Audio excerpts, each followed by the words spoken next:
If one day you woke up and found yourself living inside the game you used to be obsessed with, what would you do?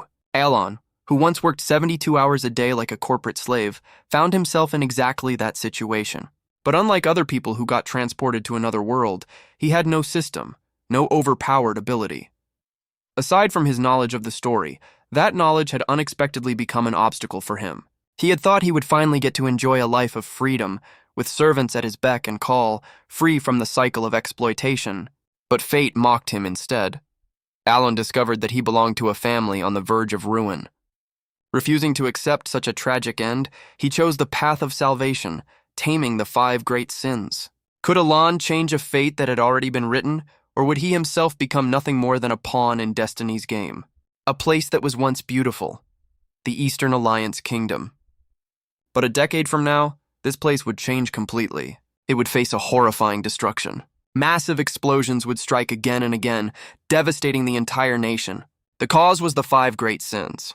In order to prevent this disaster, everything had undergone a great transformation. Alon sat looking over these documents, lost in thought. He had taken on the responsibility of becoming their guardian. Alon sighed gloomily. I really never imagined it would come to something this huge. Inside a luxurious mansion lit by soft, dim lights, once forced to work 78 hours a week like a slave, now he had possessed the body of a noble in a fantasy world. Sounds amazing, doesn't it? Truly a stroke of luck. On top of that, he'd been set up as illiterate, with no ability whatsoever. Alon stared sadly at the book. What on earth is this even saying? A helpless servant murmured, "He's holding the document upside down." A moment later, a servant bowed respectfully. "Young master, it's time for dinner." He ate with obvious delight. "This is genuinely delicious." A maid spoke up. "Have you finished your meal, my lord? I'll have your bath ready before you retire." Every day was nothing but eating and playing, a meaningless life as the pampered son of a duke. Alon thought to himself, this is way too good, this is the life, except I have absolutely no idea where I even am. A maid spoke up. "You should turn in early tonight, my lord, since the young masters will be returning tomorrow." He was startled. "Which young masters?" She answered, "Young Master Leo and Young Master Tonio." "You talk as if you'd never even heard of House Palladio." Alon's entire body went stiff. House Palladio. His mind raced with dread, a name that sounded disturbingly familiar. The maids looked at him nervously. "Young Master," Alon pressed his face into the pillow, uneasy. "Don't tell me this is psychedelia?" Alon remembered the title of a game he used to play. A game he used to play during the rare free moments he had as an office slave. It was a turn-based role-playing game. No matter how the player started the story, once the 5 great sins appeared, wrath, greed, sloth, pride, obsession, the kingdom's noble houses and cities would begin to collapse catastrophically. Among them, House Palladio, earldom, stood out the most. It was a declining noble family that appeared in a side quest before the main storyline officially began. Alon dropped to his knees. "That's right, I know exactly what this place is." He dug through his memory for information about this family. Alon stared at the magnificent mansion before him in despair. "Is this really happening? Why did it have to be House Palladio, of all places, the very first house to be destroyed by the 5 great sins? Please just let me go back to being a slave working 78 hours a week. What's the point of living comfortably if everything collapses 10 years from now? This feels worse than being owed 6 months of unpaid wages. Why doesn't someone transported to another world like me get a single perk?" Wait, a perk? Doesn't knowing the future 10 years in advance count as a perk in itself? If so, all I have to do is eliminate the causes of destruction before they even happen. And so, in order to enjoy a peaceful life as a noble, Alon decided to reform the 5 great sins. He told himself they're probably still just children. There might still be a chance to save them. 2 months later in his study, Alon listened to a report. "I've rescued the orphaned children from the East, or rather the victims turned into living test subjects."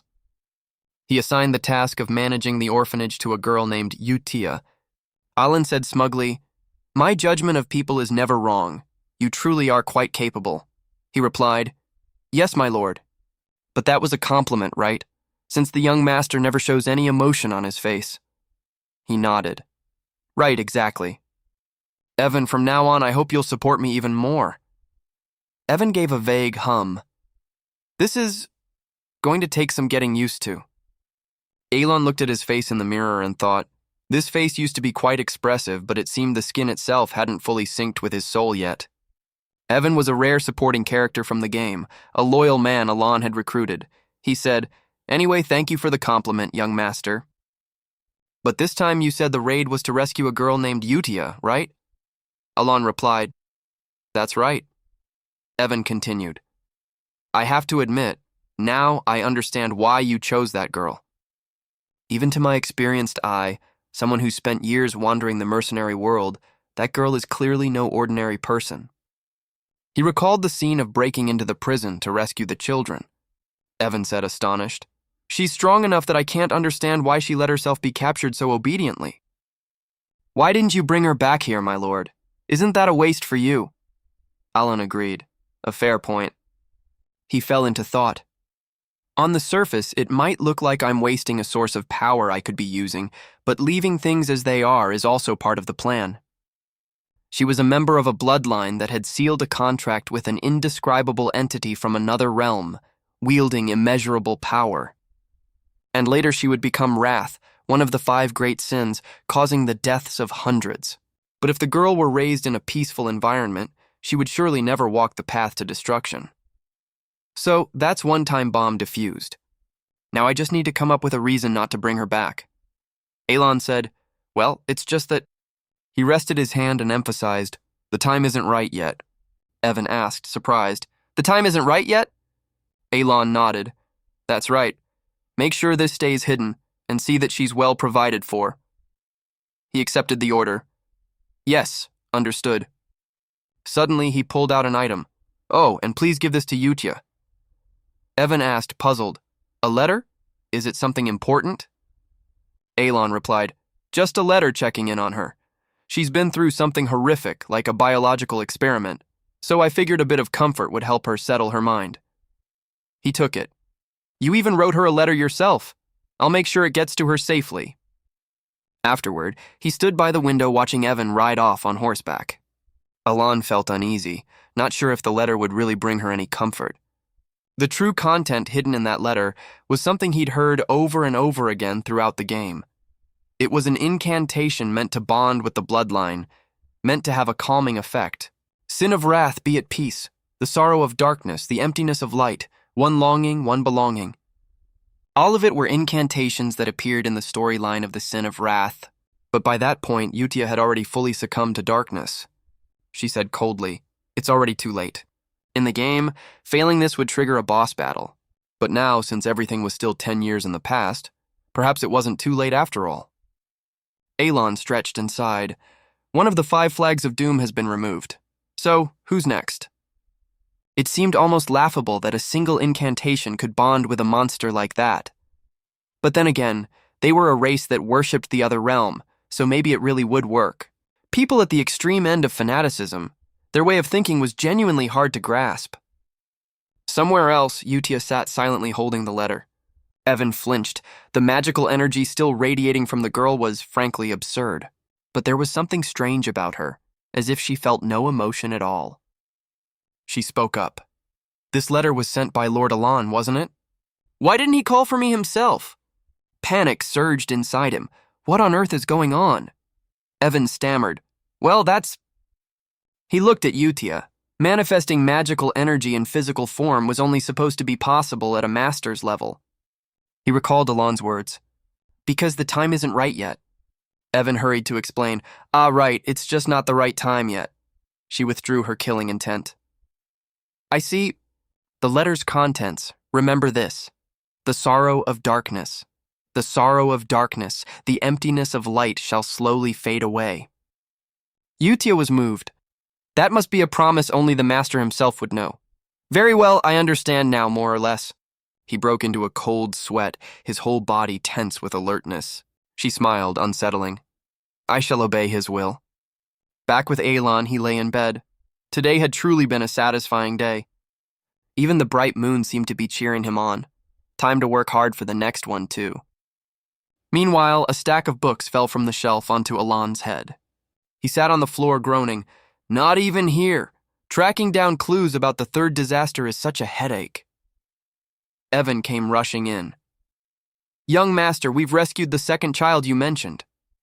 A bump had already formed on Alon's head. He asked, Really? You made sure to treat the child well, right? Evan replied, Of course, my lord. After we got the child out of that illegal slave market. Suddenly the door was kicked open by someone barging in. A hostile-looking man stormed in. Isn't this Alon? Look who it is! This man was the second son of House Palatio, Tonio. He jabbed a finger at Alon. Why is an illiterate fool like you holding a book? Oh right, I heard you've been studying lately. He glared at Alan. Hey, answer your own brother when he's talking to you. Alon thought to himself, he's just as much of a nuisance as always. How did the original Alon even put up with this? Ugh, I really want to hit him back, but... Alon immediately put on an obedient face and bowed his head. It looks like you still need the library. I'll take my leave then. Tonio stepped on his head smugly. Good, you know your place. Suddenly, a knife came flying past him. A moment later, looking closely, the knife was now lodged firmly in the wall. Right then, someone approached from a distance. You insects are being far too noisy. Tonio scowled. What the? The eldest son walked in, pointing at them sternly. I don't want to see blood first thing in the morning, so get out. This man was the eldest son of House Palatio, Leo. The two of them immediately turned on each other. Brother, I told you to drop that shallow attitude of yours before stepping into the library. Leo shot back. Get lost while you still can. Meanwhile, Alon quietly slipped away. House Palladio's territory had already vanished from the game. Alon recalled his mission, investigate the kingdom's Palladio territory, a land rife with corruption run by an organization called Avalan. But their power was far greater than he'd expected. Basically, these two useless brothers were fighting over the position of head of the family, a major figure of the underworld, and the other one controlled a massive illegal drug operation. Alon thought to himself, for the sake of his own life, he couldn't afford to cross either of these two. So Alon and Avalan quietly let the two brothers fight it out while they slipped away. Inside the library, fierce fighting kept breaking out. Furniture went flying everywhere. Avalan straightened out his hair. Alon thought to himself, I'll just live happily under the identity of a useless, powerless bastard son. Afterward, he returned to his room, groaning wearily. Even the second child seemed to be no ordinary case. While Alon was relaxing, Avalan turned to look at him, puzzled. Watching his expression, Avalan thought to himself in confusion, how could someone like this possibly know about an illegal slave market? And even about secret biological experiments happening in other regions? How on earth does he know all this? Meanwhile, Alon just yawned lazily. He felt puzzled. It seemed his lord was having quite a hard time controlling himself. Alon, still lying in bed, sighed. So tired. Avalan suddenly spoke up. Young master, you really are strange. You sent that child to the orphanage. Alon didn't even look at him. He couldn't help but think, didn't he say that child was no ordinary case? That boy wasn't just no ordinary case. He was on a whole different level of catastrophic. Within an alliance empire formed from many nations, its central nation was the kingdom of Macallion.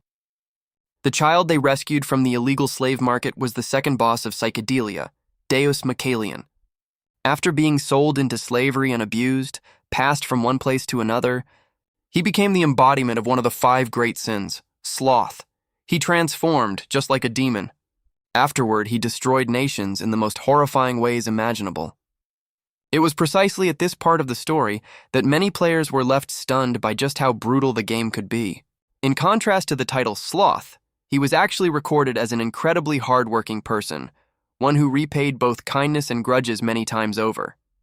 That's exactly why I had to stress to Evan, treat Deus with real kindness. Hearing this, he shuddered as he held his teacup, remarking, That's unsettlingly vivid.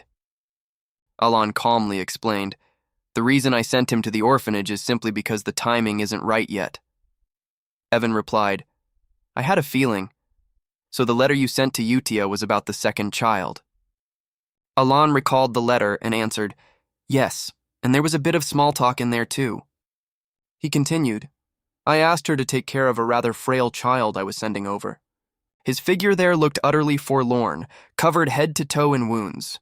Just then, a pair of small feet approached, and a voice said, You... A calm voice rang out from behind Deus. You're broken. The voice continued steadily. That's the mark of it. Their hand moved slightly. Utia appeared before Deus and asked, That's the black sun, isn't it?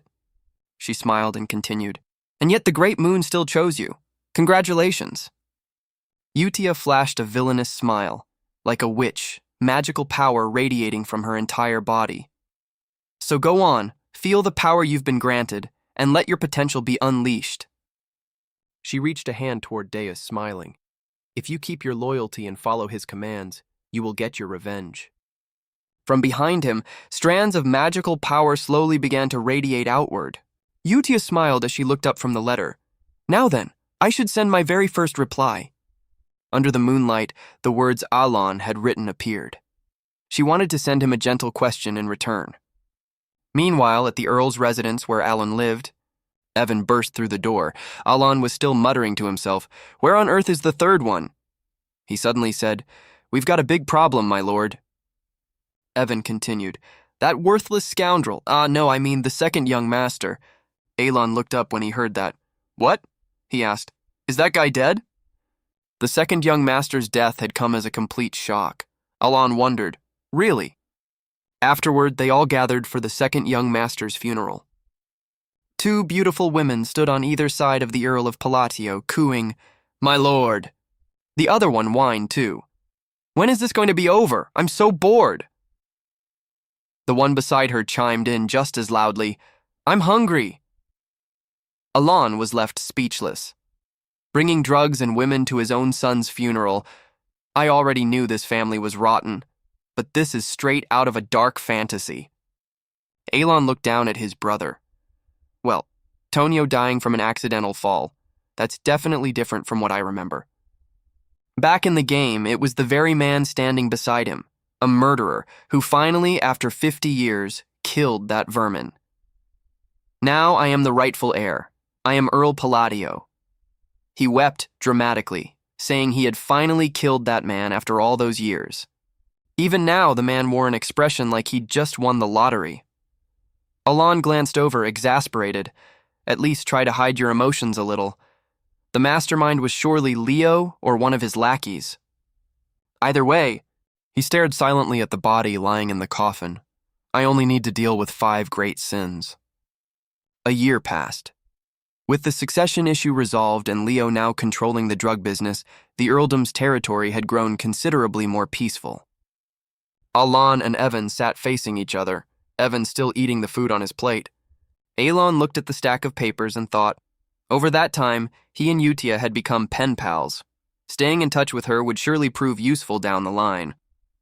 In her letter, Utia wrote, Yuna is great at hide and seek. Haydn is excellent at war games. Deus is growing up just fine and loves puppetry. Alon read it with a faint smile. They all seem like good kids. Below that was a line, this month's list of sponsors. Alon exclaimed the moment he saw it. The list keeps growing. It's amazing how many sponsors keep showing up for that little orphanage. Evan added, a bit unusual, but it's a good thing either way. Oh, right, about that thing you've been searching for. Evan continued, I got a call from the Information Guild saying they found a lead. He replied while still eating, Really? What a relief. That must be a lead on the third one's identity. I can finally track them down. Just then, light streamed in from the window, filling the whole room with brightness. The two of them fell silent, each absorbed in their own thoughts. Elsewhere, a horrifying scream rang out. This place was a distribution point for the drug magot.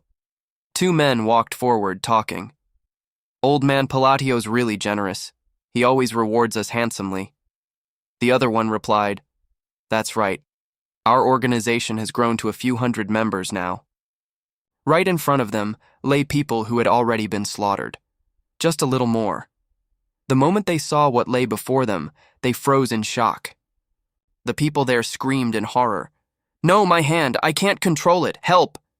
What followed was pure horror. Every single one of them killed themselves at the same moment, but the screams kept echoing. Nearby, a figure stood silently in the shadows. Utia appeared behind Deus and said, "I really enjoyed today's little puppet show.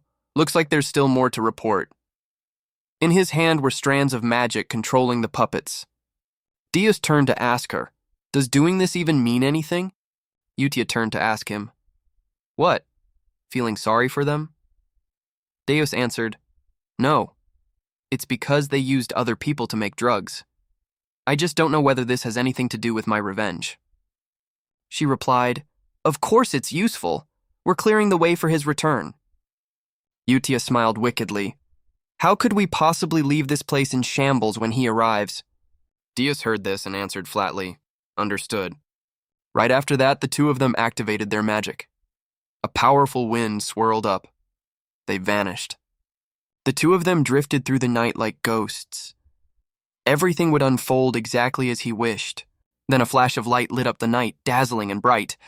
Under the peaceful crescent moon, Utia's voice rang out, "We, the blue moon, shall be your sword." In moments, not a soul remained there. Only a deep crater was left in the ground. 2 years had passed since Alan became Utia's pen pal. Evan dragged his exhausted body along. "Where are you?" Evan collapsed onto the grass. "I'm back, so you were in the backyard the whole time. Got it." Alon said calmly, "Oh my, Evan, you scared me." He caught his breath and said, "The fifth one has been safely delivered to the orphanage." Hearing this, Alon was utterly astonished. By that point, the other 3 sins had already been saved as well. He brought food over to Evan. "Here, eat up." "Yes, thank you, my lord." While handing Evan the food, Alon thought finding the third one, the sin of greed, had been a bit tricky. But with his gamer's knowledge, after working Evan to the bone, everything had gone smoothly in the end. Once he'd finished handing over the food, he said, "You've done well running all over the place like that. You can rest for a while now." Evan asked, "So the orphanage mission is finally over?" Alon said calmly, "Yeah, it's done. What a relief." Evan lay down, sighed, and asked, "But young master, aren't you happy?" "I am. You don't really look it." He pointed at his own mouth. "I'm smiling right now, see?" Then he flashed an absurdly forced-looking smile. "Let's just go with that." The morning sun shone down below. He stretched and took a deep breath. Alon lay on the grass, lost in thought. "This is going better than I expected. Everything's proceeding smoothly." The hosts of the divine artifacts had all become the 5 great sins after a tragedy in their past. Though this had already been set in stone in their past before they awakened as sins, the chance to save all of them perfectly before their tragedies ever happened was slim to none. If he rescued them after they'd already fallen, he'd only have more to worry about. Still, as usual, everything was going smoothly. Evan continued, "The children, at first they'd been like broken dolls." He added, "They've brightened up a bit lately." Alon opened the letter. "Really? Then we won't need any more caretakers." He thought, "I never expected Utia to do such a good job. Maybe it's because her character is tied to running the moon worship camp. She'd naturally hate anyone interfering." Alon called Evan over. "Looking at it this way, Utia really is a good kid too. Is there anything special about her in particular?" In the letter, Utia wrote, "Everyone's doing well. Some of the children here have grown up quite beautiful. You really don't need to worry about them anymore. And there's no need to worry about the children you just sent over either." After finishing the letter, Alon was overjoyed. It's wonderful to see them all being raised so well. Alon also thought, all 5 sins are growing up normally. I really do think environment matters most. Evan asked, "So when do you plan to meet the kids? You always say you'll find time for it." Alon fumbled, "Well, about that." On the surface, Alon seemed hesitant, but deep down he had no intention of meeting them directly. Getting closer to them would be beneficial in many ways, but perhaps because the process of becoming a sin had been so horrifying and tragic, their personalities, as shown in the game's flashbacks, had already been terrifying since childhood. He weighed it carefully. "It's true I saved them before they awakened, so it should be better this time, but it's still frightening." He stammered, "Maybe, in 5 years it'll be fine, I understand." He let out a sigh of relief. Either way, from now on, in this terrifying dark fantasy world, what he needed was at least a bit of self-defense skill. He thought, magic requires natural talent, and conveniently, I happen to have it. Evan spoke up. But young master, have you heard of the Blue Moon? Alon replied that he hadn't. Evan explained, they're an organization that's become famous recently. They hunt down criminal organizations. Hearing this, Alon asked, like taking out the trash? Sounds like a good thing. But in his mind, he thought, this isn't part of the setting I know, so they'll probably disappear again soon enough. Evan said seriously, but these days they've even been killing nobles. That's why I figured you'd already know about them, young master. Alon called out to him, Evan, starting today, you'll sleep in the room next to mine. Night deepened, and moonlight bathed the entire mansion. A voice rang out. Now then, shall we hear this week's report on the Blue Moon's activities? Yutia nodded and spoke softly. The North? Siolang said cheerfully that he'd taken care of everything. He said casually, the slave traders' heads. He hopped around excitedly. See? They didn't even know who I was. I love this outfit Dai made for me. I told them if they could guess the color of my eyes, they'd live. But not a single one got it right. Rai spoke up too, saying every single body had been buried properly. Rodden, sitting on the stairs, spoke up as well. The South is finished too. He said, the illegal human experiment labs and Avalan's whole troublesome mess were torn apart without a trace left behind. Yutia smiled wickedly. Good, everything is proceeding exactly as he wills it. She said, we exist for the Great Moon's glory. They all belong to the secret organization Blue Moon, worshippers of the Great Moon. However, a problem had come up. Yutia said, under his will, everything is perfect, so how could a problem possibly exist? Radan said, the leader of Avalan is the Earl's eldest son. Is that right? During the Southern Purge, a dangerous document was uncovered. It seems the Earl's eldest son is plotting against him. This caught Yutia off guard, though she barely let it show. Oh? Her entire body radiated an unsettling power. I see. Even the people around her couldn't help but tremble in fear. She lifted the piece of paper in her hand. After the ailing Earl passes away, quietly finish him off with poison. She crumpled the paper in fury. Unbelievable, you're right. 2 years later, exactly as predicted, Alon's father, Earl Palladio, passed away. The official cause of death was announced as cardiac arrest, but it was clearly the result of drug abuse leading to death. A voice rang out. Oh, it's the Blue Moon again. Alon listened in silence. Yes, they struck at night, so another assassination. Alon thought as he watched. It seems they're starting to be more careful with the Blue Moon. Furthermore, at the Earl's funeral, not a single person mourned him. It ended quietly, in utter freezing silence. Everyone left coldly, one after another. Evan spoke up. Young master, what should we do now? Next year, the commoner, the eldest son, will inherit the title. Huh? What's with all this luggage? Alon was packing. You should pack too. He said, we're leaving. Evan was stunned. Wait, my lord, are you leaving the estate? Alon replied that not exactly, they were heading south. Once everything was packed, Evan asked, South? You mean Rosman? Right. Alon had decided to move to a small village in the southern part of Palatio's territory, Rosman. Someone was already standing upstairs watching his every move. Leo had been observing the entire time, but said nothing. Fried eggs and fragrant bread sizzled in the pan. Alon cheerfully fried them up until his mouth watered. Their happy life together didn't last very long. 3 days later, Alon found himself back at the Earl's estate. He rubbed his temples. Now what? Another funeral, this time for the eldest son? He said gloomily, I can't believe I'm back in this blood-stained place again. This death feels very different. Wait, he's already dead? He looked at Leo lying in the coffin. Cause of death. Stabbed through the heart with a sword. Alon thought, who could it be? Who killed Leo?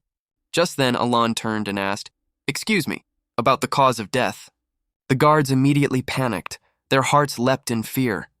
Forgive us for looking at you, my lord. Alon froze too. What on earth had suddenly gotten into them? Alon walked away from the crowd. Evan followed, calling after him. Young master. He asked quietly. Evan, have you found anything? Yes, about that young master. Could it possibly be? Evan whispered. Are you the one who wiped out Avalan that night? Alon glanced at Evan, then turned to look at the others in the mansion. A few days earlier, on the day Alon had left for Roseman, Evan spoke up. By the way, young master, since you're leaving anyway, wouldn't it be better to pick a city instead? Alon thought to himself, no, absolutely not. Roseman was the final destination in his plan. He had saved the 5 great sins from their fates and prevented the world's destruction in the future. Here, Rosman had no connection to the original storyline, and it even had a Palladio family villa. It was the perfect place to live comfortably as a noble. The perfect place for a sweet, easy life, Alan said slowly. There's a reason for everything. Evan cut him off immediately. I'm not falling for that again. You always brush things off like this whenever something's bothering you. In response to Evan's exasperated sigh, Alan just clicked his tongue. Sure, let's go with that. The carriage rolled out of the Earl's estate. Leo had watched the whole thing. He thought to himself, should I kill him or not? Either way, whether he's here or not, he's useless to me. I considered getting rid of him with poison after Father's death, but Leo thought again. Since he's quietly heading off to the border, there's no longer any reason to kill him. After thinking it over, he told himself, maybe it's because things with Avalan haven't been going smoothly lately. That guy is just... He gripped the railing tightly, still troubled by the thought. What a nuisance. With that, he ordered his servant Anman to follow the carriage. Anman was Leo's right-hand man. He spoke up. So, you want me to kill him? Leo was caught completely off guard by the question. What? He was stunned. Anman had always followed orders without a single complaint. Why was he suddenly questioning things now?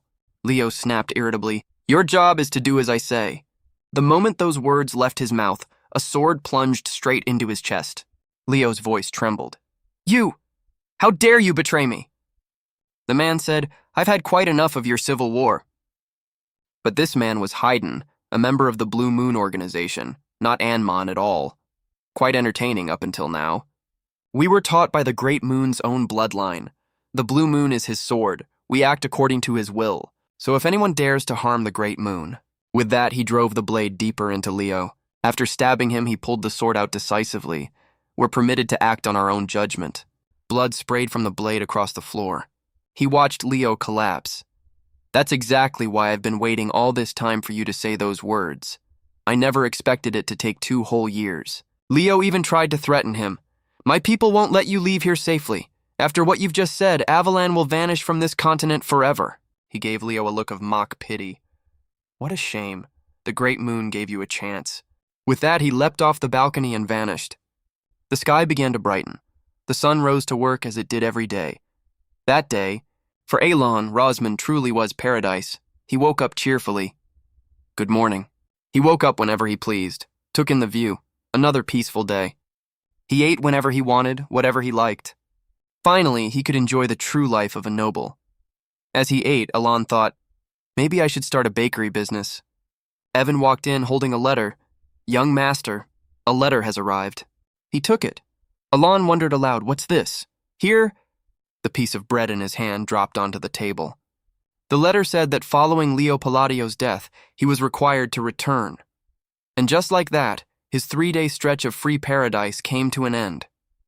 So Alon stood gloomily before his brother's funeral once more and returned to the estate yet again. Looking at the frightened crowd before him, he wondered, why is everyone reacting like this? Evan spoke up. Young master. Since when did you become the mastermind behind wiping out Avalan? Alon was just as baffled by the question. In other words, he'd fallen into an endless loop of absurd situations. Alon sat gloomily off in a corner. Hey, he said flatly, can you explain this to me in a way I can actually understand? Why exactly have I become the mastermind? Evan replied calmly. Because you're the only one left alive after everything. Leo was murdered right after we left the estate. That gives you a perfect alibi and makes you the heir. Alon froze completely. He grasped the issue. So, Evan went on explaining. Avalan is gone. No one's left to raise a fuss about Leo's death anymore. And just like that, Evan said brightly, you've become the mastermind behind the whole case, with a master assassin under your command, no less. Aren't you thrilled? And what's with that outfit anyway? He thought it over carefully. God, when did I even start this mess? No organization could wipe out a major underworld player that fast on its own. Alon asked.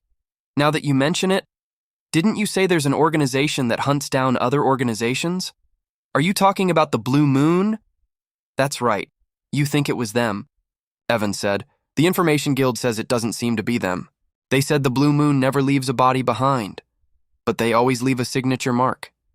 Yet all of Avalan's members were killed by a sword.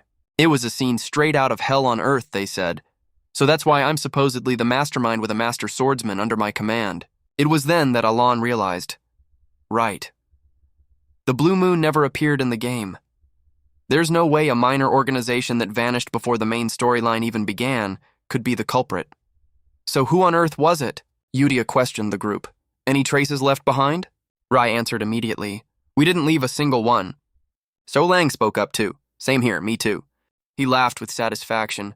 Nothing but corpses left over there. Just then the door opened and a familiar voice rang out. We're here. Raden's group arrived as well. Avalan's remaining forces number 486 men. So, Raden spoke up exactly as the boss wished. He said with a grin. We split them right down the middle. After hearing everyone's reports, Yutia was thoroughly pleased. Good. Perfect. And just like that, Avalan, the massive organization that once dominated the kingdom of Astoria, was reduced to dust in just 5 days. Radan cut in again. Still, it looks like the cleanup isn't quite finished yet. What do you mean by that? He held up a stack of documents. I've found more nobles connected to Avalan. The Duchy of Antia appears to be deeply involved. Hearing this, Yutia fell silent for a moment. She opened the stack of documents Radan had brought. Radiating her usual chilling presence, she said, You already know what I'm about to say, don't you? Everyone understood exactly what she meant. None of them said another word. Radan spoke up. Let's handle it quietly. Let's just take care of them quietly. Yutia let out a long breath. She turned to Rai. So, in the end, the Information Guild has everything figured out now, correct? Rai picked up the paper and answered. Correct. They're treating this matter as having nothing to do with the Blue Moon. Deus, standing nearby, added, The guilds are saying the same thing. They're calling it hell wrought by a swordsman. She asked upon hearing this, Are we still keeping watch? Yutia smiled faintly. Keep it up. This matter must never come near him. I've said this countless times already. So everyone already knows, don't they? He made the papers nearby float in the air and continued. But since his own blood relative had tried to target him first, this incident wasn't part of any order. Recalling that person's expression, he said, We are but a sword. The moment she heard that, Yutia's excitement flared as she covered her face and said, A sword isn't supposed to think for itself. Isn't that right? Her eyes flashed red as she turned toward the window. The Blue Moon must act only on command. Remember this well. That person knows absolutely everything. The 4 others tensed and looked up as well. Her voice was filled with resolve. We must never disappoint him. He looked at Yutia, puzzled. I don't understand it at all. For someone with such extraordinary ability as Yutia, to feel this anxious and unsettled just over the possibility of being found out. Then he raised the stack of papers and said, I understand now. It's all for the Great Moon. For him. Meanwhile, at the Earl's estate, the lights were still on inside. Alon sat at his desk, groaning. I can't take it anymore. He lifted his head, tears streaming down his face. Ever since the funeral, he'd been buried in work for an entire month straight. He looked down and thought to himself, even though I've stirred up plenty of resentment, Leo's death was going to happen 6 years later anyway. Because my siblings' deaths had already changed the game's timeline, all the family's business had piled up onto me. The heir. Just then, a voice suddenly called out, Young Earl.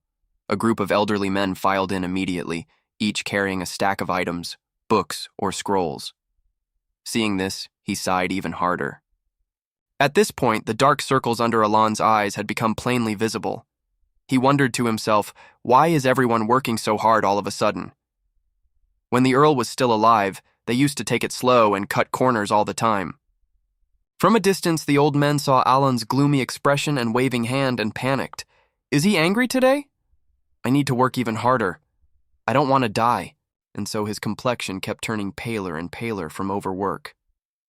The vassals were surely working this seriously because of the rumors that he was the mastermind, weren't they? I told you to come. Why didn't you show up? By now, Alon had become nothing more than a small company's silent worker bee. Deep down, he desperately wished they'd just handle everything themselves. Scene shift. Flames roared to life, meat slowly roasting to perfection. Evan asked, "Young master." He tilted his head, puzzled. I have to say, I'm genuinely surprised. Alon was directing magic swirling around the room. Evan continued, reaching rank 2 in just 2 years of self-study. That's an incredible talent. When did you develop like this? He added. It usually takes about 4 years to reach rank 2, and magic can't even be used at all unless you're born blessed with it. He replied calmly, Guess I've got some kind of talent for it. Since I was so worried, I trained hard to be able to protect myself. Alon thought to himself, this technique also requires precise mana control. He kept the spell circling continuously around the room. But the important thing was, it still wasn't complete. Alon's face showed clear exhaustion. Never in a million years did I think I'd actually be using magic in a fantasy world, he murmured while controlling the spell. At first, I was really excited. Once the plan was complete, there'd be no more danger, so I figured I'd just take it slow from there on. Right after that, the magic orb floated up. But lately, survival had become a genuine problem. I've come to realize a certain truth. Tears welled up in his eyes, aching. His mana pool was absurdly tiny. Alon sighed. Nothing about this is working out. At this point, he recalled what he knew about it. The mana pool a person is born with is like an athlete's body type, fixed from birth. And his own mana pool happened to be on the smaller side. Thinking about this, Alon felt an overwhelming ache. He came to realize the harsh truth. It was so small that even training wouldn't help much. While eating, Alon thought, if every other option fails, there's still one more way. Just then, Evan picked up a letter and said, Oh, that's right. A dance invitation has also arrived for you, young master. He turned to look upon hearing this. A ball? And so the night of the ball arrived as well. Alon had already arrived at the lavish estate. Nobles from all around were already there. He walked in wearing his earl's attire alongside Evan. The moment he entered, Alon sighed. Ugh, I'm already exhausted. A standard ball meant to build connections among the nobility, held in the southern region of the Kingdom of Astoria. Since he was about to become an earl soon anyway, perhaps he should use this opportunity to build a few relationships. Alon adjusted the scarf around his neck and walked in. Behind him, Evan, busy eating a mountain of food, asked, What are you doing? He thought to himself. Getting to know the nobility mattered for his own peaceful future. But the moment Alon approached, everyone nearby was so unsettled by his expression that they scrambled to avoid him. Afterward, Alon reached out to greet someone standing nearby. The man immediately panicked, then the whole crowd scattered as if fleeing a ghost. Beside him, Evan couldn't help laughing as he tried to comfort him. Come on now, ha ha ha. Don't feel too bad. He watched them go and thought to himself, Feel bad? Not particularly. I already saw this coming. So Alon said, Evan, I'm heading back now. With that, he turned to leave. I know I'll be ignored for lacking any dignity. I'm nothing like the legendary elders of House Palatio used to be. Behind him, Evan scratched his head, confused. Alon's face darkened. As things stand now, the East's black sheep. But he hadn't come here without any plan at all. Alon picked up a glass of wine. I'll handle this situation using the social skills I've secretly been practicing, he spoke up. This wine has a rather distinctive taste, but the young lady nearby turned her head at that. Before her, Alon's expression grew unsettlingly intense. He added in a low tone, In particular, the aroma seems quite different. Alon smiled faintly, looking every bit like a devil. I'd like to buy several bottles for home. Yet, in his own mind, he thought this was a warm, friendly smile. Exactly what social etiquette called for. The young lady, seeing his expression, turned pale and began trembling. A moment later, she panicked and ran off, saying, I'll speak with my father and have it ready right away. Alon just stood there, baffled. Wait, that's not... He muttered to himself. That's not what I meant. Behind him, People whispered among themselves about Alon. He must have threatened her to get a limited edition bottle. Worse than his own brothers, an even bigger scoundrel.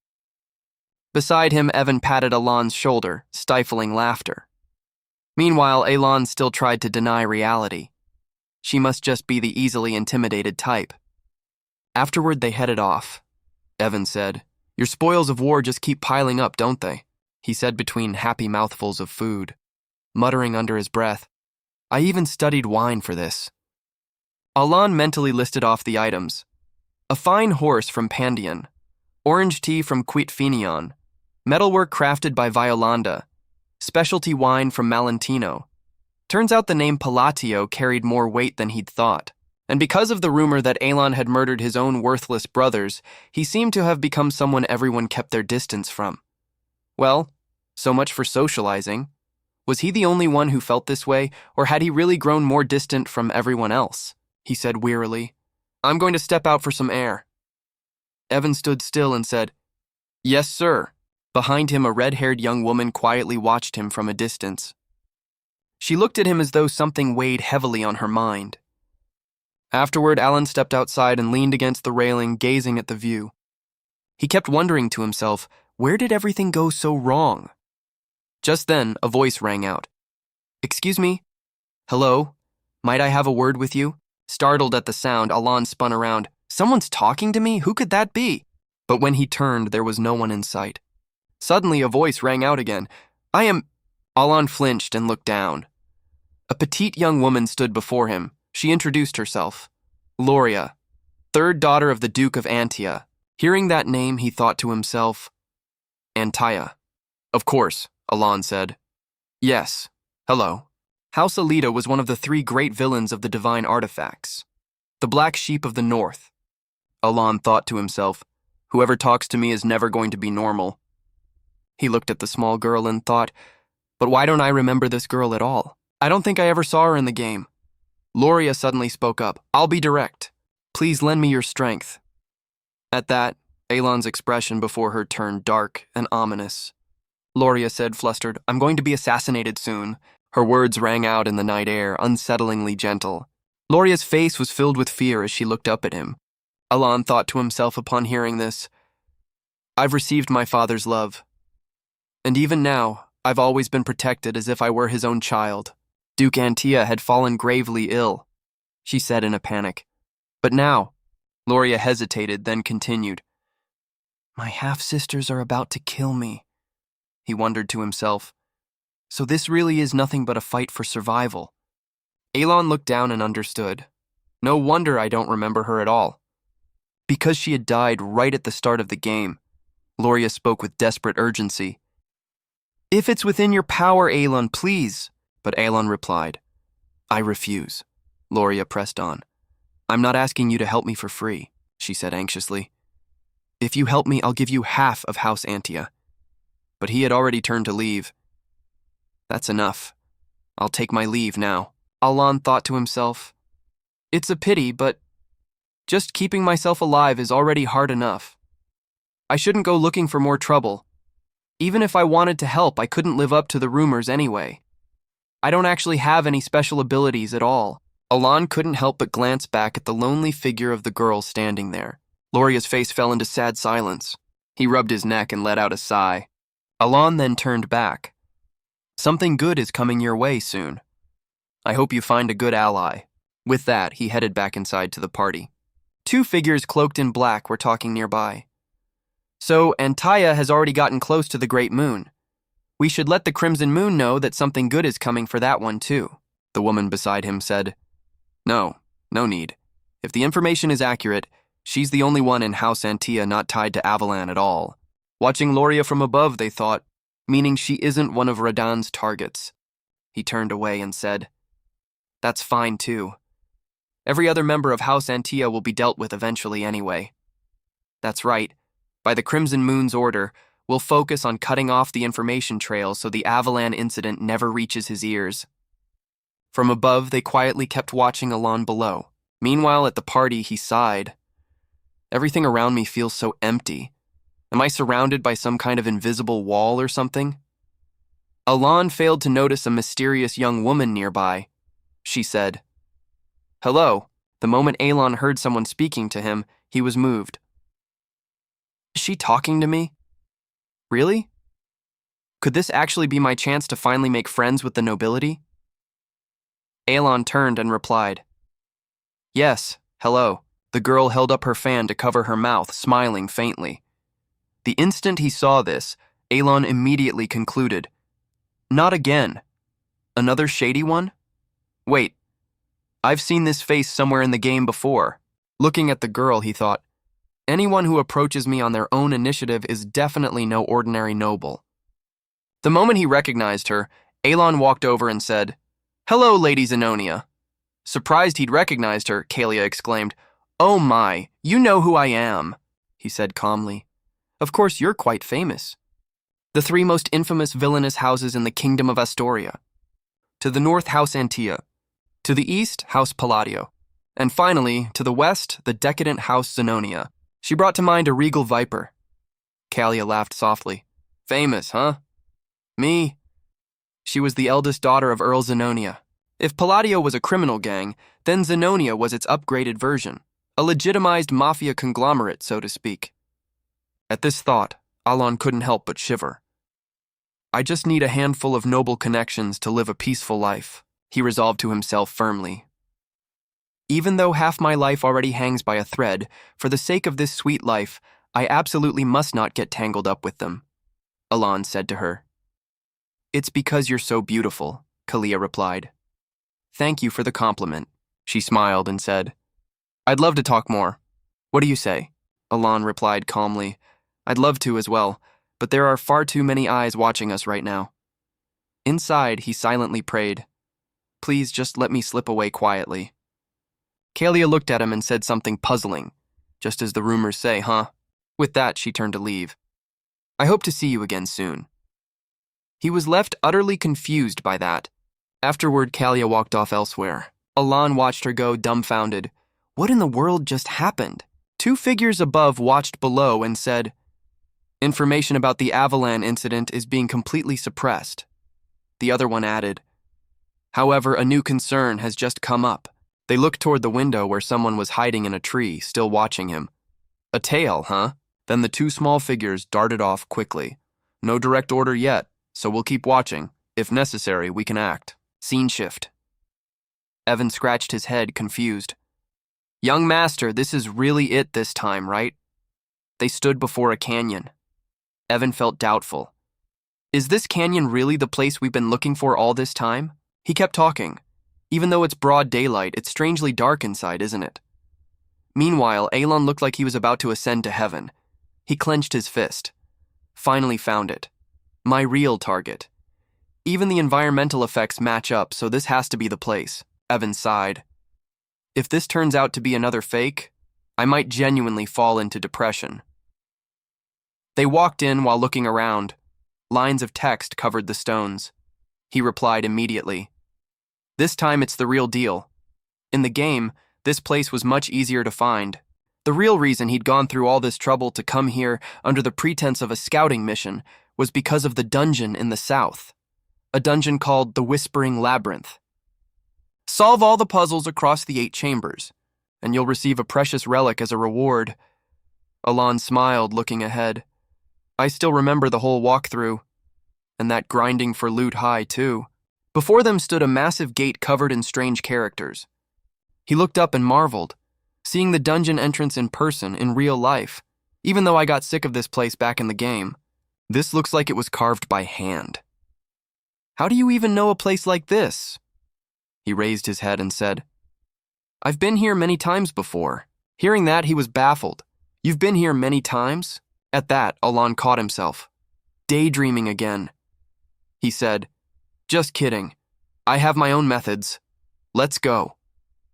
Seeing that unsettling look on Alon's face, Evan cried out, "Please don't say things like that with such a dead serious expression." The moment they stepped inside, they heard a monster's roar from above. Its enormous hands clapped together, producing a terrifying sound. Evan looked around and remarked, "In a place like this, getting one puzzle wrong would probably get you crushed instantly." Alan just quietly assessed the situation. More terrifying sounds continued to echo. Evan stared, stunned, at Alon's expressionless face as he calmly wrote something on a stone tablet. How could he possibly stay this calm? He watched Alan's face intently as he wrote, utterly confused. Even in a situation like this, seriously, Evan recalled everything that had happened so far. 4 years traveling together, and I still can't figure him out at all. No two missions we've done have ever been alike. Paying off someone's debt, helping a slave, rescuing an orphan, wiping out an evil organization, delivering a meaningless letter. Just then, the monster still didn't seem finished. He felt baffled. How does he even know this place so well when he's never left home before? Alan calmly pointed at the monster and said, "Say, the riddle line is right, but it hasn't opened yet. We have to wait for that thing to finish first." The sounds kept echoing without end. Evan kept turning it over in his mind. Still, following this mysterious boss always seemed to lead somewhere good. The two of them looked over together. He said, "Oh, it's opening now." He silently cried out inside, "What exactly are you planning to do this time, young master?" Deep inside, meanwhile, Alan was silently screaming. Finally, the doors open. God, I want to throw up. I want to throw up. I knew this place was hard, but I never imagined it would be this brutal. I nearly broke my own neck trying not to look. Then before them, a pile of precious jewelry appeared, lighting up the entire room. Evan exclaimed, "Finally done, huh?" Alan said calmly. "Yeah, grab the black ring and let's go." Off in the distance, 6 rings sat mounted on a mannequin hand. Seeing this, Evan said, "That thing looks unsettlingly useless." Alan picked up the black ring and said, "This is a bit bigger than I expected, but touching the others would only invite more trouble. Leave them be." He looked at the ring in silence and murmured to himself, "Finally got the ring of restraint." Alan added, "Don't worry, let's just get out of here safely," Evan stammered out. "Yes, sir." As they walked, Alan thought to himself, relieved, "Thank God I remembered the walkthrough. This whole thing was way too easy." And yet at that moment, his expression didn't look good at all. "Young master, did you already know this was going to happen?" Before them stood a horde of massive golems. So the stone statues in the canyon were golems this whole time. Evan calculated anxiously in his head. Enemies of unknown origin, huh? Just fantastic. I need to find some way to get him out of here at the very least. Alan walked straight forward and said, "This time I'll handle it." He was left baffled hearing that. At that moment, all the monsters turned toward them at once.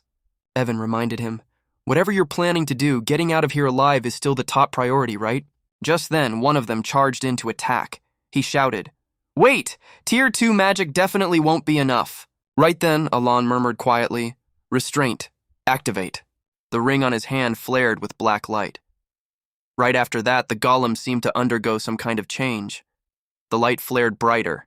A voice suddenly echoed through the air, a fragment inheriting the great will of Malala. "State the 2 limits you're willing to bind yourself to." Alan stood in the middle of a pitch-black space. He began looking around. In the game, a selection window would appear here. So that voice was... Then a massive face appeared out of the darkness. This was exactly the reward for clearing the labyrinth of restraint. Just as its name suggested, it was an absorption-type relic. It granted the user power in exchange for strict restraints. Alan trembled slightly, tense inside. That voice sounds too real. "It feels like I'm genuinely inside this world right now," he said. "First limit." The voice spoke. "Speak." Alan continued. "In every casting, the Seal of Babylonia is an absolute requirement." The voice asked, "What do you wish to gain from this restraint?" He answered, "The power to bend the world's rules just a little further." Streams of power in the air began to swirl together. "Granted." Alan looked up at the pitch-black scene. Light gradually began to appear. He said, "Second limit." The voice continued, "Speak." Alan formed another seal and continued, "In every casting, only the sacred words of Babylonia may be used." The voice asked again, "And what do you wish to gain from this restraint?" He answered calmly, "Same as before." The other seemed to fall silent for a moment. Alan looked up, baffled. Damn it. Did I mess up a step somewhere? Even the skill icon matched exactly. He'd chosen both the seal and the sacred words as restraints to output the strongest possible attack power. He couldn't help but break into a cold sweat, worried. I've mastered every seal and incantation from playing through this over and over countless times. That means this has to succeed this time. No. Right after that, the voice spoke again. Accepted. The voice echoed vaguely through the air. O mortal who remembers the seals and mystic words of the forgotten great god, we offer our gratitude to the one who carries on his will. Hearing this, Alan was confused. Carry on his will? What does that even mean?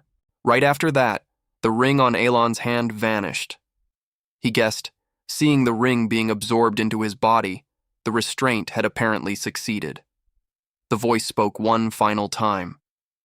Meanwhile, still in the middle of the situation, Evan shouted, "Young Master! Tier 2 magic!" Before him stood the enormous horde of monsters. He reached toward Alon, anxious.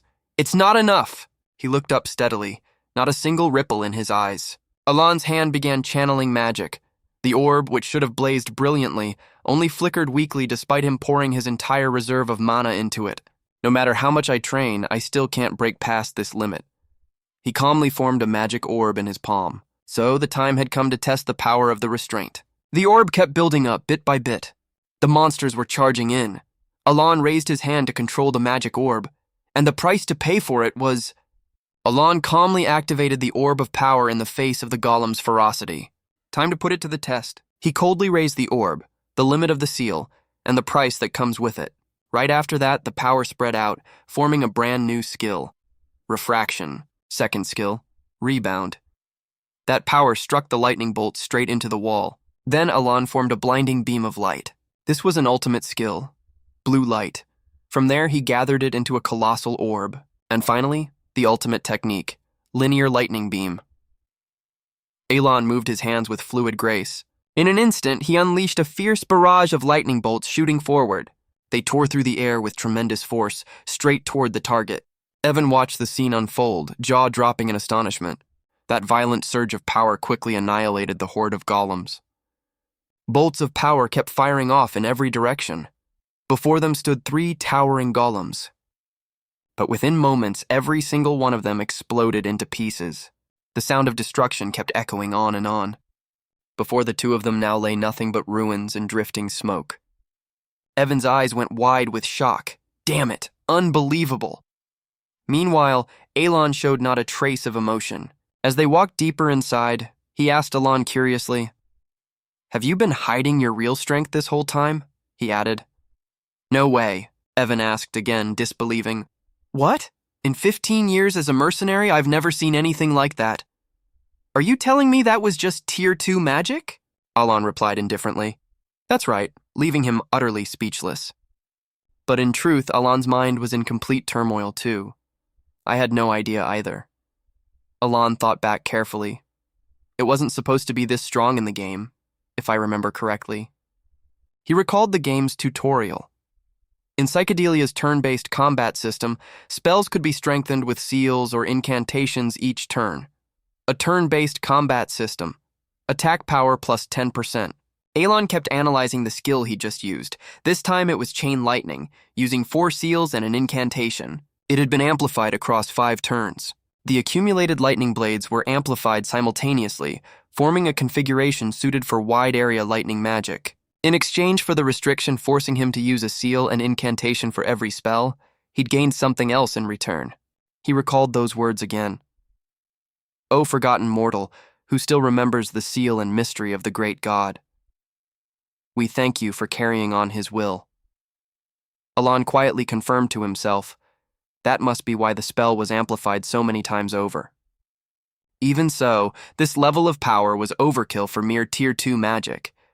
The result far exceeded even his own expectations, to the point that even he himself was stunned. He kept mulling it over all the way out of the cave. Meanwhile, Evan was completely drained, finally made it out. He sighed wearily. This was more exhausting than actual combat. Afterward, Evan angrily demanded, "Who on earth designed such a horrifying place?" Alon fell into thought. Come to think of it, the Whispering Labyrinth had another name too. It spread throughout the community through shared maps and guides. What's the Palin Labyrinth? Everyone kept saying Palin. Palin. What on earth is that? The Whispering Labyrinth, a mid-tier grinding zone in the game. According to the developers, the labyrinth had an owner, someone who could grind endlessly if they skipped the reward. So at some point, it started being called Palin's Labyrinth. He answered slowly. So at some point it started being called Palin's Labyrinth? Evan asked, confused.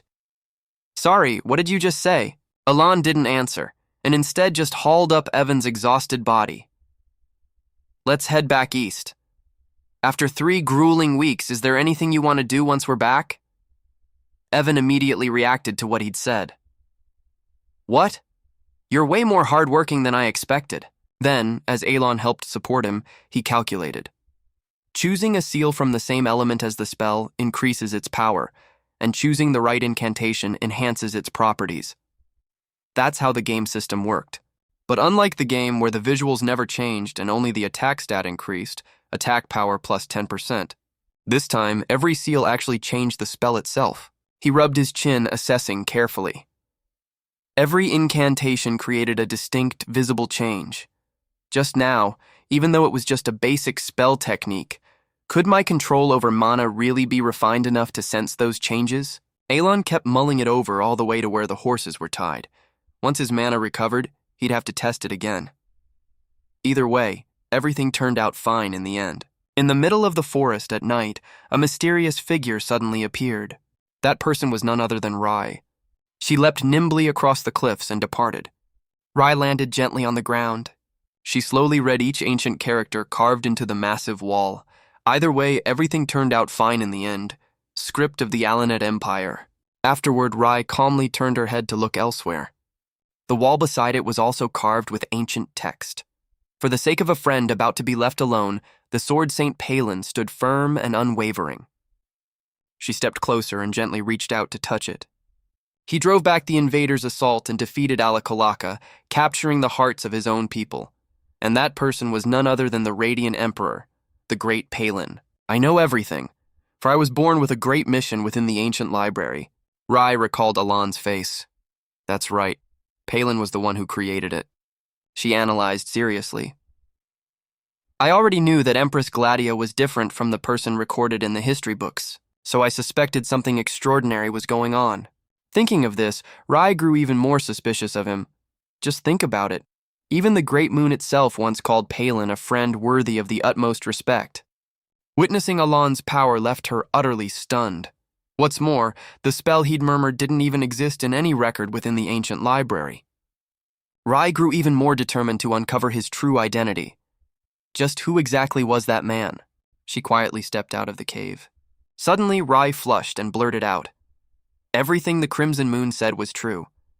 I'm truly ashamed for having blindly followed orders without question. Suddenly she turned around. So you've arrived? Rai asked softly, addressing the 2 mysterious men perched in the tree.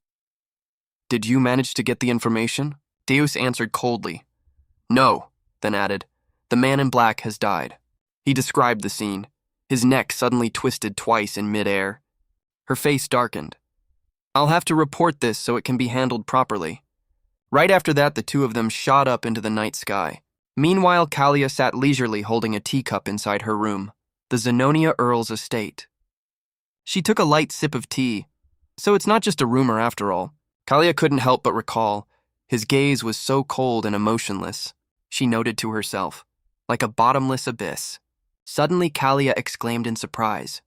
Famous, huh? She realized calmly. That's right. Earl Zenonia held both power and reputation. Kalia's eyes suddenly narrowed, unsettlingly sharp. But it's strange that someone who rarely socializes like me would be seen as famous by everyone. Afterward, she walked over to Zenonia, who was sitting at the desk. Isn't that odd, Father? Because you're the Earl after all. But he just stared at Kalia with vacant eyes. She smiled and raised her hand, snapping her fingers once. Right after that, Zenonia's eyes glazed over. He froze in place like a puppet, bowed and motionless. Meanwhile, Kalia smiled, thoroughly satisfied. No one would ever guess that I'm the one actually running the whole family, while Father plays the fool. How could they possibly find out? She recalled her meeting with Alon. A spy hiding up high had been watching them. There are quite a few eyes on us now. Even the spy I planted seems to have been discovered. Suddenly, Andrian rushed in, panicked. Lady Kalia said irritably. What is it? He said frantically. Please, my lady, return to your room right away. Inside her room, a corpse had appeared. Andrian guessed anxiously. It seems the seal hasn't been triggered yet, meaning he hasn't revealed the secret. Kalia crossed her arms. He deliberately placed it in my room. So, she smirked slightly. How could they have possibly found out about this? Kalia frowned, smiling bitterly. From the very first meeting, he'd already struck straight at my biggest weakness, hadn't he? Meanwhile, Alon and Evan were sound asleep in the carriage. Late at night, in the quiet territory of House Antia. Inside the carriage, Loria couldn't hide her smile. He truly was no ordinary man. She understood it clearly herself. An underworld noble. Cold eyes, just like her father's. This was exactly the kind of person you should never make an enemy of. Loria was certain. He was her last lifeline. She couldn't help but worry. But would he really accept such a losing deal? Stripped of all assets and power by her cowardly half-siblings. Loria had been born into a large family. The eldest son, Ki Malian, the eldest daughter, Malian, the second daughter, Perrin, the second son, Ki. So she felt deeply inferior, because I have nothing left at all. Loria returned to the vast yet unfamiliar house. To this day, I've only survived by relying on my father's love and pity. What am I supposed to do from now on? The moment she stepped inside, chaos broke out. A servant reported in panic. Lady Loria. The youngest lady has returned. They rushed over frantically. My lady, Lady Perrin, and young Master Ki have both died. Loria's face went pale with fear. What? She couldn't even begin to guess who was responsible. Someone willing to stab their own family members. On their own. No, this makes no sense at all. Loria tried to steady herself. Then, what about Brother Tamalian and Sister Marian? A servant's piercing scream echoed through the entire estate. They'd found the two of them, too. Young Master Tamalian. Lady Marian. The whole family plunged into chaos. Loria was horrified. What is going on? Not far from there, Radon was making a swift escape. He wore a ruthless smile. Job's done. In the blink of an eye, Radon vanished into the night. Loria wandered the estate, utterly lost and alone. In the end, she suddenly remembered something. Halon had once said, "Something good will come your way." His eyes back then seemed to have seen through fate itself. Someone lying low, waiting for the right moment, hiding his claws until he could seize the position. The true puppet master behind the Earl's family. Loria couldn't stop trembling. Is that what you meant? Just like him. In a single night, I've become the sole heir of my family. She took a deep breath, trying to calm herself. Loria trembled with fear. I don't even know what kind of insane deal I've made with this devil. But there's no turning back now. She paced anxiously back and forth. What would happen if I betrayed him? There have already been far too many precedents. Loria made up her mind. All I can do now is keep walking the path I've chosen. 2 months later, everything had already settled down. A servant arrived delivering a package. I've come by order of Duke Antia. Alon was rather surprised. Duke Antia. Evan couldn't help but marvel. What an incredible vintage. He was utterly astonished. I've heard each bottle costs several thousand gold. Never thought I'd get to see one with my own eyes. The handwritten letter read, "To Loria Antia." He was confused. Not the Duke, but Loria. The youngest child? Had she already prepared this? Why would she send this to me? I'm out here on the run, struggling just to survive. Alon double-checked. This is really for me? The servant confirmed firmly. Yes. The Duke prepared it personally and ordered me to deliver it directly into your hands. He suddenly realized. The Duke. In person. Wait a moment, so that means... Alon never expected it. Loria, the youngest child, had become Duke Antia? At that very moment, Loria was handling her duties in her new role. 2 months had flown by in an instant. She stood up and looked around her study. After her father's funeral, he had passed away from illness. She had held the succession ceremony and become Duke. At first, she couldn't even bring herself to step into this office. Even though it was the sudden deaths of her siblings, she'd managed to avoid all suspicion, with the ball serving as her alibi. At the time, even my own secret organization had been wiped out by my own siblings. So by the time I returned to the estate, I found myself with absolutely no power left at all. Loria still couldn't stop trembling with fear. By the time I realized it, it was already too late. I was reeling. Had he taken advantage of this whole situation too? She thought to herself. On the surface, he'd coldly refused. But afterward, he'd handled everything flawlessly. Loria had kept the news completely under wraps. Just how many steps ahead was he thinking?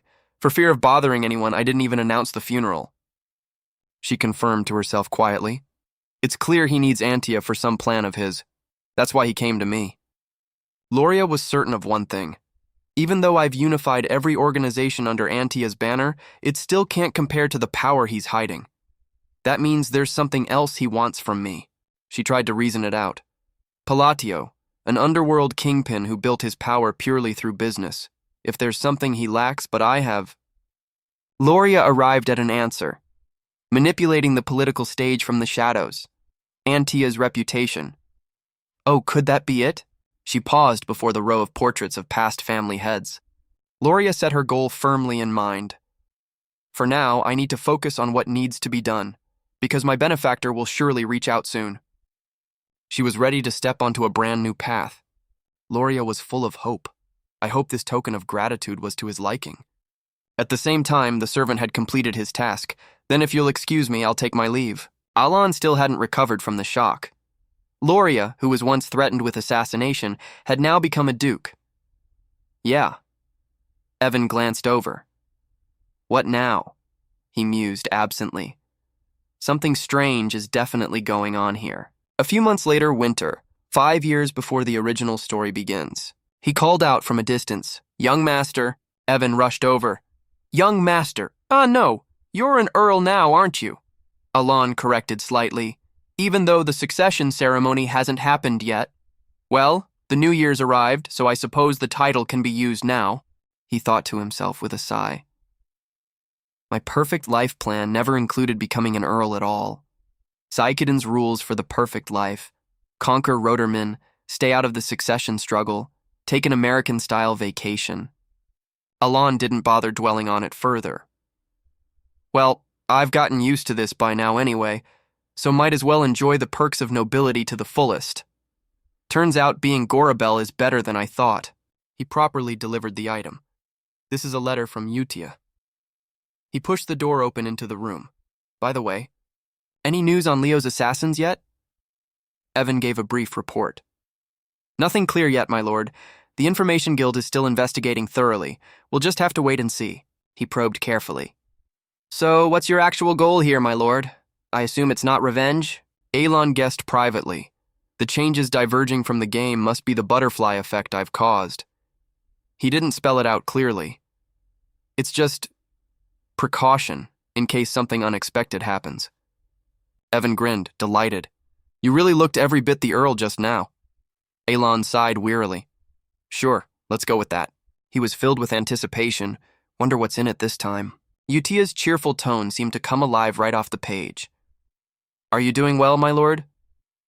We're all doing fine, as always. Everyone's completely absorbed in their own hobbies. In particular, Deos's puppet shows have really reached an impressive level now. As for Seo Lang, he's completely obsessed with playing games with his friends. Rai has been quietly reading lately but keeps making all sorts of things. Radan, meanwhile, has taken quite a liking to landscaping. Everyday life at the orphanage, a place he'd grown used to exchanging letters with every month, kept warming his heart more and more. Alon thoroughly savored the letter. Even though he'd never seen their faces, watching these children grow up thanks to his support made him smile like a proud father. He suddenly remembered to ask, by the way, the 5 great ones. Wait, no, how old are those kids by now? Evan seemed a bit surprised. Why do you ask, my lord? He thought it over for a moment. It's about time for them to head out into society. Some have already left the orphanage early. Most of the ones you personally ordered us to track down are around that age now. The adorable image of the children instantly shattered in Aelin's mind. He even imagined the scene of them thanking him. Thank you for raising us, my lord. From your 5 great, sincerely. Alon smiled bitterly, pained. Right, that's how it is. I suppose we do have to let them go out into the world eventually. Evan couldn't help but look surprised. Really? Weren't you deliberately gathering these fragile children together on purpose?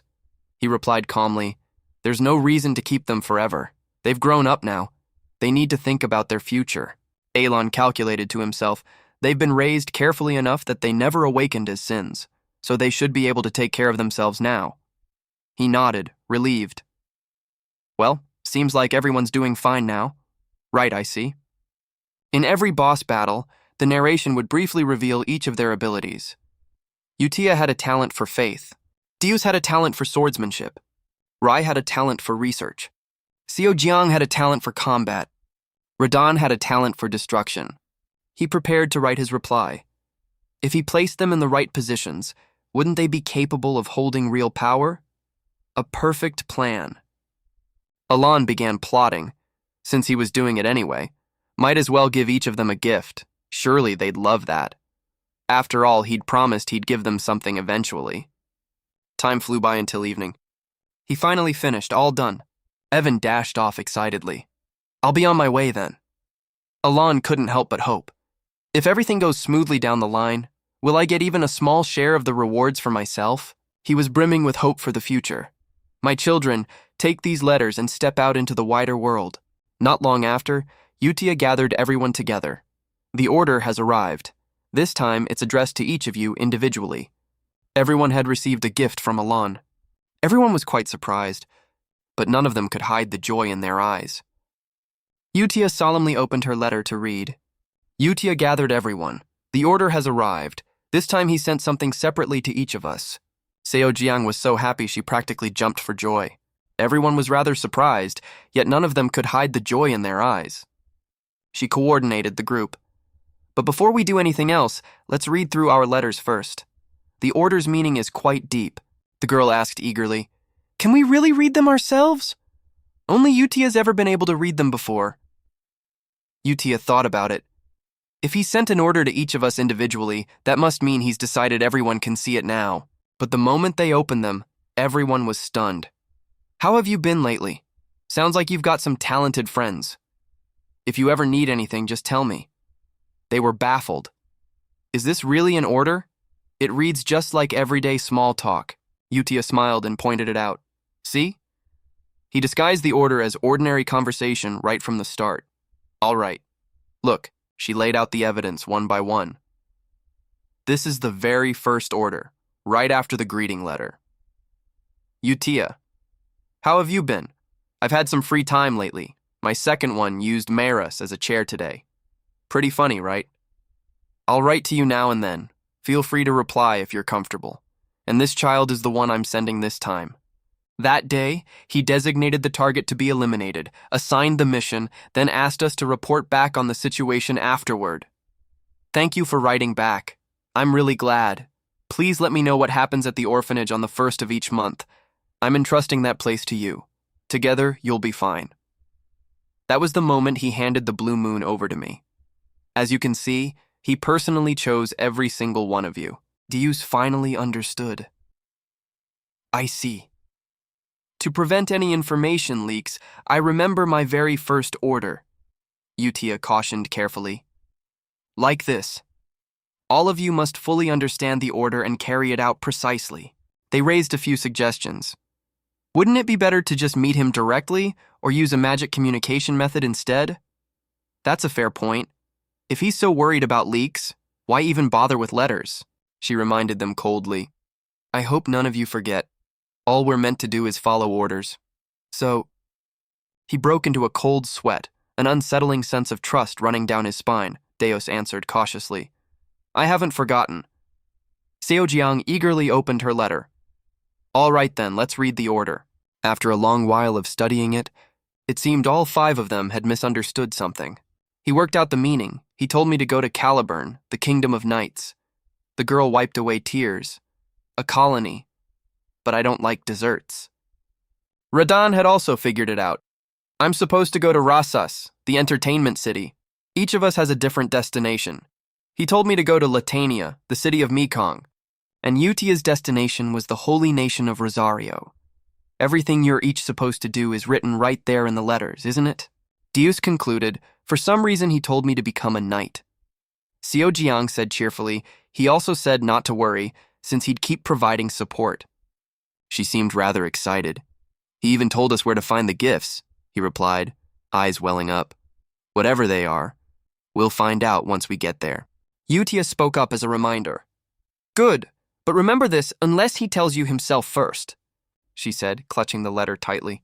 Never mentioned the name Blue Moon. All 5 of them quickly set out on their journeys, each heading toward the destination Alon had assigned them.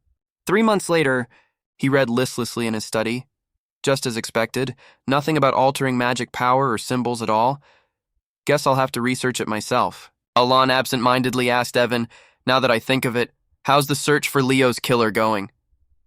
He reported immediately. The Information Guild says they still haven't found anything. He looked rather disappointed.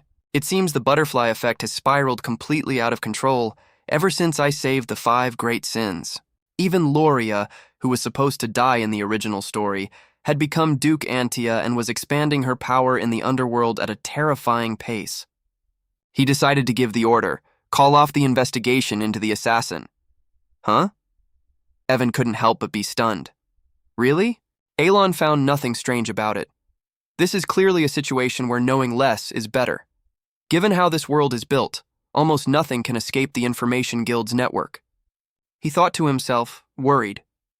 If I keep digging into things I shouldn't know, all that'll come back to me is trouble. If taking precautions against the unexpected ends up getting me killed instead, there's no point to any of it. Alon tried to keep himself safe. In the end, secret organizations like that won't touch me unless I meddle in their affairs first. There's no reason for them to attack me if I don't go looking for trouble myself, he concluded, so continuing the investigation is pointless after all. Evan accepted the order right away. Understood. I'll have them call it off. He suddenly remembered something else. Right. One more thing. It seems Deus has just been appointed as a knight in Caliburn. Alon wasn't surprised at all. Really? Good for him. 3 months later, Evan reported with both hands full of grilled meat skewers. Earl, it seems Deus has formed an entire order of knights. He simply remarked, what real talent? But Alon flinched suddenly. Wait, what? That means he's at least reached expert rank or higher. There were 3 basic ranks: swordsman, swordmaster, sword saint. He recalled skeptically, but he was only just appointed. How long has it even been? He added, everyone's already gossiping that the world's about to see its 5th sword saint in under 10 years. Alon lit up. A sword saint? You mean the one they call the Sword of Caliburn, right? I'm really proud of him. Evan couldn't help but marvel. Now that's real talent. Caliburn must be in an uproar over this. The following month, a year had passed since the 5 great sins had left the orphanage, and just as he was getting used to his work at the Earl's estate, Evan brought news. Earl, I've just heard something very new, Evan announced, taken aback. It seems Deus has become the Sword of Caliburn. He was so shocked he dropped his pen, became the 5th sword saint. Alon was utterly dumbfounded. But only a swordmaster can become a sword saint, right? A swordmaster in Psychedelia was a superhuman who had surpassed sword aura and unlocked a unique ability called derivation. He broke into a cold sweat. And you're telling me Deus is already a swordmaster now? Evan added, more precisely. He's about to become one. He hasn't manifested his derivation yet. He explained further. But the kingdom has already granted him the title of Master Knight, not just for winning a duel against the 4th sword. Evan reported the outcome, and Caliburn's also just lost a Master Knight to the Northern Barbarians. Alon recalled too, right? They've been at war for over a decade. He calculated simply, sensing and controlling mana alone takes 15 years. Derivation requires at least several decades on top of that. Evan began listing them off. The first sword, Reinhardt, became the youngest Master Knight in history at age 32. Chapter 9-3, accepted as a temporary ally, removed from the party after the chapter ends. Reinhardt had held a sword since age 5.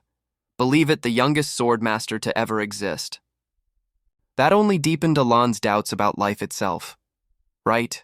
Reinhardt's strength was almost unbelievable. Even with natural talent, it should have taken over 20 years. And here's a kid who knew nothing about swords becoming a Master Knight. He began calculating. Wait, If he's only waiting on his derivation now, doesn't that mean he's already surpassed Reinhardt and become a sword master? Alon made up his mind. Maybe I can catch up to him sooner than I thought, he muttered while looking down at the letter on his desk. Or maybe not, maybe not. Evan crushed that hope instantly. No way. Alon picked up the one and only letter, feeling lonely. I only ever get letters from Utia. Even though she'd gone to the Holy Nation, the letters she sent still kept him updated on the sins she'd grown up alongside. It seemed they were all still in touch with each other. He felt a bit disappointed. Even though they've never seen my face, the least they could do is thank me for the gifts. Ugh, now I feel kind of guilty for no reason. Alon snapped himself back to reality. Let's get back to basics. I should already be grateful enough that they haven't destroyed the kingdom after awakening as the 5 great sins. He and Evan looked toward a bright future. As long as they're living well, I'm happy. That night, in the capital of Caliburn, in the heart of the Central District, at the residence of a high-ranking noble. The grandest estate where the noble solar eclipse knights resided, Deus stood in the lavish great hall. Deus McCallion, captain of the solar eclipse knights, the youngest master knight. His gaze drifted downward. Sully waved cheerfully in greeting. Brother. Deus smiled back gently. He cleared his throat and thought to himself, it's been exactly a year now. But even thinking back on it now, I still feel ashamed for having lost everything to those black sheep. And all that remained was uncontrollable hatred and rage. The great moon saving my life wasn't reason enough on its own for my loyalty. But because she promised I could take my revenge with my own hands, I followed the Blue Moon's orders. Working under the Blue Moon put me through countless missions and dangerous training, but I didn't care about my own safety. Over the years, I completed missions that laid the groundwork for the fight against those black sheep, and before long, I received my very first personal order. Deus was truly caught off guard. What on earth is this all of a sudden? The letter read, a small inn in southern Caliburn. I've left a gift in the bell hanging by the door. Go check it out. He assumed confidently, a gift wouldn't excite me at all. But Deus went to the designated place anyway. Inside here, what could it possibly be? He'd rediscovered a treasure, hidden within that unexpected letter. The gift the Great Moon had sent was... Deus rushed towards Xiuli. He threw his arms around her. Deus couldn't hold back his tears. The family he thought he'd lost forever. Something even more precious than his own life. Deus held Xiuli tight, overjoyed. My sister, whom I thought was dead, is alive after all. Tears streaming down his face, he asked urgently, Xiuli, after we were separated, what on earth happened to you? Deus gently wiped away her tears with his hand. The two of them moved to a nearby restaurant. Xiuli looked down and said, after I was torn away from you and dragged off by them, she remembered being locked away in a dark dungeon. She waited in that darkness for her turn to come, for a very, very long time. Xiuli continued, right when her turn finally came, after several days. I waited for my turn and I was about to be killed. Someone suddenly appeared and rescued me. I escaped thanks to a flash of light and survived. The memory of being sold off stayed etched deep in her mind. A few years later, when she was about to be sold to slave traders again, someone appeared once more to save her. Xiuli remembered that someone had rescued her. A mercenary named Evan had saved her. She quietly put something away in a cabinet and spoke. After that, I kept receiving precious medicine and financial support. She pulled a letter out from the cabinet. You'll be safe under the name Palatio. Don't worry about your brother. Xiuli smiled, gazing at the letter for a long while. He's someone I'm truly grateful to, Deus asked again, stunned, to confirm. He protected you. He even put his own name and reputation on the line just to shelter you. He wondered to himself how on earth that man knew about the Great Moon. Deus wrapped his arms around himself, struggling, deep in thought. I never told him anything about myself or my family, and Utia only ever realized I'd once been attacked by the black sheep. So how? He recalled the image of Utia collapsing. That man knows everything. Deus's expression went distant. He asked himself. All my questions were fitting together like puzzle pieces, and then they just vanished. Blaming himself. I never understood Utia's worry. That vision of a sword she kept seeing over and over. A sword isn't supposed to think for itself, is it? Deus realized, what a fool I've been. And yet he was certain, something good would come of this. Deus began to feel regret, thinking back on it now. Those words, His face had gone completely pale. He'd known everything all along, and had given a hint to a child who would have to survive entirely on her own. Suddenly, Seoli called out softly, "Brother." Dios tried to keep his composure. That sword might have acted entirely on its own. His hand trembled unexpectedly, but he generously let it slide. Dios told himself. For someone like me, who knew nothing but drowning in hatred and resentment toward the black sheep. The image of Seoli rising in his mind reminded him, having his family alive again was a gift beyond compare. Suddenly, the image of Utia surfaced in his mind. You'll understand soon enough, the reason I followed him. Dios realized, I'm not just a simple believer, or someone who blindly follows faith. Go to Caliburn and become a knight. And the most important thing on his mind was, I have to repay him. Dios had a mission to fulfill. My mission is a fleeting thought. Reach the very peak of Caliburn, become a master knight. He kept planning further, and form an elite personal guard made up of the finest swordsmen. Somewhere a man walked in, his tone respectful. Commander, it's time. Dios walked forward, each step brimming with resolve. This expedition would become a stepping stone toward the lunar eclipse. He resolved firmly, I will endure any hardship. Dios carefully drew his sword. He looked forward to the day he could offer something in return, something to please him and convey his gratitude. The image of him standing tall, sword in hand, with a single goal, prove yourself beneath the moonlight. Scene shift to a place with brutal weather. The solar eclipse knights had set out on their expedition to fight the barbarians. Somewhere else, Aelin sat around with nothing to do. Truly peaceful now. Must be because all the kids are grown up. A gust of wind blew through, scattering his notes into the air. Alan, exhausted, caught them while grumbling. Oh, come on, they're all flying away. He composed himself, picked up his pen, and focused on his notes. Let's see now. Alan looked at his own scrawled notes, baffled. Why do I keep scribbling everything so messily and making it harder on myself? I really should get more organized from now on. After returning from the labyrinth, I've been focused on researching the phrases. He carefully wrote down each detail, one by one. All right. Finished compiling the results of my research. Phrase analysis. Each phrase alters the spell in a different way. Refraction. Refraction enhances the spell's imperfection, expands its range. Aelin reasoned as he analyzed.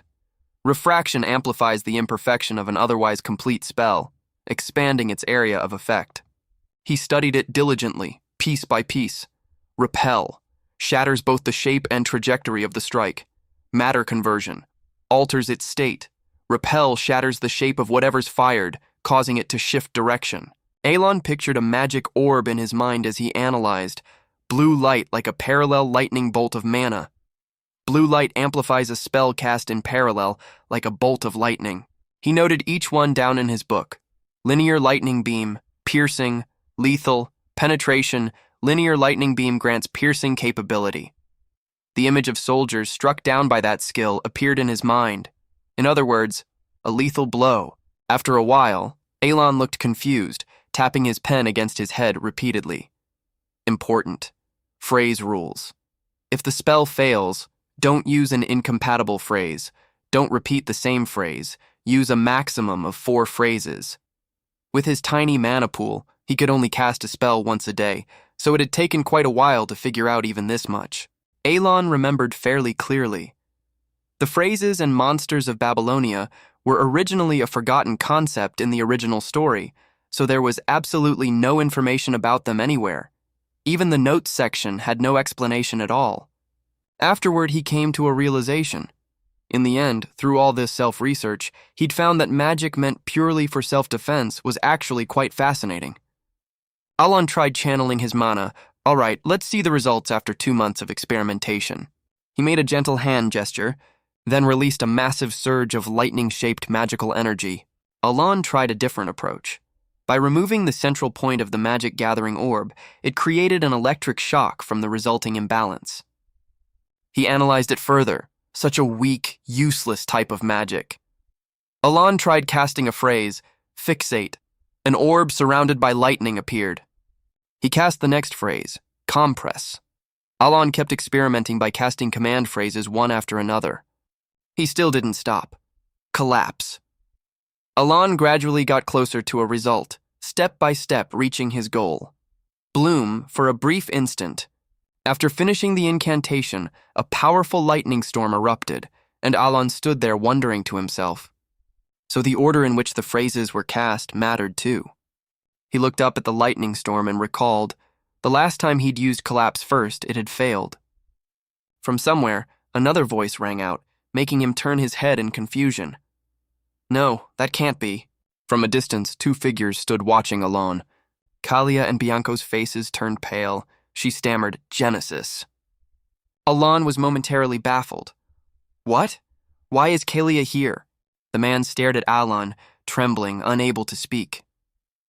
Genesis, a unique magic only a 7th Circle mage could ever pull off. Alon's face went pale as he thought to himself, Genesis? He began to doubt life itself. Me? The two of them waited in the reception room. House Palladio. Kalia frowned, tense. There were 2 clear reasons for coming here. She was certain he held a card that could deal a fatal blow to House Zenonia. Confirming Earl Palladio's true intentions was essential. Kalia concluded quietly, and he needed to sense through magic just how much power Palladio had accumulated, along with the capabilities of the organization protecting him. She frowned helplessly, but what she discovered instead was that this arrogant mage, of all people, was trembling with fear. Bianco, a 5th Circle mage, had been expelled from the Mage Tower for his inhumane experiments. A man capable of easily wiping out an entire battalion, someone who always acted arrogant even toward me, despite all the years I'd backed him. Kalia could hardly believe it, and yet I could sense a profound terror radiating from him. I've never seen him like this before. Could that spell just now have really been a Genesis tier spell? In the middle of the tense atmosphere, Alon walked in, so he calmly opened the door. Alon said coolly, What brings you to the Earl's residence this time? She spoke cautiously. My apologies for the sudden visit and the impropriety. Kalia was visibly tense. I've been going around looking for you, my Lord Earl. Alon cut her off. I won't hold this against you, Lady Zenonia, he stated firmly. But let me clarify one thing. What I used wasn't Genesis. Alon corrected her seriously. If I had to rank my magic, it would probably be about tier 2. He glanced at them, probing. You must have sensed it already, mage. But that kind of magic has no practical use at all. Alon thought to himself. Unfortunately, it's useless for either defense or offense. The two of them seemed to understand. In other words, they were used. It would be best if you kept what you saw to yourself. Bianco spoke up, trembling. Yes, perhaps.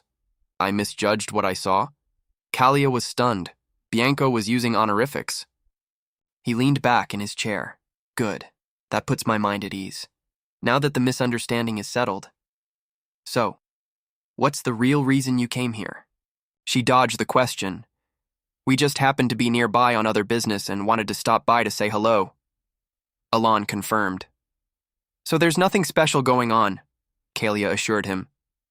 No, he mentioned gently.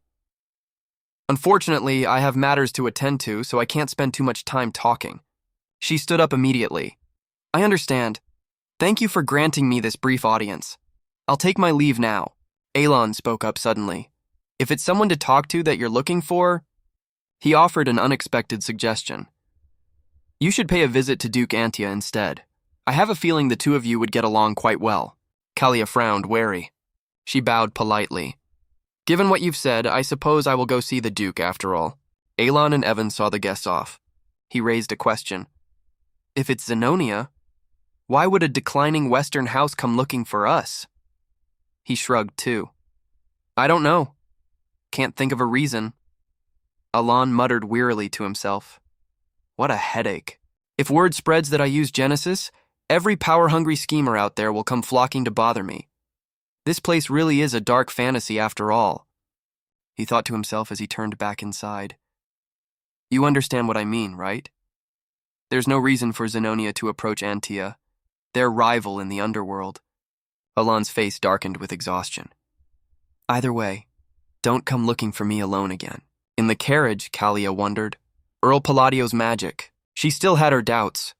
Was it really Genesis? Really? Bianco broke out in a cold sweat. Not exactly. Kalia grew even more confused. Then what was that reaction earlier? He explained, trembling. Genesis is a type of magic that draws its own laws, laid over the foundation of absolute, unchanging principles. That's a privilege only supreme archmages possess. Bianco had genuinely tried scanning it, but the Earl was different. As you asked, I activated my observation eye and saw his magic. The foundation itself was being torn apart. He was bending absolute principles with his own hands. He completely panicked, fixing the target point at a single location. Bianco described it in detail, distorting and collapsing the very laws themselves. And yet the spell still activated successfully. He cried out in horror. An absurd miracle, one that defies all common sense. But that wasn't all, and behind it, an eye radiating overwhelming pressure appeared right behind Alon. Unmistakable. That was the mark of a forgotten ancient god. Bianco tried to stop himself. I need to stop thinking about this. Going any further would be dangerous. He looked as though he might collapse. There was a time. I was once praised for pursuing ancient knowledge, researching what people called forgotten age magic. So hear me clearly on this.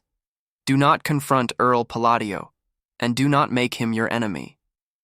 Kalia laughed at herself bitterly. Then there's no point at all in trying to probe his intentions. She'd become a pawn herself. Well, maybe visiting Duke Antia really is the best option after all. A chill ran down Kalia's spine. I've already become one of his pawns. 5 months later, 2 years since the children had been sent off, Evan entered the study as requested. Hey, Evan, Alon asked while working on paperwork. Any new news? Preferably about the kids. He hesitated. Not about the kids, but Evan delivered shocking news. House Zenonia and the Duchy of Antaya have formed an alliance. He was so shocked he dropped his pen.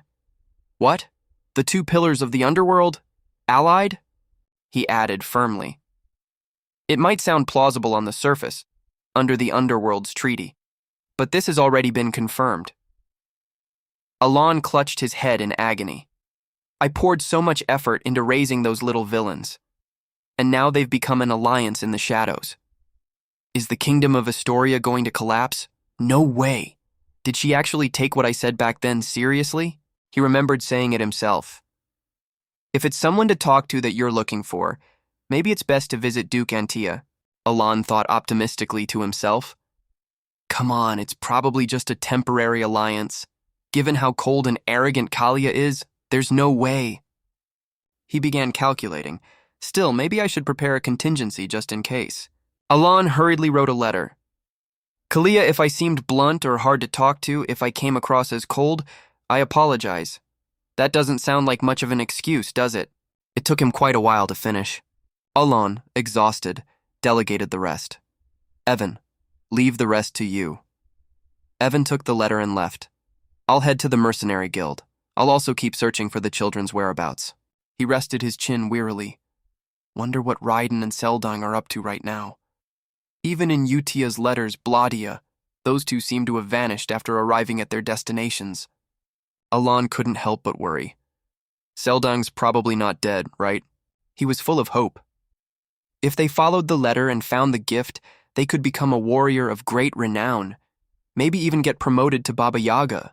Yaga, the Golden Mane tribe's talisman. When worn, it increases critical hit rate by 20%, provided she doesn't carry the sin of pride. She wouldn't become a fallen sinner, but a valiant warrior of the Wolf clan. Alon recalled it clearly. That was written right there in the item description.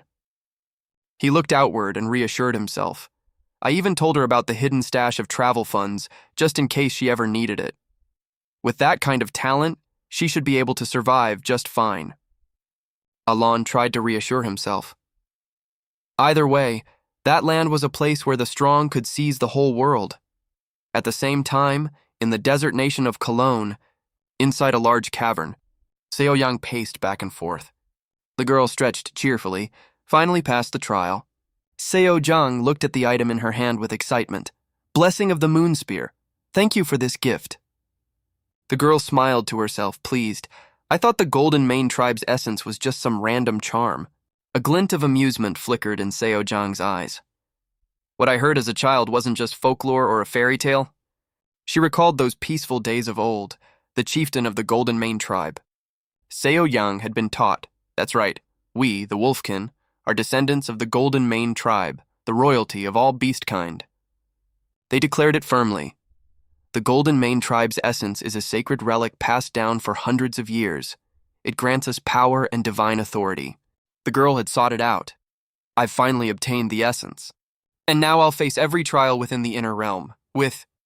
Seo Jiang had confirmed it, because it was all true. The clearest thing of all was this.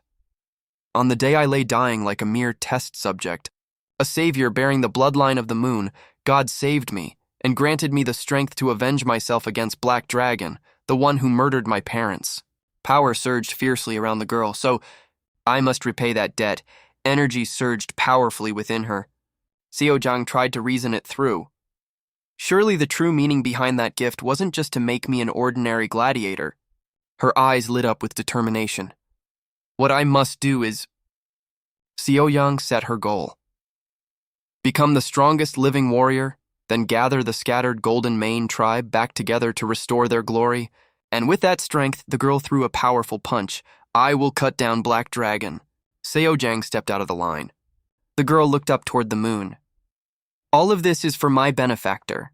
Seo Jiang flashed a mischievous smile. Let's begin. The Golden Mane tribe, royalty of all beast kind after 500 years. Evan suddenly brought something up. That reminds me. He said, the Information Guild has finally gotten news about the children. I meant to tell you at the training grounds, but forgot. Alon didn't seem too interested. Fine, go ahead, Evan explained in detail. Seo Jiang is doing incredibly well in her settlement. She's earned the nickname the Golden Lightning Bolt. He was a bit surprised. Golden Lightning Bolt, huh? Feels like I've heard that somewhere before. Well, either way, it's a relief to hear she's doing fine. He nodded in agreement. Right, in that land, all you need is strength. You can become anything. Alon asked curiously. What about Radan? I haven't heard anything from him since he said he was apprenticing in Rosas, Evan replied while wiping his sword. There's a bit of information, but they're still verifying it. He suddenly realized something. Oh, right. And Evan. Alon's gaze turned cold. Aren't you supposed to be busy right now? He flinched. Huh? Why are you suddenly looking at me like that? I've done everything you asked already. He reminded him gently, you need to get ready to go. It takes at least a month to reach the Mage Tower. Evan jumped up, startled. What? A Mage Tower? I've never even heard of this. Alon put on an innocent face. Oh, did I not mention it? He sighed in resignation. I'm used to it by now. Evan asked again. But a whole month? It only takes a week to reach the Blue Mage Tower. He explained simply, we're going to the Azure Mage Tower. Evan nodded, understanding. Ah, that's near the city of Mekong. That really is far. Evan quickly sprang into action. I'll get everything ready right away. Alon sprawled out on the chair. Sitting in a carriage for a whole month again, just thinking about it is exhausting. But what can you do? The item that could help his precious tiny mana pool was out there. He sighed wearily. The city of Mekong, huh? So many memories. Back in the game, I spent so much time farming there. Mekong, in the heart of the city, was the signature endgame map in Psychedelia. Players could obtain high-quality items if they leveled up and pushed deep inside. Alon had tried many times, but even though countless people had entered Mekong, no one had ever reached the very end. I used to cheat my way down to floor 150. The devs were insane. There were even more floors below that. What's even the point of making it if no one can ever reach it? Just to watch us all suffer, I guess. No idea what kind of item is even on floor 150.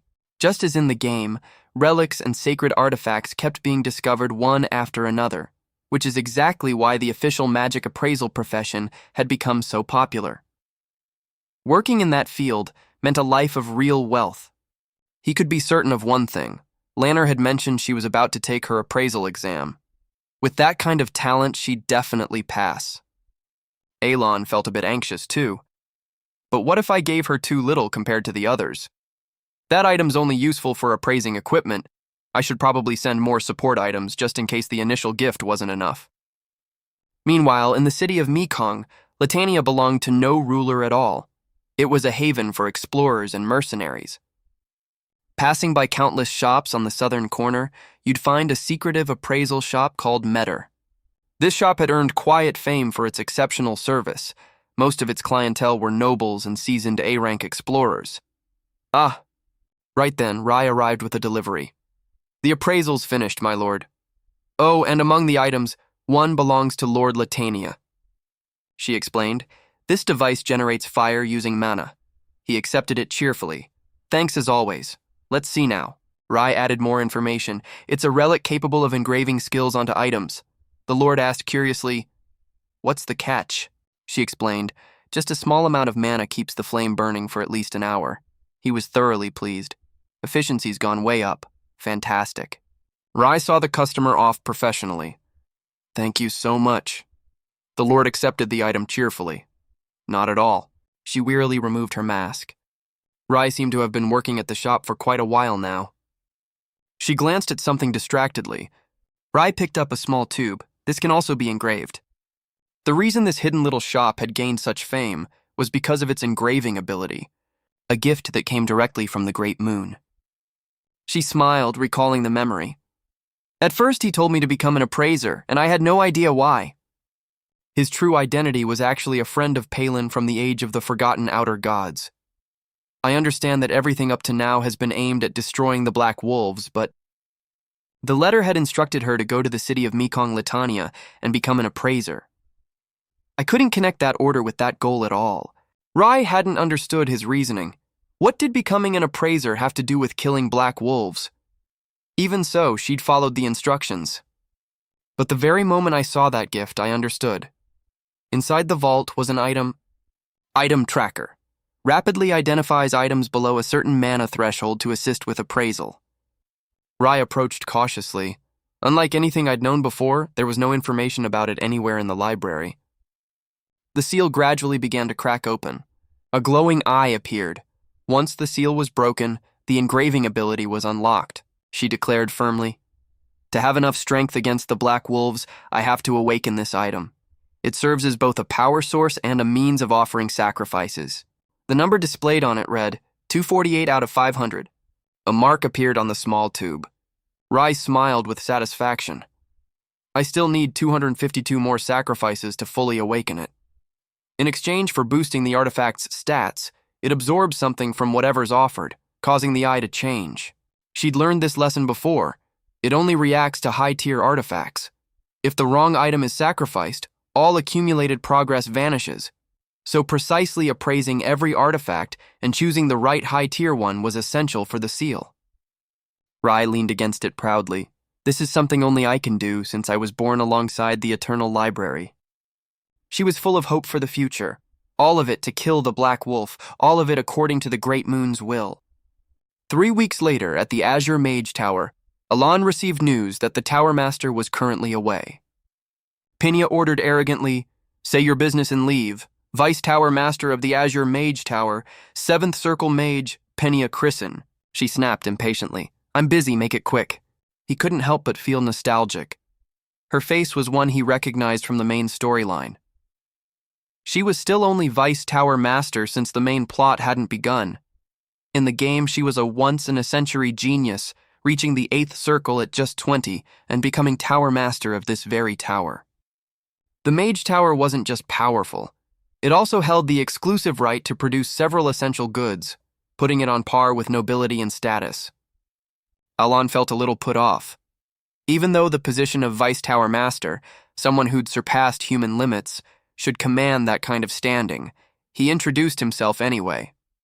"I'm Earl Palladio." Alon continued while Pinya barely listened. "As I mentioned, I'm here to discuss the time gate." She seemed quite busy. "Oh right, I need to hand over this document too." "So, what is it?" He got straight to the point. "I can remove the time gate." The time gate was a rift connecting to a hidden subspace, appearing in places with high frequency of magic use. It caused anomalies and severe damage. Pinya immediately probed Alon.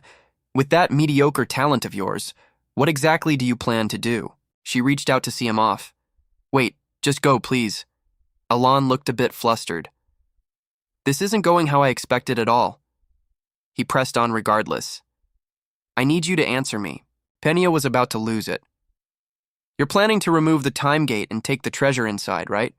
Well, obviously, she slammed the table hard. Right. Great.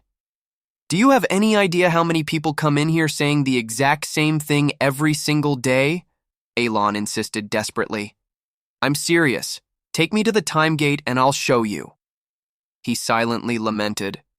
This is so unfair. Why won't she believe me? God, she really is. Penia brought up the past. Look, I understand you need something big to turn public opinion around, since people are starting to realize the only reason you became Earl is because you got lucky when your siblings died. She radiated an unsettling pressure. But that doesn't mean you get to come here and lie to me. Alon looked genuinely surprised. The rumors have spread that far already? Must be because I've been living so quietly. She seemed to keep a surprisingly firm grip on news from the outside world, almost like an addiction. He looked straight at Penia. He went pale with fear. This is terrifying, don't tell me. She'd pulled me right back into place the moment I started getting a little irritated. Evan whispered a reminder. That's just her mana. If we dare make a wrong move, we'll be bent in half. Alon thought to himself helplessly. But I'm getting pretty desperate here too. He offered a bet. If I can't remove the time gate, I'll hand over my entire fortune to the Mage Tower. Penia wasn't buying it, still spouting nonsense. I see how it is. Alon stood firm. If you want, I'll swear an oath on it. Spending a little time in exchange for that isn't such a bad deal, is it? She mulled it over for a moment. Finally, Penia relented. The time gate's in here. As promised, all your assets become mine the moment you fail. He opened the door confidently. That's not going to happen. She had absolutely no hope left. Perfect timing, actually. I was wondering whether you were the real mastermind behind all this, or just some lucky fool. Penia laughed scornfully, mocking. After hearing you talk this whole time, I'm leaning toward the latter. She was certain she'd already won. He's got a tiny mana pool and barely above average energy sensing, talent that barely scrapes the edge of the second circle. What could someone like that possibly accomplish? What a joke. The truth was, there was no need to close the gate at all. It would vanish on its own in 3 months once the artifact research concluded, and no mage alive could actually close a time gate once it appeared. However, the time gate at the Azure Tower had been causing trouble for over 2 years now. Penia offered kind advice. If you can't do anything, just leave the room. She flinched, startled. You're planning to use your bare hands instead of a proper mediation method? Even the archaic schools of magic classified that as primitive, like something out of a fairy tale. Penia frowned, exasperated. Good grief, please, stop with the theatrics and... Suddenly it seized up. The surrounding space froze solid. She broke into a cold sweat. I can't move. No, everything stopped. Penia analyzed in terror. An eye was appearing. It stared straight at her. A vast array of magic circles appeared. Something impossible to predict. Something that had seen through everything. So that's how it is. From that point on, there was absolutely no way to reach it. Penia could only stand frozen in place. Like a holy relic laced with poison, it was absolute destruction itself. A hand reached out toward her. Penia felt compelled to reach back and touch it. Everything absolute power. She broke into a cold sweat. That request, I understand now. The colossal eyes slowly began to close. And after it vanished, space returned to normal. Alon spoke up to announce it. The time gate has been closed. He didn't even break a sweat. It's easy for me, honestly. All I need is the right item and a special method. I'll take the relics this gate spat out. Alon wondered to himself curiously, since he'd need to use it a few more times, he'd deliberately made the spell look mediocre. I wonder if that bluff worked. Penia went pale with fear, stammering. Yes, I won't say a word about it, I promise. Seeing her expression, he felt a bit disappointed. Did my bluff just fail? Alon politely stepped forward. Thank you for that, but there's really no need to, she assured him frantically. Yes, I'll definitely keep my mouth shut. I won't breathe a single word of it, I promise. Penia's face went pale with fear. I might not look it, but I'm incredibly tight-lipped, honestly. His head filled with question marks. What on earth is going on here? With his business done, Alon quickly left. Evan, let's head back. Suddenly she called out to stop him. Wait, please hold on just a moment. Penia offered something, flustered. This is a mana recovery potion I made myself. Please, take it. Alon couldn't help but be surprised. A handmade mana recovery potion, and the highest grade kind at that. She asked, anxious. Is it to your liking, my lord? He was still examining it. I've heard just 2 of these bottles cost as much as an entire mansion. It's almost frightening how expensive it is. Alon was quite astonished. Just for helping out with Simon and I get thanked this much? Penia clutched her head in a panic. Well, per the Earl's request, I'll definitely keep this quiet.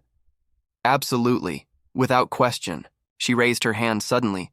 Right, a magic contract. We should form a magic contract, shouldn't we? He felt it wasn't really necessary. It's such a small matter. Does it really call for a contract? Alon hurried to stop her. Wait a moment. He started to sense something.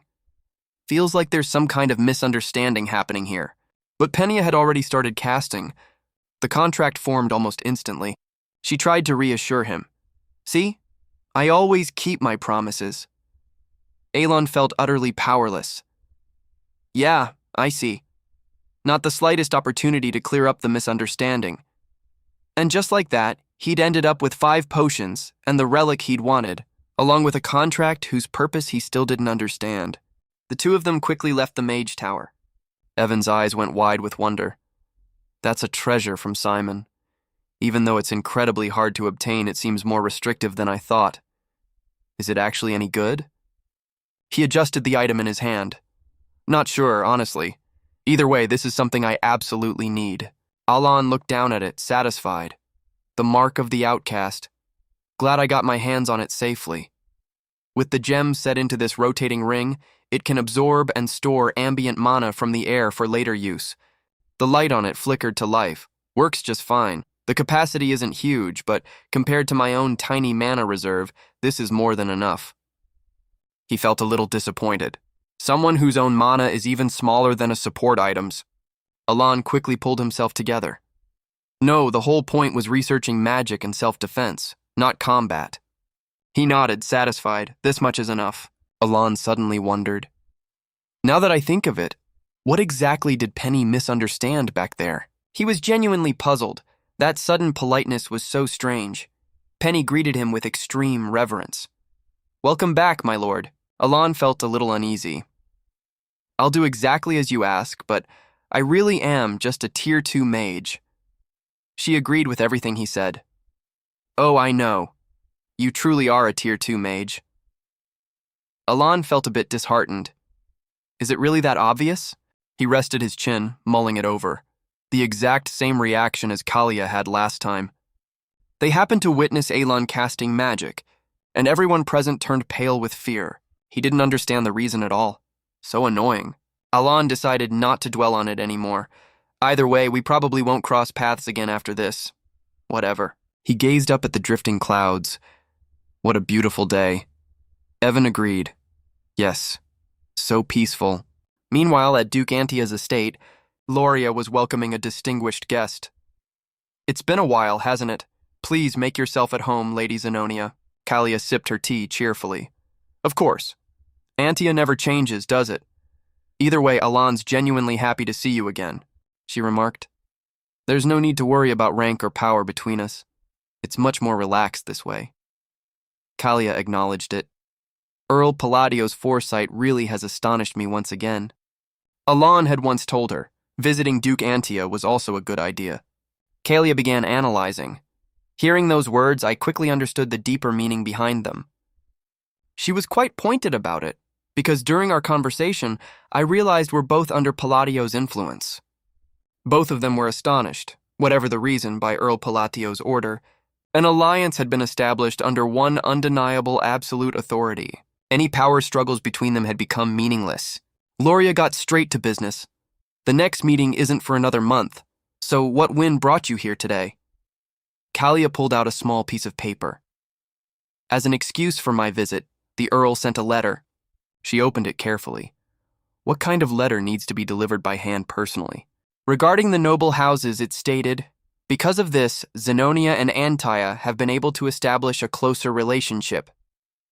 Lady Genoa, I wish you peace.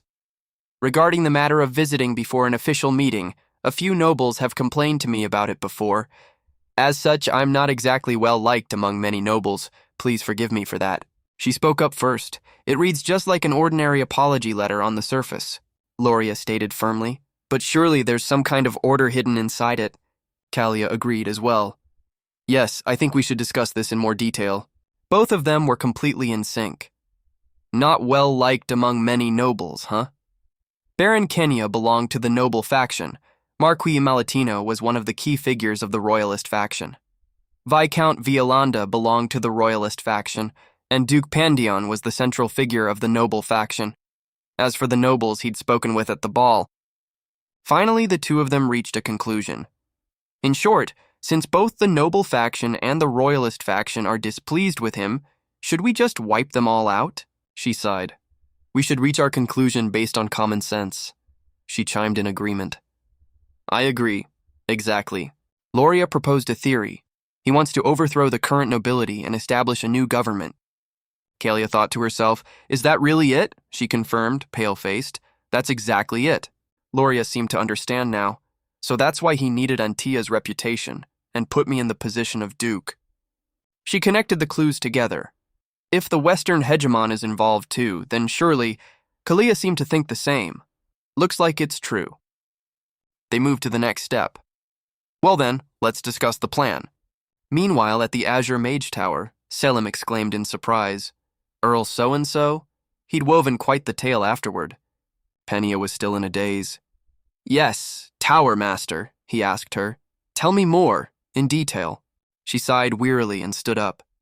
And just like that, the pieces started fitting themselves together on their own, chaotic, and yet somehow all connected. Aelon suddenly felt something was off. Evan asked, worried. Are you all right? He coughed violently. Must be the sweet potato. Suddenly got caught in my throat. Alon calmly took the water bottle. Still, it's really good. He was thoroughly exhausted. He just wanted to get home as soon as possible. Alon thought to himself, about time for Utia's letter to arrive, isn't it? At the same time, in the shrine, Utia had put on a brand new set of robes. She looked exactly like a gentle, devout nun. Selim exclaimed triumphantly with joy, Penta, my disciple, I've returned. He looked around, surprised. But I can't sense the time gate anymore. Did something happen? Pania looked like she'd lost her soul. You've returned, Tower Master. I've completed the task you assigned me. Selim panicked. Penta. He grew anxious. Did something serious happen? The girl isn't scolding me the way she usually does, Selim quickly asked Han. What's going on?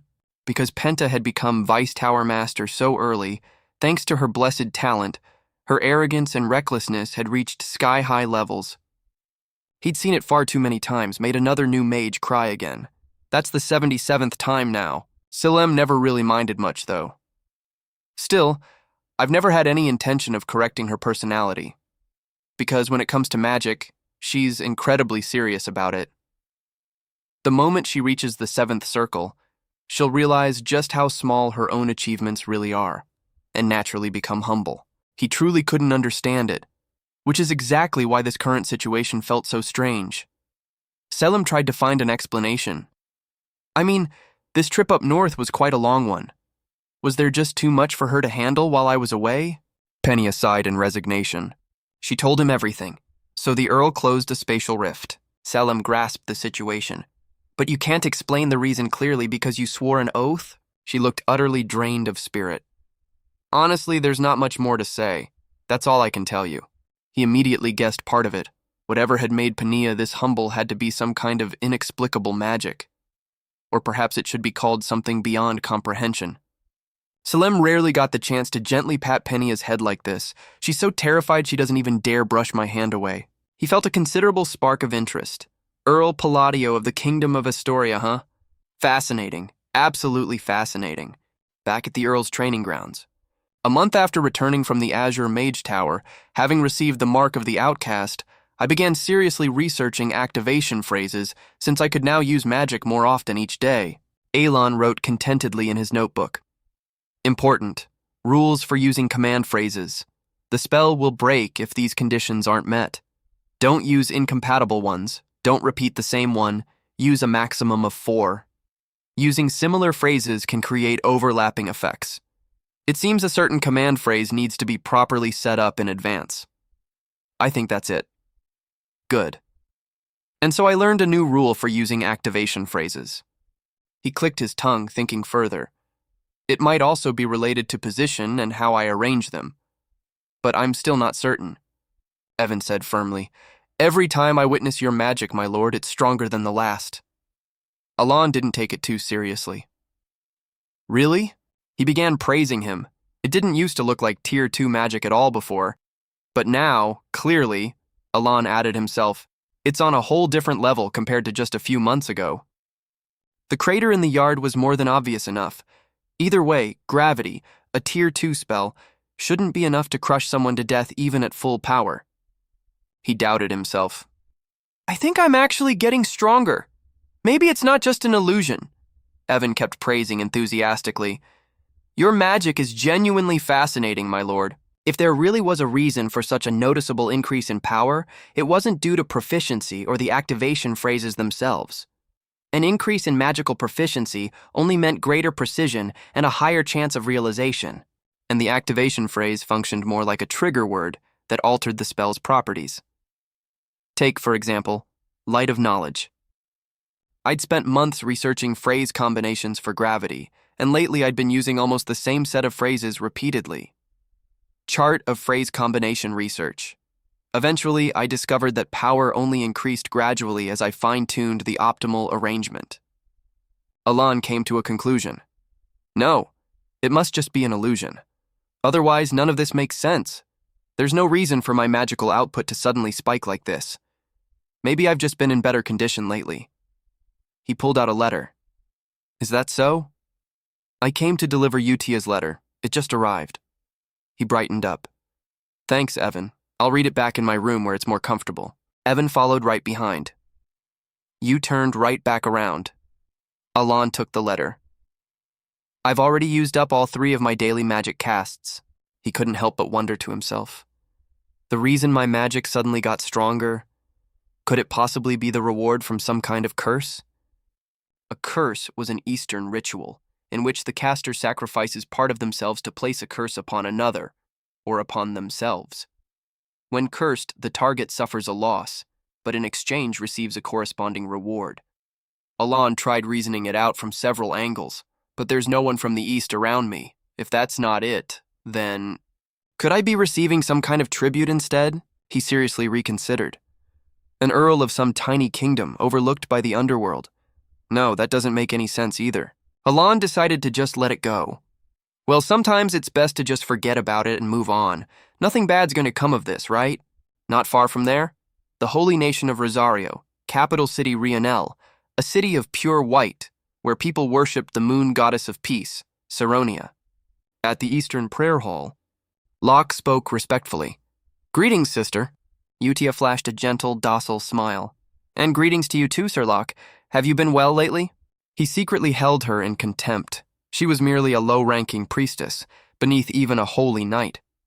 She didn't even wear the badge of divine grace. Locke bowed properly out of formality, but I still have to show her respect. He reported. Yes, this time we managed to rescue 8 children and 25 lives from a small village in the east-west region. All thanks to you, sister. Utia displayed a show of humility. Not at all. The one who truly accomplished that divine work was you. She raised her eyes toward the statue of the goddess.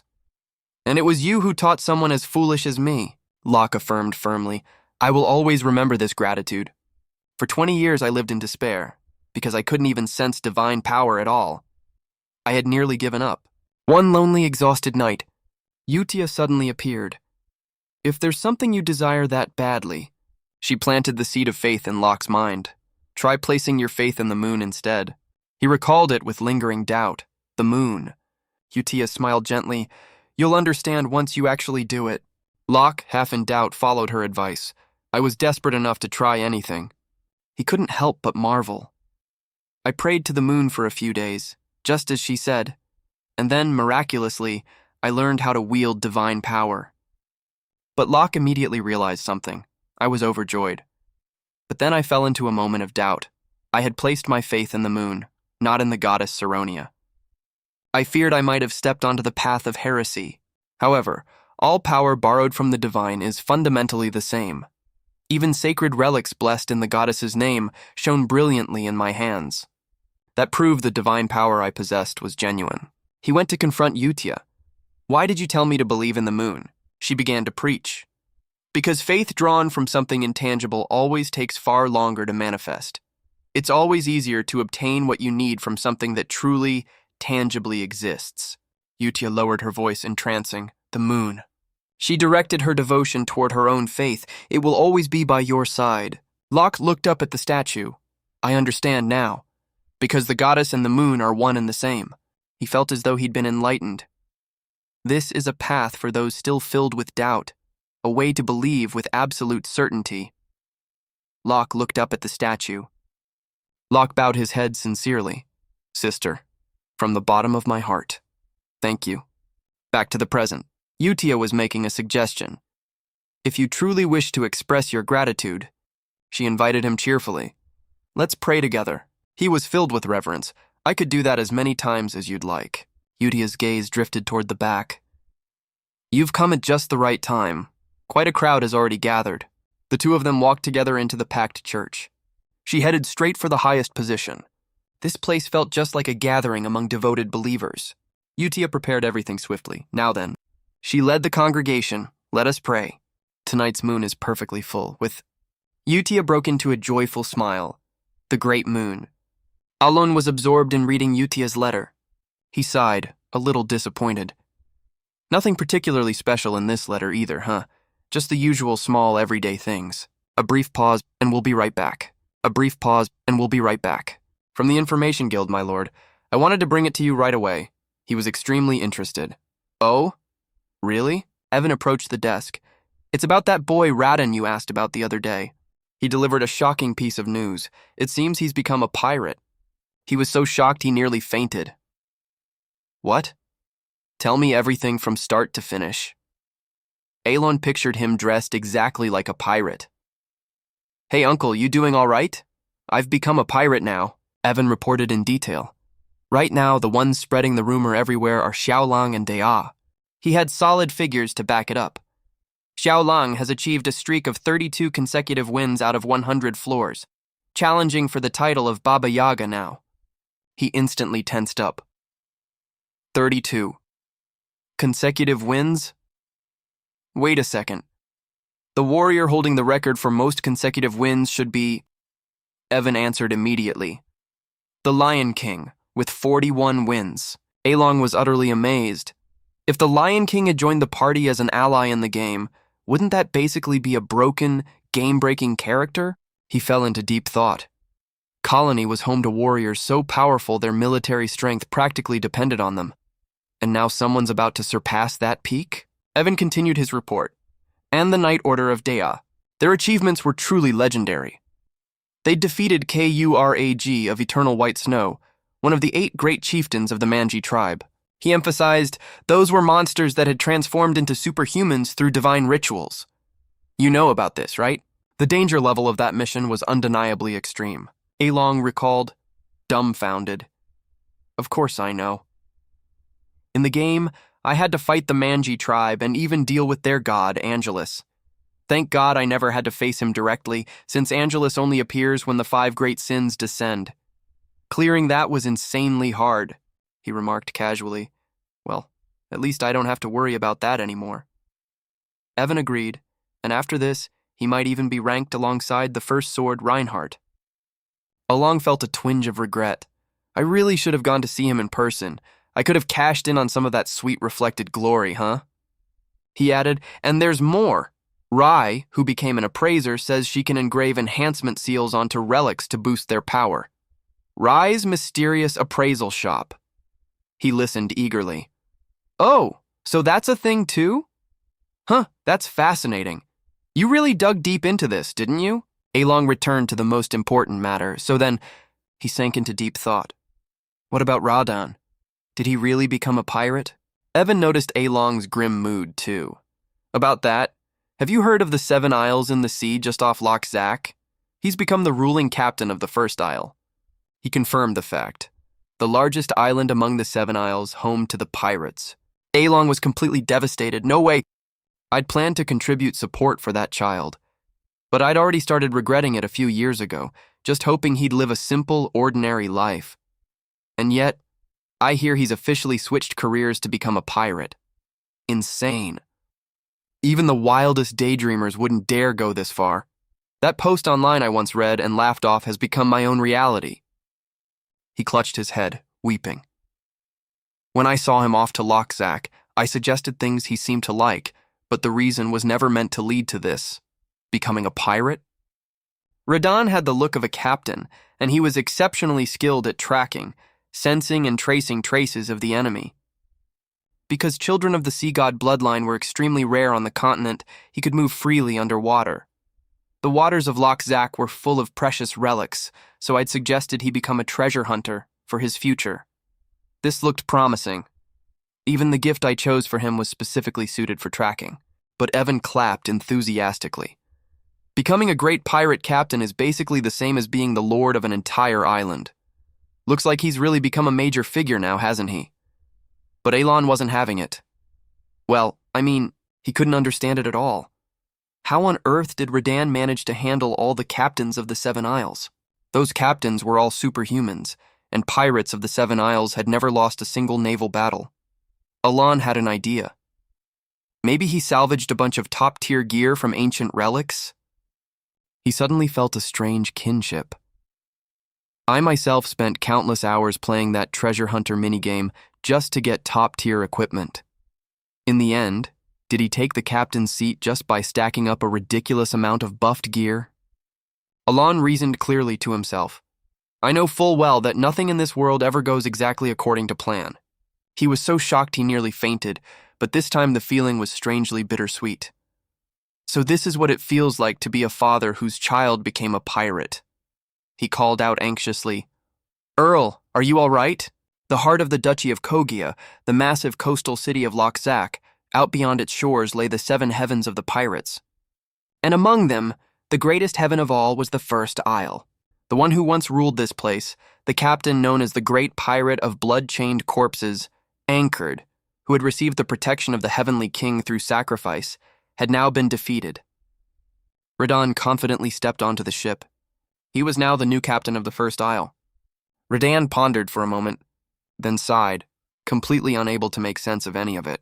Radon kept wondering to himself, just what exactly is this great moon anyway? He sat there thinking. I never really cared, so I'd never given it much thought. At first, I just figured he was some kind, likable uncle-type figure. Was that really all there was to it? If it weren't for meeting Utia, I probably would have died as some biological test subject slave, and on top of that, my abilities were even unlocked. In truth, joining the Blue Moon group was mostly just to stay close to Utia, so when I received an official order directly from the Great Moon himself, Radon kept rereading the letter Along had sent. It was genuinely a puzzling order. He couldn't quite grasp it. What was even the point of becoming a treasure hunter? I even felt a bit insulted by it, to be honest. Radon even felt a sense of injustice, considering how many people I needed to take revenge on as soon as possible. The Black Wolves who had massacred his tribe. The scene from the past was still etched vividly in his mind. I, Radon, carry a blood debt against them, people who once lived on an island that few even knew existed.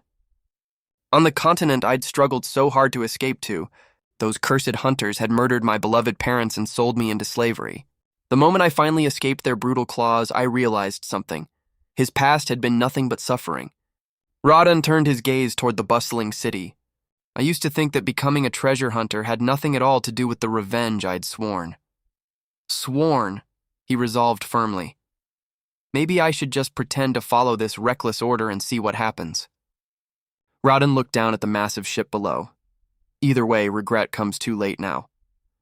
Before him was a wanted poster. The ship was bustling with lively energy. Someone was boasting loudly. Only the chosen great pirates can receive the Heavenly King's protection through sacrifice.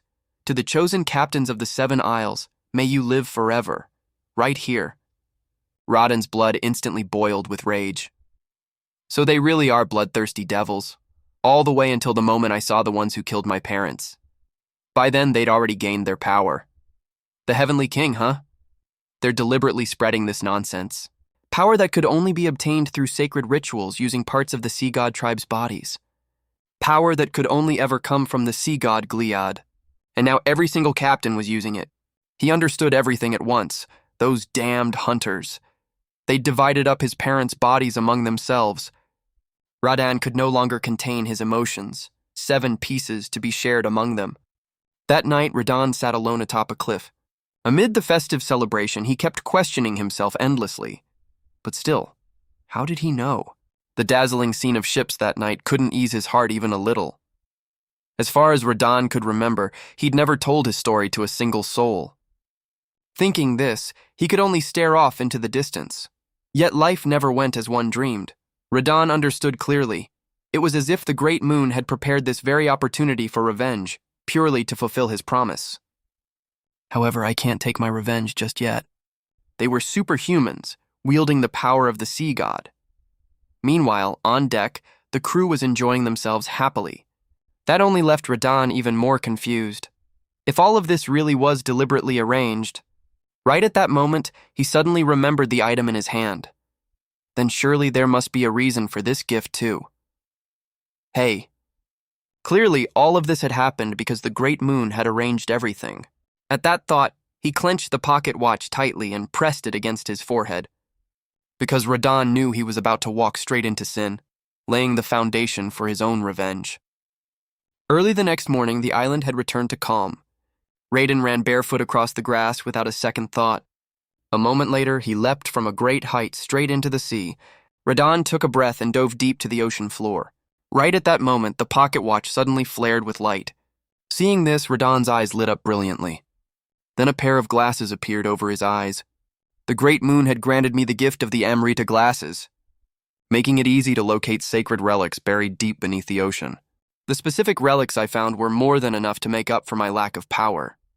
It wasn't until the sun set over the sea that he finally stepped ashore, scolding himself. And all I offered in return was one simple thank you. How stupid of me. After that, the great moon had kept his promise. This left Radan blaming himself even more.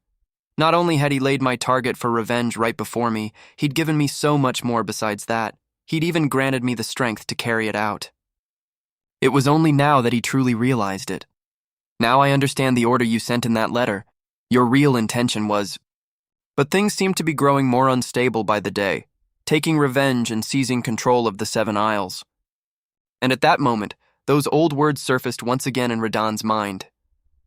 Am I right? So never forget. Everything, all of it, is because of... Even so, he still couldn't quite grasp it. At such a crucial moment. Was that really all there was to those once hollow-sounding words? Radan felt as though he'd found the right path, gradually becoming a beacon of faith himself. Everything. At that thought, his once cold heart finally began to thaw, etched deep into his own. For the great moon, with that, all Radan could do was cast his gaze out toward the distant sea. Meanwhile, time continued to slip by. 3 months later, the suffocating summer heat had faded, and autumn had arrived. The season of the biennial Astoria Grand Gathering had come. Alon sat in the carriage like a hollow shell. I'm being forced to attend too. Mandatory once every 4 years. I genuinely hate this. Meanwhile, they continued rolling steadily forward. Right then, Evan spoke up. The carriages of Houses Cry and Eden have joined the convoy as planned. He replied upon hearing this. Right. Yet deep down, Alon felt no joy at all. Traveling in a large group to avoid trouble with bandits. What a strange custom, such a hassle. A while later, they finally arrived at a small house. The moment he sipped his glass of water, he understood. But what I realized that night was... The group looked at Alon and remarked, Earl so-and-so, honestly, traveling with just one guard is a bit much. Even Cry chimed in. Since you only became Earl by pure coincidence. Is your treasury in trouble or something? For me, the real problem isn't the bandits, it's the nobility. More than anyone, he understood clearly, they were spewing pure venom. He'd rather they insult him to his face than talk behind his back. It wasn't surprising, really. With a long-standing reputation as a notorious scoundrel, House Palladio's power, which had once dominated the entire vast eastern underworld, had been built on the massive flow of money coming from those dark corners. But Alon had long since lost interest in all of that. Since I'm content with my current life, I've washed my hands of it and stepped away from the underworld entirely. These days I have no trouble making a living at all. The underworld's far too dangerous. No thanks. But that had also caused a few complications, which is exactly why. The Eastern Underworld was now being eyed by the Tepsiu group, and rumors were spreading that I'd only become Earl through sheer luck. At that moment, he realized it had become common, accepted knowledge. I know the rumor that I was the true mastermind pulling the strings of the territory has already died down, downgraded instead to some kid who just got lucky. Just as Along was mulling this over, the man suddenly cut in sarcastically. "Oh dear, what a shame you're so short on money." He rushed over to add flattery too. "You know, I can help you out anytime. Just say the word." Though he said nothing outwardly, Alon was clearly irritated inside. I can't believe they'd mock me straight to my face like this. They really are being childish. Even so, Along simply let them ramble on by themselves. But these bastards really are crossing a line here. Suddenly his eyes lit up as everything clicked into place. Along finally understood. So that's it. This is the Palladio Victims Club. The two houses, Cry and Eden. People who'd once been mercilessly crushed under Palladio's heel. That's exactly why they were determined to hurt others, which only irritated him even more. Now those two houses were unleashing all the pent-up resentment and grievances they'd bottled up for so long, controlling themselves unconsciously. Studying it closely, it wasn't like he was the one who'd bullied them in the first place. But all Alon could do was sit there playing along. I feel like I'm dealing with a couple of pathetic internet trolls. Right then, Evan walked over and asked, "Good grief, are they still not bored of this?" Gotta admit, they're persistent. Seeing this, he turned and said, "Well, ignoring them is the best answer here." "Evan, where are you going?" He answered immediately. "They're handing out food in the kitchen." The moment he saw it, Along couldn't help but exclaim, "Grilled corn, that looks delicious." As he scooped up the food, he thought to himself, vegetables are always the best, especially on a cold night like this. But the two men over there still wouldn't stop rambling. "I guess your underworld lackeys vanished because you couldn't manage them properly.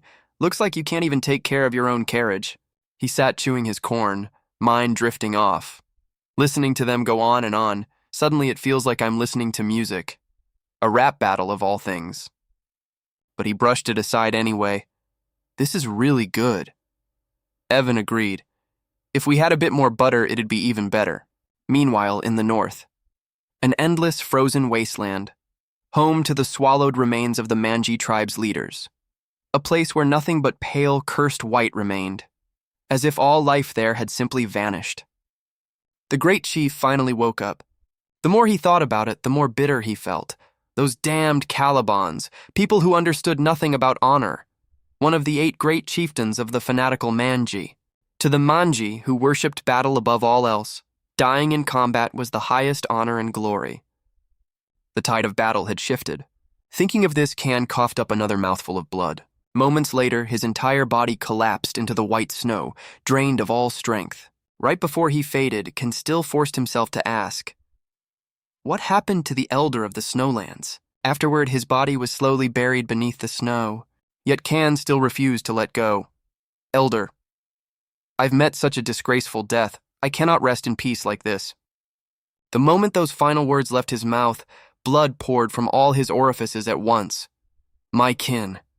Amid the white snow, he screamed out, call my name, proclaim my great and honored horn. But what had to happen would happen eventually, the name you all once worshipped, Utantos.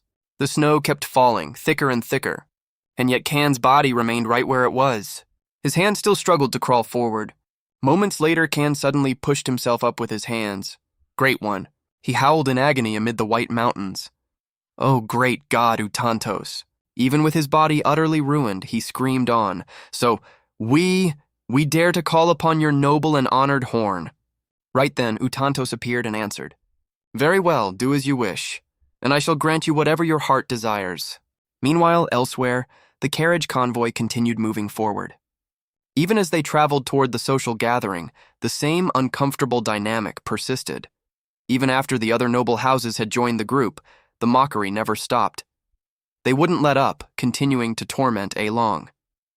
Along? You call that a meal? It's so pathetic I could cry, But he simply carried on unfazed.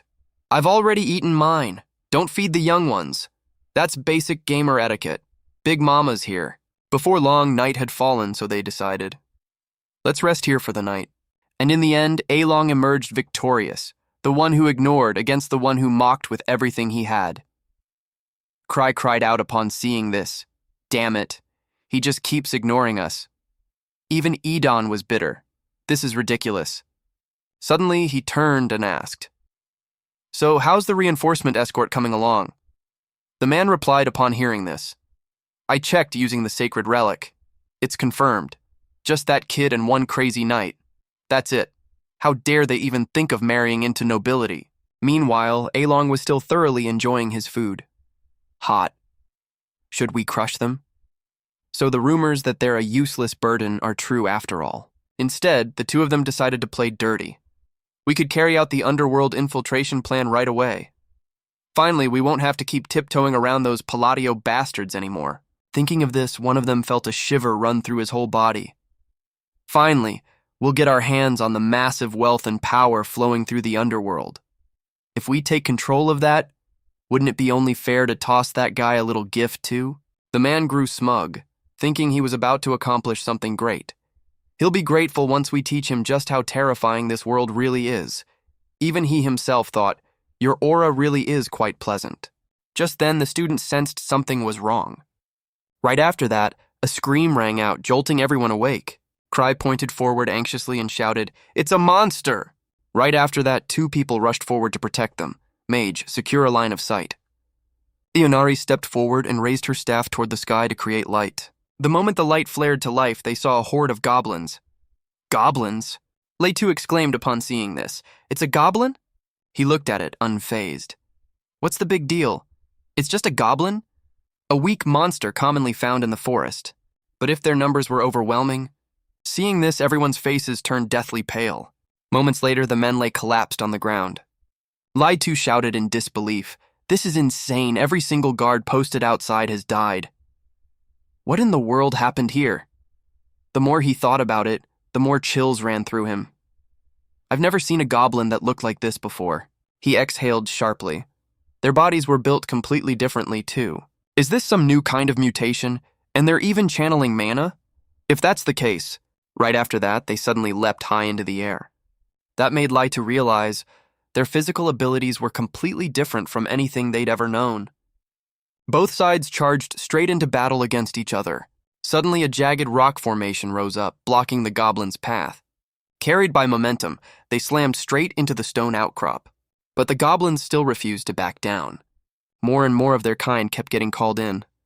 Yeah, Yunari saw this and immediately cast a spell. Tier 3 magic, stone wall, and a Tier 2 shield. There's another mage here too? Who on earth could it be? At that exact moment, Along appeared. Enhance. The soldiers stared, stunned. Then he cast another spell, Compress. The goblins caught in it collapsed as if their bones had turned to jelly.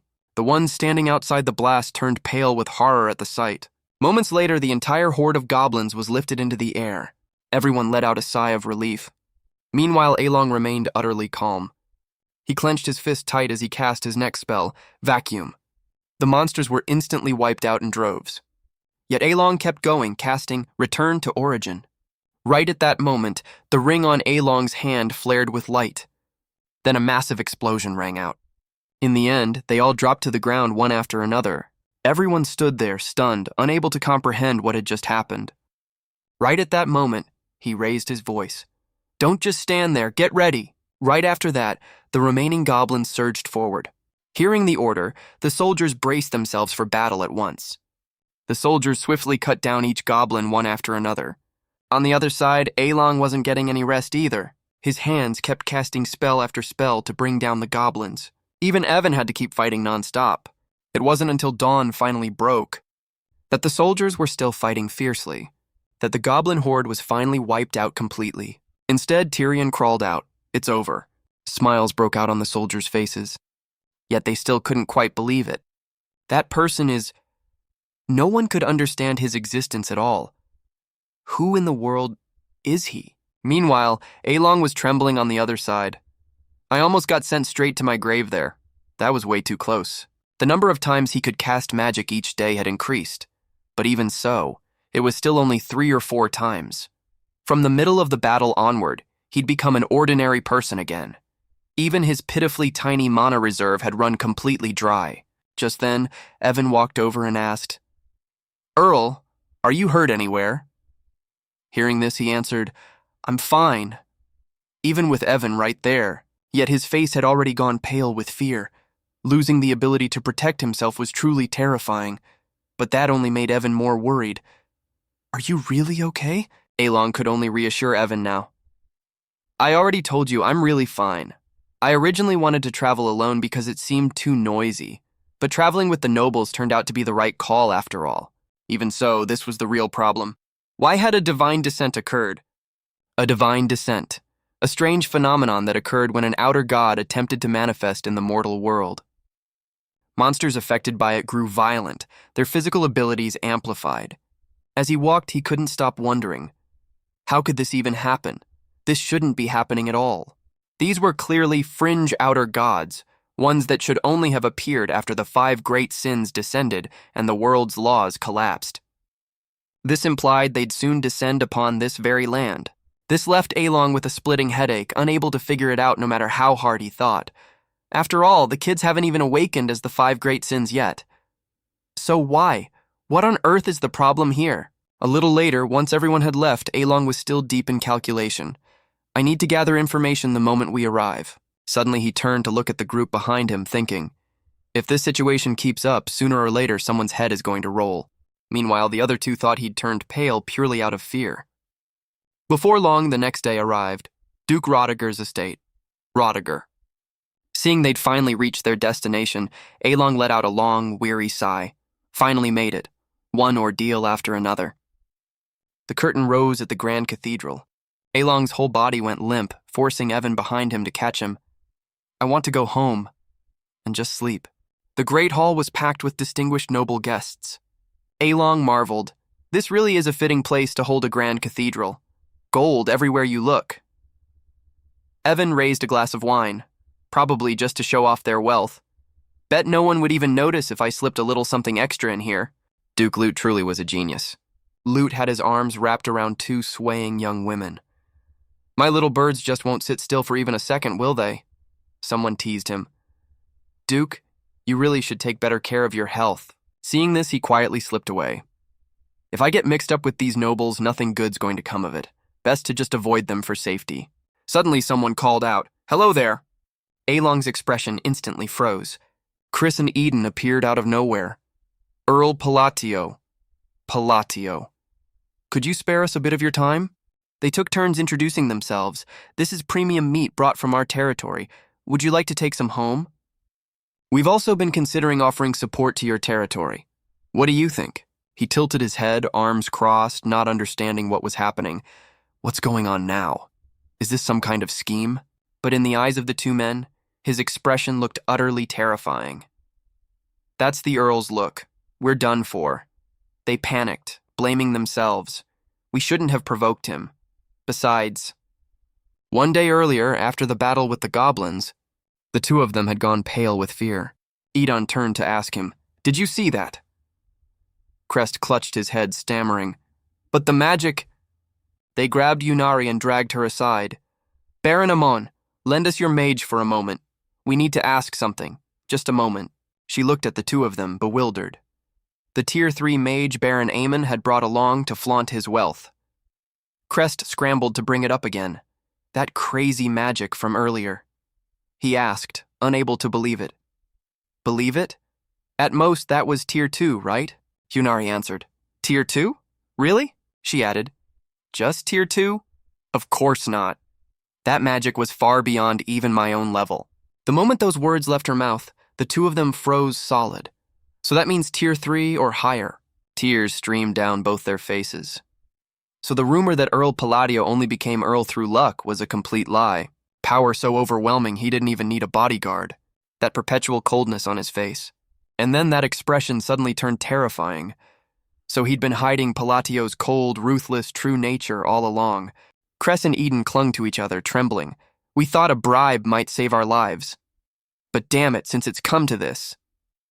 So they decided, beg forgiveness. The two of them stood before Alon. How dare we act so arrogantly toward Earl Palatio, blinded by our own foolish delusions? No, I must have genuinely lost my mind.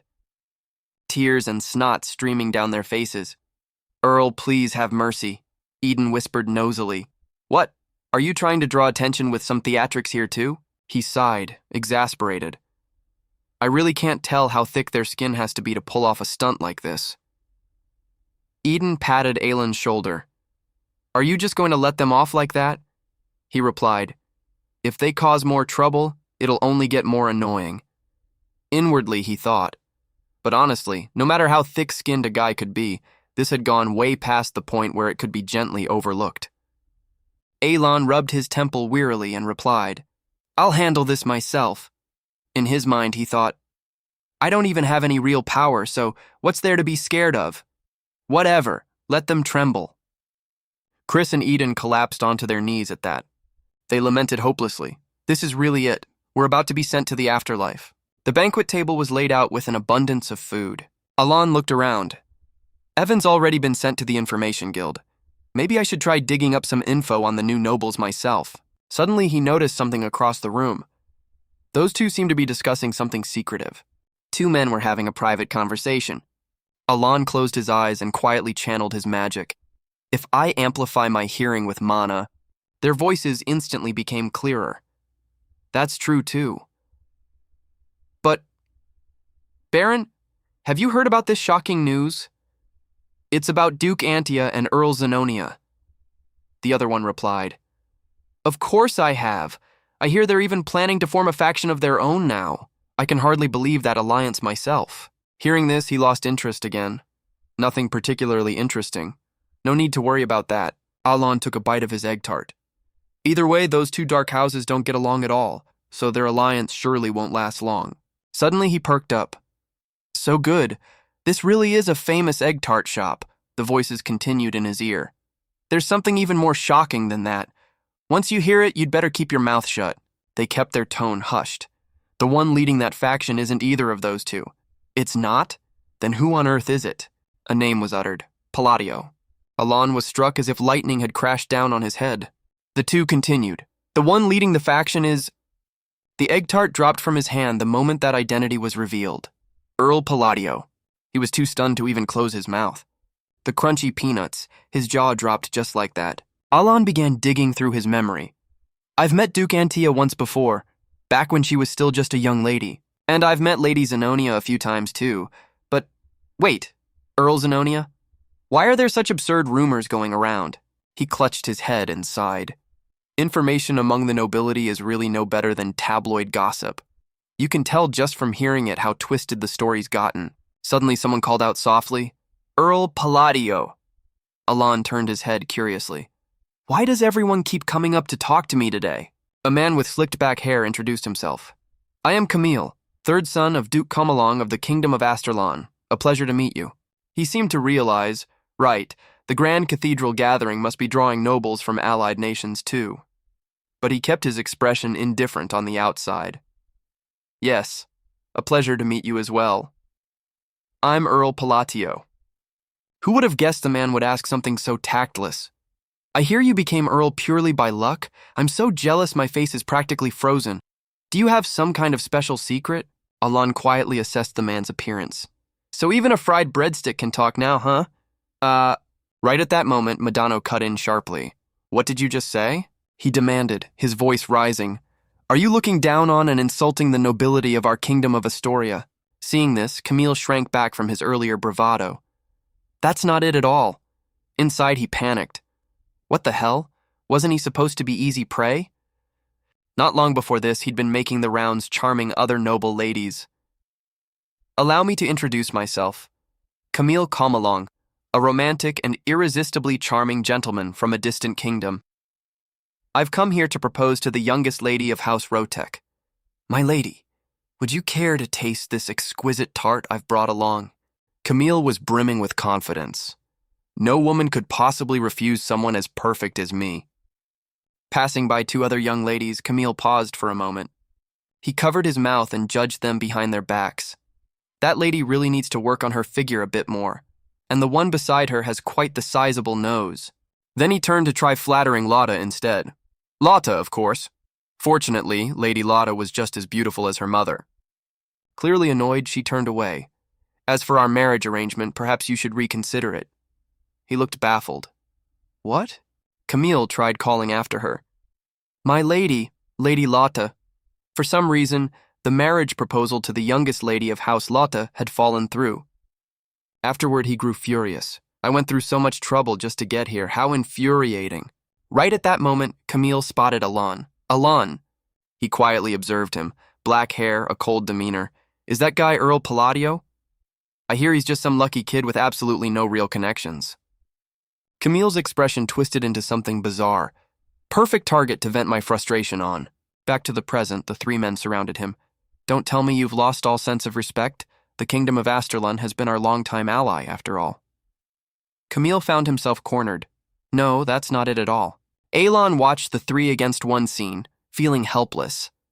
What kind of ridiculous farce is this now? No matter how politically clueless a noble might be, even they'd recognize these three. Rotek scoffed coldly. The Duke of Milan, a pillar of Asteria, head of the noble faction. Duke Rotek.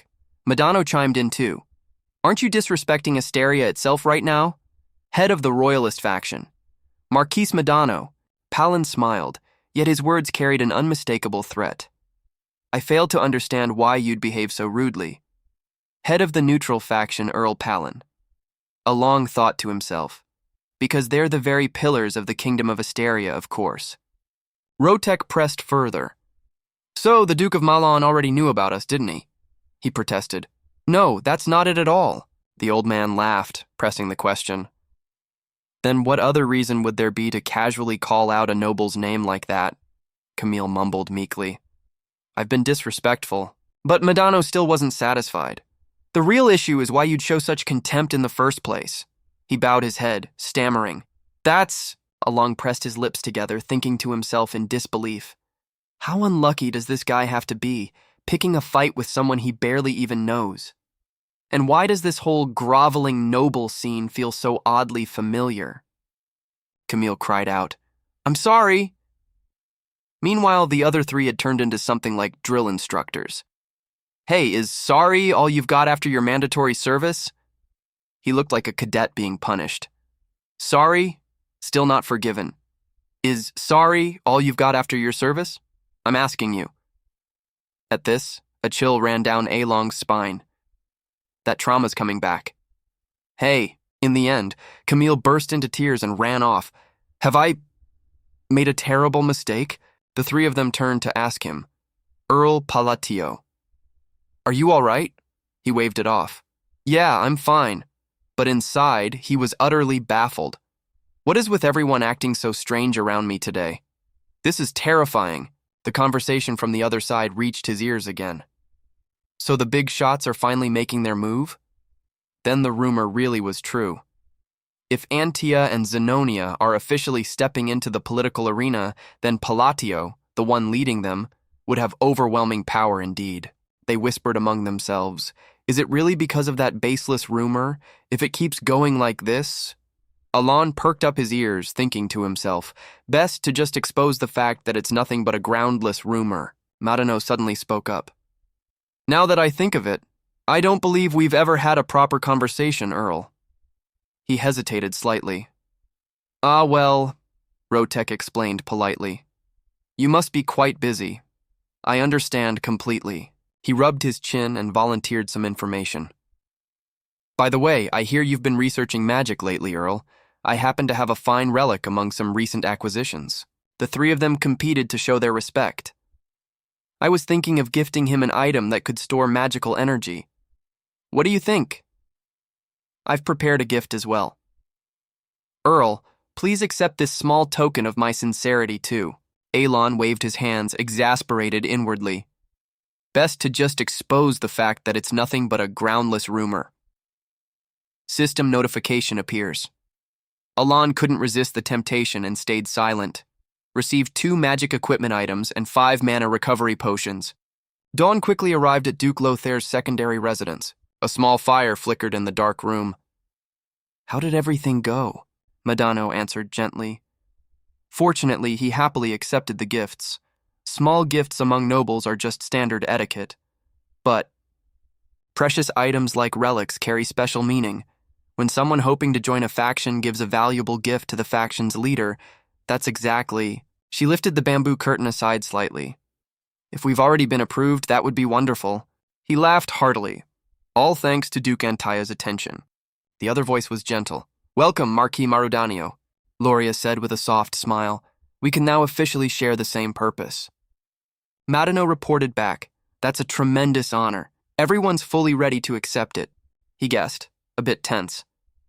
Duke Antaya, who rarely acts directly, has personally shown up and conveyed this to only a select few. Surely this means the necessary cards have already been chosen. They'd gone through an initiation ritual along with a token bribe of good faith. Even though the rumor was spreading like wildfire, this was clearly the main political current now. His expression was filled with determination. I must seize this opportunity. Hearing this, Loria calmly responded. In the end, her expression carried a note of mystery. We can now act officially. The 4th day of the banquet arrived. Everyone moved about freely in the great hall. Alon stood alone, assessing the situation. Not sure why, but the loot just kept piling up bit by bit, probably because of that false rumor linking me to Antaya and Zenonia. So they're treating me extremely well. His expression was weary as he told himself, just accept it for now. Would they even want it back later? Classic hit-and-run tactic? Suddenly a hand landed on his shoulder, making Alon jump. Earl. Seeing this, Evan asked, puzzled. Why are you so startled? It's just me. He clutched his chest, catching his breath. Alon exclaimed in shock. An outer god descended in the north? He confirmed. Yes, I hear Caliban is in chaos. Based on ancient texts, they speculate it's connected to the amethyst-colored outer god. Alon asked further. And the extra information I requested? Evan reported. The person you're looking for is in that village, north of Asterlon. He praised him. Good. We can stop by on the way. Alon's expression grew heavy. We're heading to Caliban. This decision caught Evan off guard. So suddenly? Why Caliban of all places? Are you planning to head north? But he answered indifferently. I'll explain the details on the road. Alon gave the order. Prepare to depart immediately. Evan accepted the order. Understood. Once the matter was settled, he leaned back, covering his face with a sigh. I really hoped things wouldn't get this bad. Catastrophic existences like the 5 great sins. Outer gods. No one knew which outer god would descend, nor when it might manifest through a divine descent. That's exactly why I tried to gather information and act as quickly as possible, but... Alon rubbed half his face, troubled. I never expected it to happen this fast.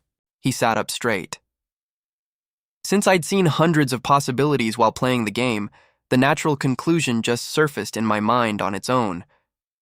The allied kingdoms would collapse, falling into ruin as they got dragged into foolish wars over land, tainted by power from another realm. Alon fell into deep thought. My whole life would shatter in an instant. I'd come up with a plan to deal with this, but after manifesting in the world, an outer god goes through a stabilization period lasting several months before fully awakening into a living god. During that time, they can't unleash their full power like a heroic spirit could, so targeting them during that window was the best option. Afterward, he picked up his pen and wrote a few lines. I can't guarantee anything, but I have to try regardless. The letter was sealed with wax. This is the only path forward. Wonder what that kid would even like. Alon picked up the letter and stared at it for a long while. A week later, Leonard came running with a piece of paper, reporting urgently. Commander... Deus stepped forward to take it. Suddenly, his expression turned to shock. Deus called out, Vice Commander? And the man answered seriously. Yes. He personally took command. Inform them the northern schedule will be pushed back 2 weeks. New destination, back can, A village north of the kingdom of Asteron. At this, Alon couldn't help but be surprised. I never expected to find him so easily. Elevin greeted him cheerfully. Elevin, hello there. He thought to himself, this kid really stands out. The protagonist and playable main character of the turn-based RPG Logo Live, Psychedelia. Alon assessed him, right? A protagonist really is a protagonist through and through. He looked at the man's face and thought, he looks exactly like the illustration. He's a boy, right? Way too handsome. Alon bowed slightly at that. But do you even know who I am? He scratched his head casually and answered, Ah, I'm just happy to meet someone new. I'm Elevan. He took in every bit of that reaction. No matter how different this world was from the game, a protagonist was still a protagonist. Sooner or later, this kid would become famous and powerful. Alon straightened up and complimented him. Right, you really do have such a bright personality. He muttered inwardly. Facing a character I once personally controlled with my own hands feels genuinely strange. Afterward, Alon tossed a full sack over to Elevan. Here, take this. He pulled out a gold coin, asking curiously, Is this a gold coin? He turned and waved, signaling. Evan. Evan immediately knelt on one knee and opened a case containing several glass vials. Yes, Elevan stood there, dumbfounded, not understanding what was going on. Not stopping there, the two of them tossed over several colorful gift boxes as well. Alon pointed toward the mountain of goods behind him. All of this is yours. Elevan was shocked, unable to believe it. All of it? This much? He couldn't help but ask why the Earl would suddenly give him all this. He answered plainly, Consider it an investment. In his mind, Alon thought to himself, I've brought everything useful for a protagonist's early development. He placed a hand on Eleven's shoulder and said seriously, Because you'll become someone very important in the future. Inwardly, he silently prayed, Hurry up and get strong so you can help me deal with things like outer gods. Afterward, he turned and walked away, wondering, Is this enough to have treated him well? Alon asked himself inwardly, Have I won his favor now? Suddenly he remembered something important. Oh no. Alon turned back and said, I forgot to introduce myself. Right, I'm Earl Palladio. In his mind, he thought, Remember this name, the sponsor you'll owe gratitude to once you succeed. Elevan chased after the carriage. Thank you, my lord. Earl. His face was absolutely beaming. I'll definitely remember this. Seeing this, Alon wondered to himself, was his personality really always this cheerful? He rubbed his chin, thinking, This is supposed to be a dark fantasy world. I never expected him to be this optimistic. Suddenly, Evan spoke up with a suggestion. Earl, I understand what you're doing, but is it really all right to just leave without a proper conversation? Alon explained flatly. He's a smart kid. He'll understand. But his true thoughts were different. My life's on the line here. I don't have time to build rapport. Alon let out a sigh. If you didn't know, I've already set the protagonist to auto farm mode. Long live pay to win. Evan also sensed just how special Elevan was. Either way, that kid has some seriously strange talent, he remarked. His mana feels dense and swirling, and even though he's dressed plainly, I get the feeling he's carrying a sacred relic on him. Alon shared the same thought. I sensed that mana too. He recalled, the original setting had him as completely ordinary before starting his adventure. This might be yet another unpredicted butterfly effect. Different from the game, especially since he's the protagonist. Either way, in short, I just need to safeguard my own peaceful life plan. Alon shrugged, unconcerned. The stronger he gets, the better. This investment will pay off. Besides, Elevan was one of the few genuinely kind people in this miserable dark fantasy world, so there was nothing to worry about. Suddenly, a spark of realization flashed through his mind. Wait, Alon quickly asked. Evan? Vader? His eyes lit up. She'll meet me, right? Alon's expression showed little emotion. I never even went to the orphanage myself, out of fear, and yet things turned out like this anyway. Evan wondered, don't tell me they won't even let me meet her once. Just once. The carriage had traveled quite a distance before Alon finally answered. Probably. Just before that, the sorrow of a young transported soul. Evan looked helplessly at the marble shooter toy in his hand. Why did I buy so much random junk? He answered. Consider it tribute for my future life-saving lifeline. Time passed swiftly, and before long. 10 days later, the capital of Caliburn, the outskirts. Right then, at the northern gate, the carriages lined up neatly, waiting their turn to enter. Inside the carriage, Evan kept yawning non-stop. This is genuinely exhausting. Though worn out himself, Alon had to admit, of course a long journey would be tiring. Evan kept grumbling. If it weren't for that bizarre labyrinth at the end, I probably could have relaxed my face by now. But Alan had no energy left to discuss it further, so he just let it go. Alon looked at the pendant in his hand, hesitating, the heart of a father wanting to give everything he had. And there was still the other gift. Would Deus even like it? Well, Evan looked outside to check the situation and realized right away, we're almost up. As he stepped down, he added, without forgetting to mention, the capital checkpoint probably just needs identity verification. I'll go check quickly. But all he got in response was Alon's lazy reply. Okay. He leaned back comfortably against the pile of goods in the carriage and remarked, well, at least this part's quick, thank goodness. Suddenly, a noise caught Alon's attention. It turned out Evan had come back to report. Earl, there's a bit of an issue. Alon looked over, a little suspicious. An issue? Alon sensed something strange happening, everyone suddenly stepping aside like this. Is something going on? Evan hesitated, unsure how to explain. I've already verified your identity, but... Right at that moment, a man walked over. Are you Earl Palatino, by any chance? The man introduced himself.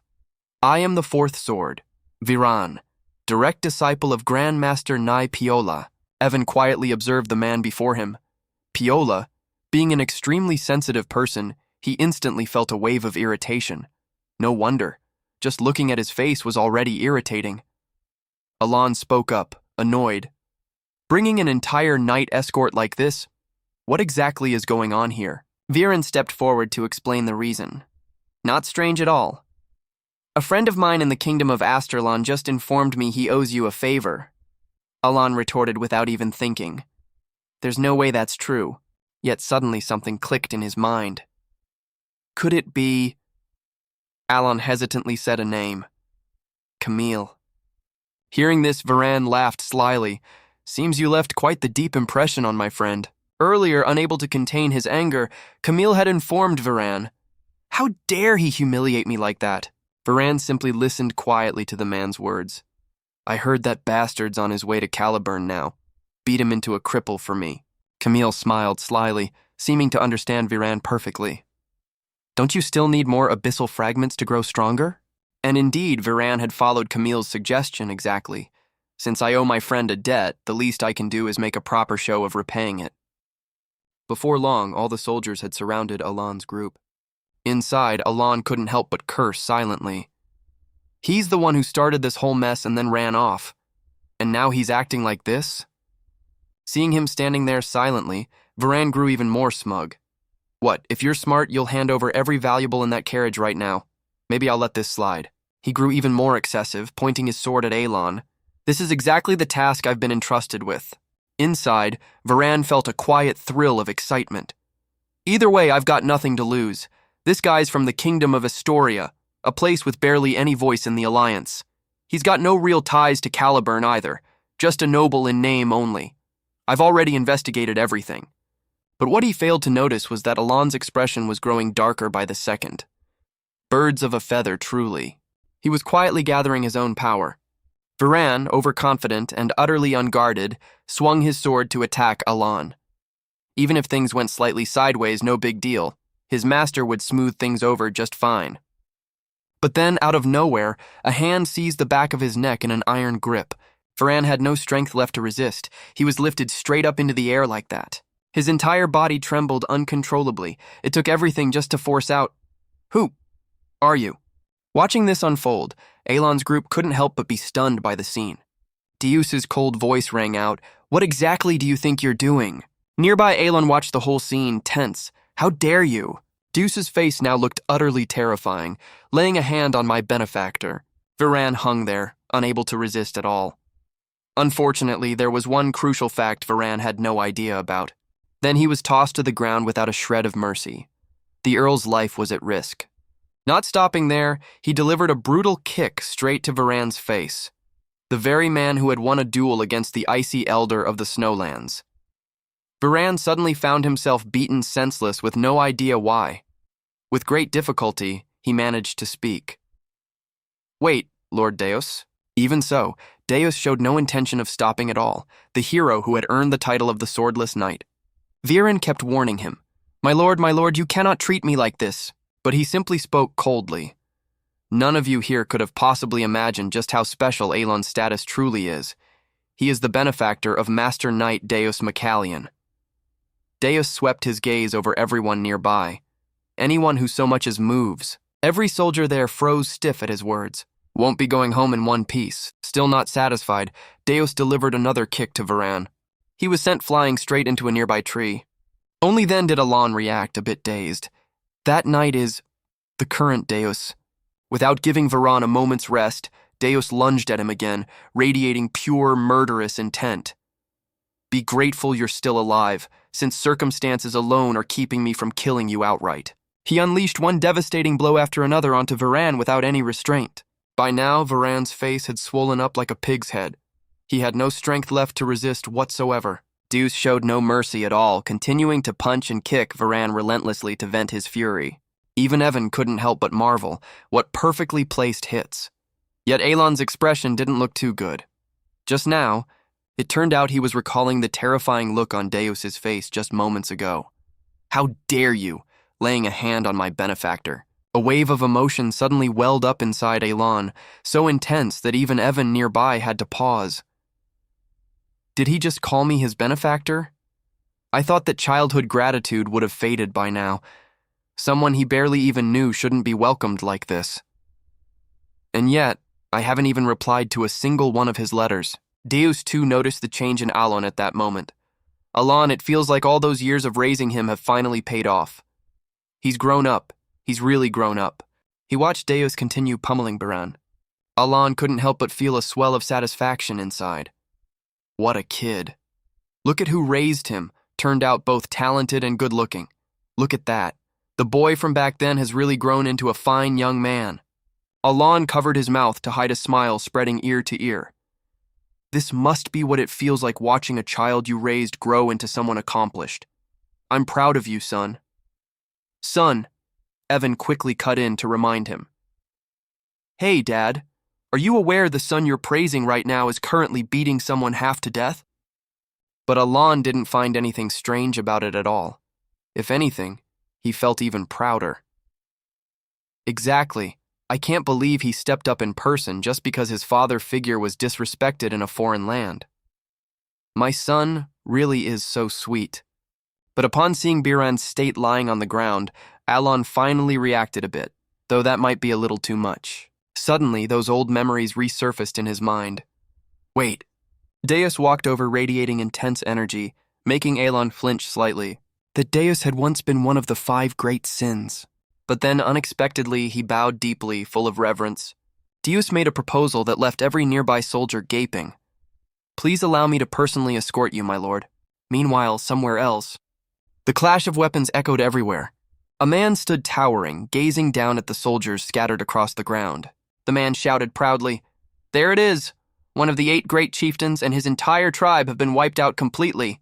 And that man was none other than Delman, the 3rd Sword of Caliburn and captain of the Crimson Flame Knights. All the soldiers behind him cheered joyfully. Victory belongs to the Crimson Flame Knights. Delman quickly issued the order. All forces retreat to the outpost and prepare supplies. Without hesitation, his subordinates answered in unison. Understood, Captain.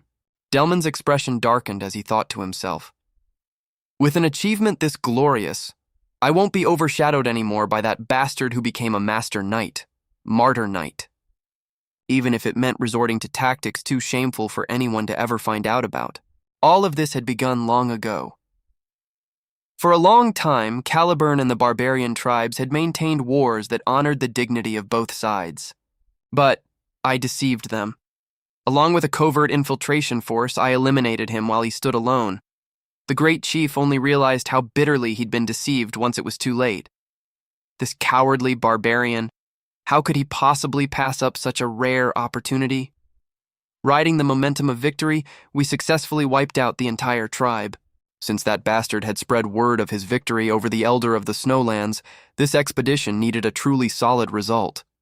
Whether the barbarians had hidden it or not, Can's body had vanished during the battle. Still, the barbarian had one more foolproof scheme up his sleeve. But even if he clung to his last breath, the poison had already taken effect. He was certain to die regardless. The more he thought about it, the more excited he became. Either way, all that remained was returning to Caliburn to report his achievements.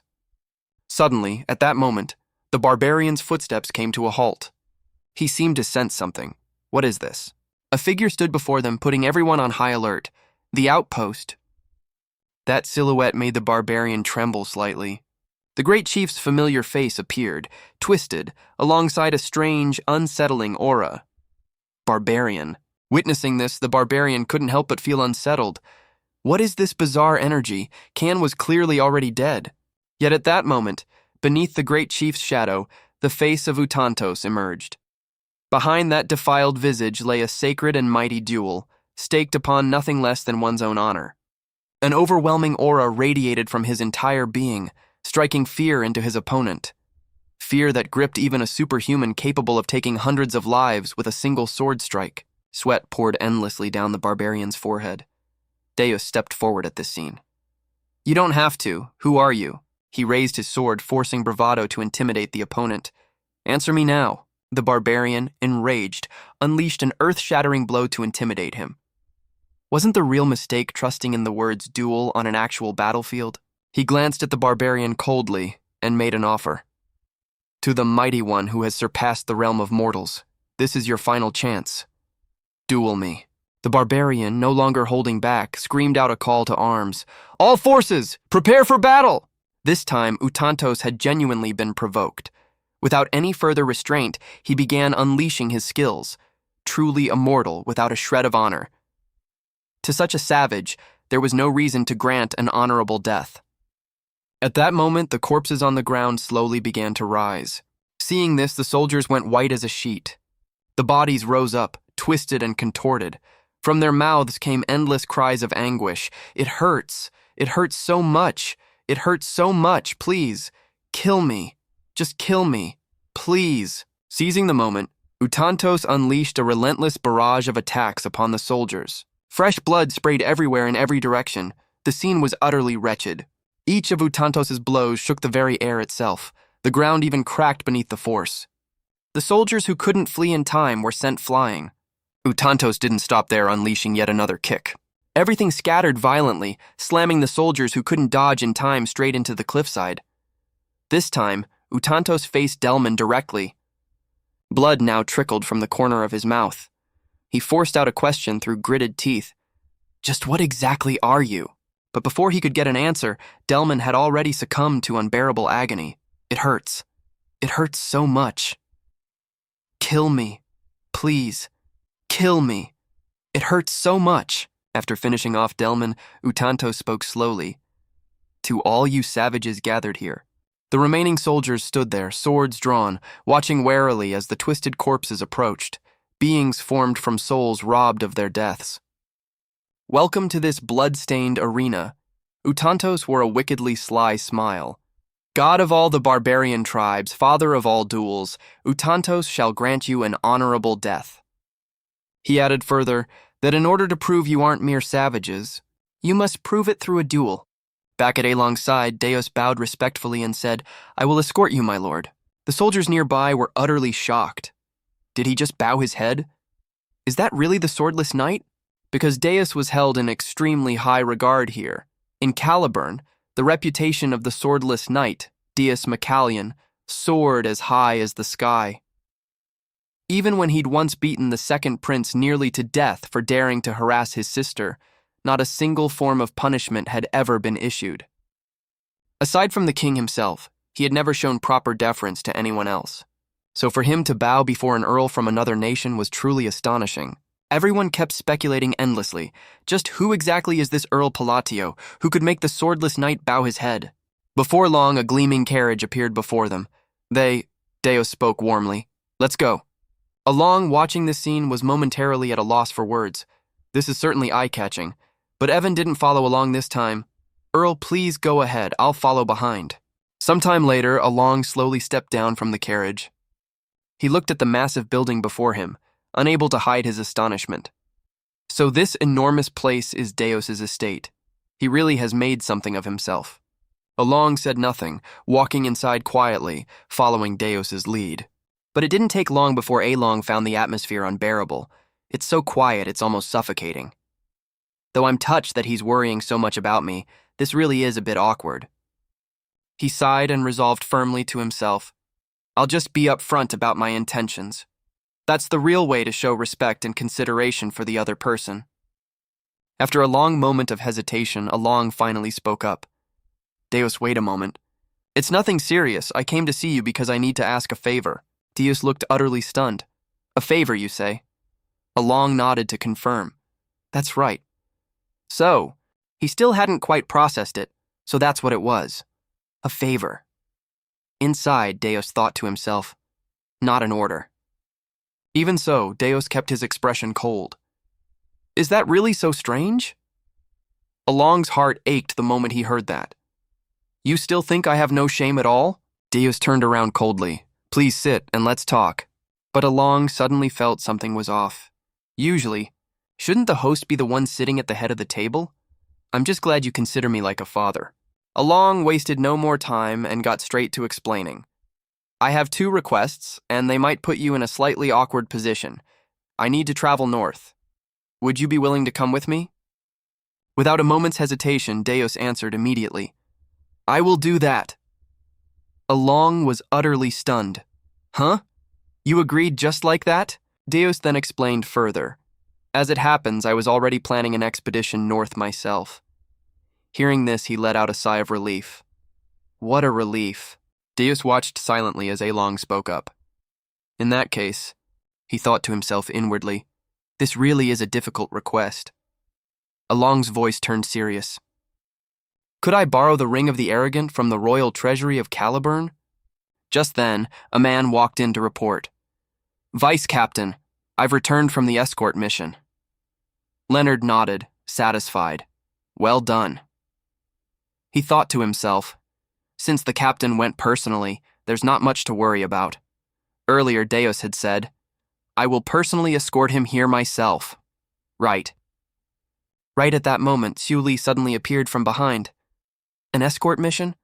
My brother must be receiving an extremely important guest. Leonard was momentarily flustered, unsure how to respond. Lady Xu Li, about that. Earlier, Deos himself had instructed. Inform them that the schedule up north will be delayed by 2 weeks, Leonard asked curiously. May I be so bold as to ask why? Deus's eyes at that moment were filled with anticipation. Because my benefactor is about to arrive. That's enough. Leonard recalled the scene and thought to himself, I've never seen him show that kind of expression before. A moment later, he managed to answer. Earl Palatio of the Kingdom of Asteria has arrived. The moment Xu Li heard this news, her mouth fell open in sheer astonishment. Meanwhile, at Deus's estate, Along spoke up carefully. Could I possibly borrow the Ring of the Madman from Caliburn's treasury?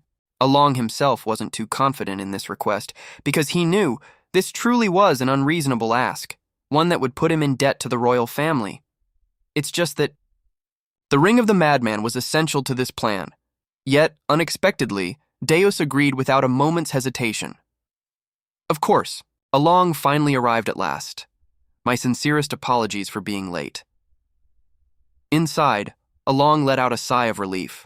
Along, perfect timing. Right, let's ease the mood first. Maybe he'll like these gifts of mine? Along immediately offered a suggestion. You've arrived just in time. Along, you brought that thing, right? Along understood at once. Of course, I'll bring them out right away. Before long, a mountain of gifts had been spread across the entire living room. Deus hesitated, unsure what to say. This is... Along quickly launched into his introduction. Just a few gifts I've prepared. I especially recommend this slim necktie. I hear it's quite the popular item these days. Inside, he thought to himself, this is exactly how to lighten the mood. I chose this after careful consideration. I hope he likes it. Yet Deus's attitude remained utterly cold. Thank you. Along felt a flicker of doubt at this. Aren't you going to open it and take a look? Unexpectedly, Deus turned away, looking embarrassed. That would be improper. I'll open it when I'm alone. Seeing this reaction only left Along even more confused.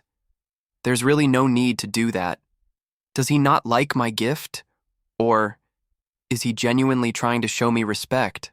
He recalled how Deus had once declared flatly, anyone who dares to harm my benefactor. Along spoke up, a little awkwardly. Either way, if my request puts you at a disadvantage, I can compensate you. But before he could even finish, Deus cut him off. I'll bring you the ring of the madman right away. Along, unable to believe it, asked again to confirm. Didn't you hear me mention its current location? Deus remained utterly calm. It's in Caliburn's treasury, isn't it? Hearing this, he couldn't help but feel it was strange. So, wouldn't that make this incredibly difficult? At that moment, Deus suddenly hesitated. It'll usually take about a week. But while he was deep in thought, Along's group waited tensely for the answer. Deus finally spoke up. Dealing with the king will be the most troublesome part, but I only need to handle about 50 people, and it'll be done. Along was completely dumbfounded. Huh?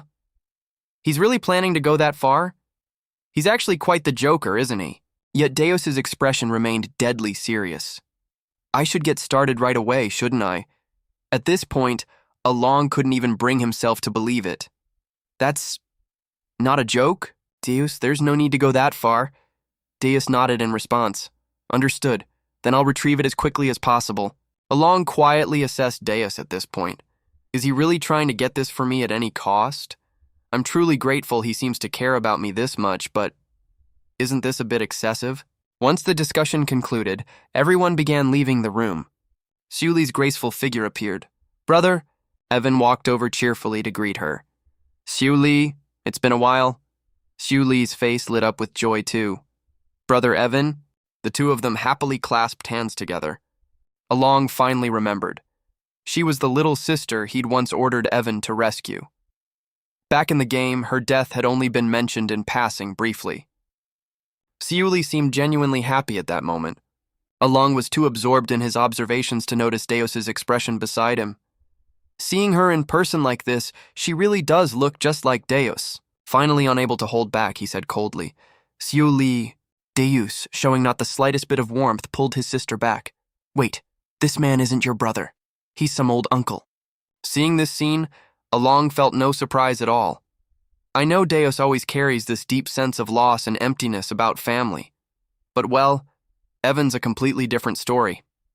Uncle, I mean, that's not exactly wrong either, but after everything, Along concluded that Deus cherished his sister far more than he'd realized. Deus's entire body radiated killing intent. Quiet, uncle. Don't talk to her. Evan at this point looked utterly pitiful. Hey, I'm just saying hello. And right at that moment, Along suddenly understood. Wait, I get it now. I finally understand why Deus has been so kind to me. It's because I saved Xiu Li. I was so focused on the fact that he hadn't become a sin yet that I never even considered this. Oh my God, has it come to this? Is he planning to help me with literally anything now? Maybe I'm overthinking this. Surely not. Xiu Li approached hesitantly and gently asked, Excuse me, you must be Earl Panladio, correct? Along nodded to confirm. That's right. Xiu Li then continued, I heard you were the one who ordered Brother Evan to rescue me. Along quickly denied taking any credit. Xiu Li, it was Evan who did it. I merely did what needed to be done. Because if you had died, your brother would have become nothing but a killing machine. I even had to make sure the two of you reunited at just the right moment. Even so, perhaps it still wasn't enough. Deeply moved, Xiu Li took hold of Along's hand. Truly, thank you. In that moment, Along froze for a moment. Even though his intentions had been different, receiving genuine gratitude from someone else felt truly wonderful. And so, everything just carried on naturally from there. And just like that, I ended up staying at Deus's estate for a while. But unexpectedly, Deus completed the task remarkably fast. He spoke up to confirm, "I've brought the ring back." Along couldn't help but be surprised hearing this. It's only been 1 day. Along looked at the ring in his hand, full of doubt. How could he possibly bring it back in just a single day?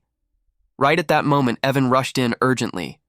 "Earl!" He delivered the news immediately. "I just heard something really strange." Along asked right away, "What happened?"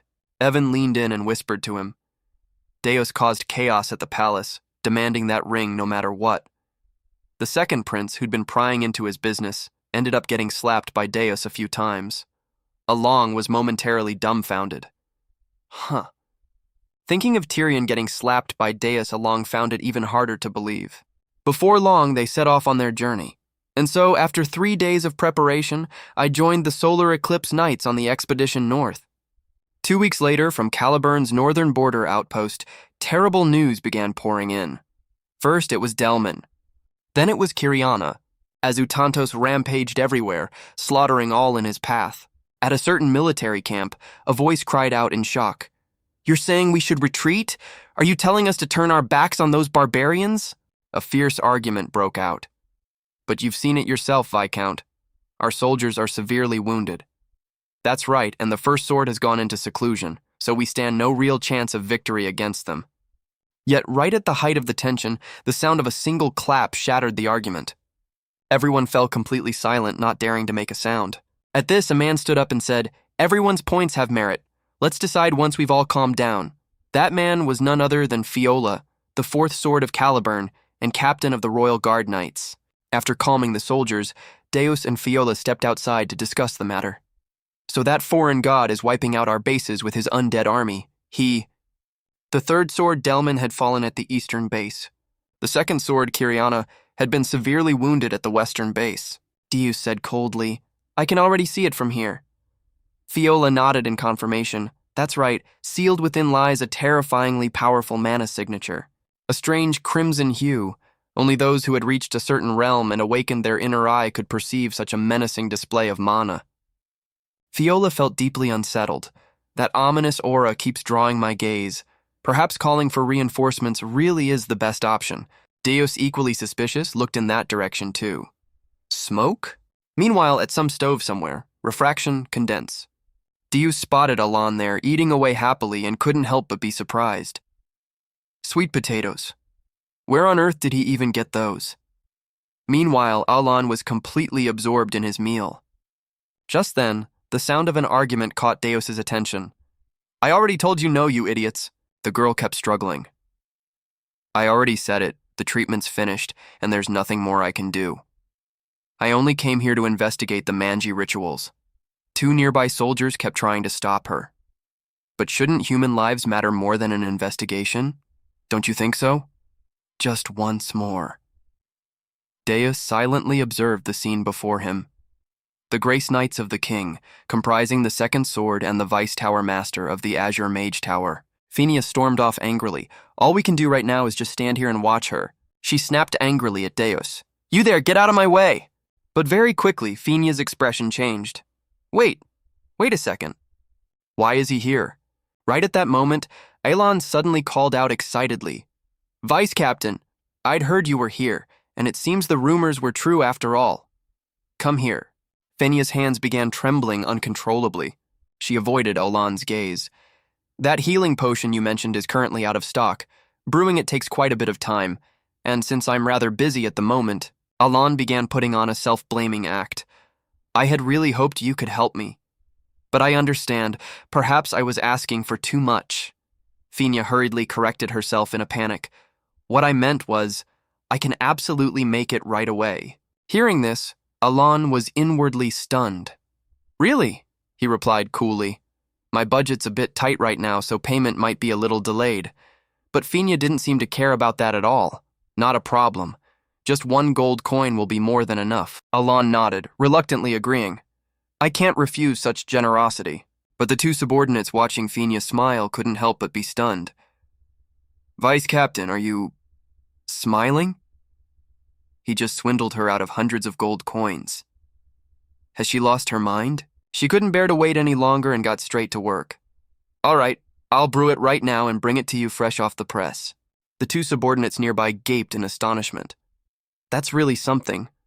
They now looked at Alan as if he were some kind of god, truly impressive. Yet danger was already closing in on them. Viola sharply noticed. Do you feel that surge of energy? Hearing this, Deus also raised his guard. We're under attack. Now, twisted, contorted soldiers were closing in on their position. In moments, the scene descended into utter chaos. Everyone, charge, die, die, you bastard. The soldiers were wiped out one after another in a short span of time. Fenya, too, began unleashing her own power. Ice Sight. With just a single strike, every soldier there was instantly frozen solid, then crumbled into ash. On this side, Deus kept unleashing attack after attack. A single swing of his sword was enough to cleave the soldiers clean in two. Deus seemed to notice something. He's over there. Hearing this, Fenya immediately looked up in that direction. A bolt of lightning struck down from the sky straight into the ground, despair that only overwhelming power could ever inflict. Utantos' voice rang out instead. You savages! Do not tarnish the sin of those who have lost their honor. But the moment Utantos finished speaking, a flash of steel came rushing toward him. It turned out to be Fiola launching a surprise attack.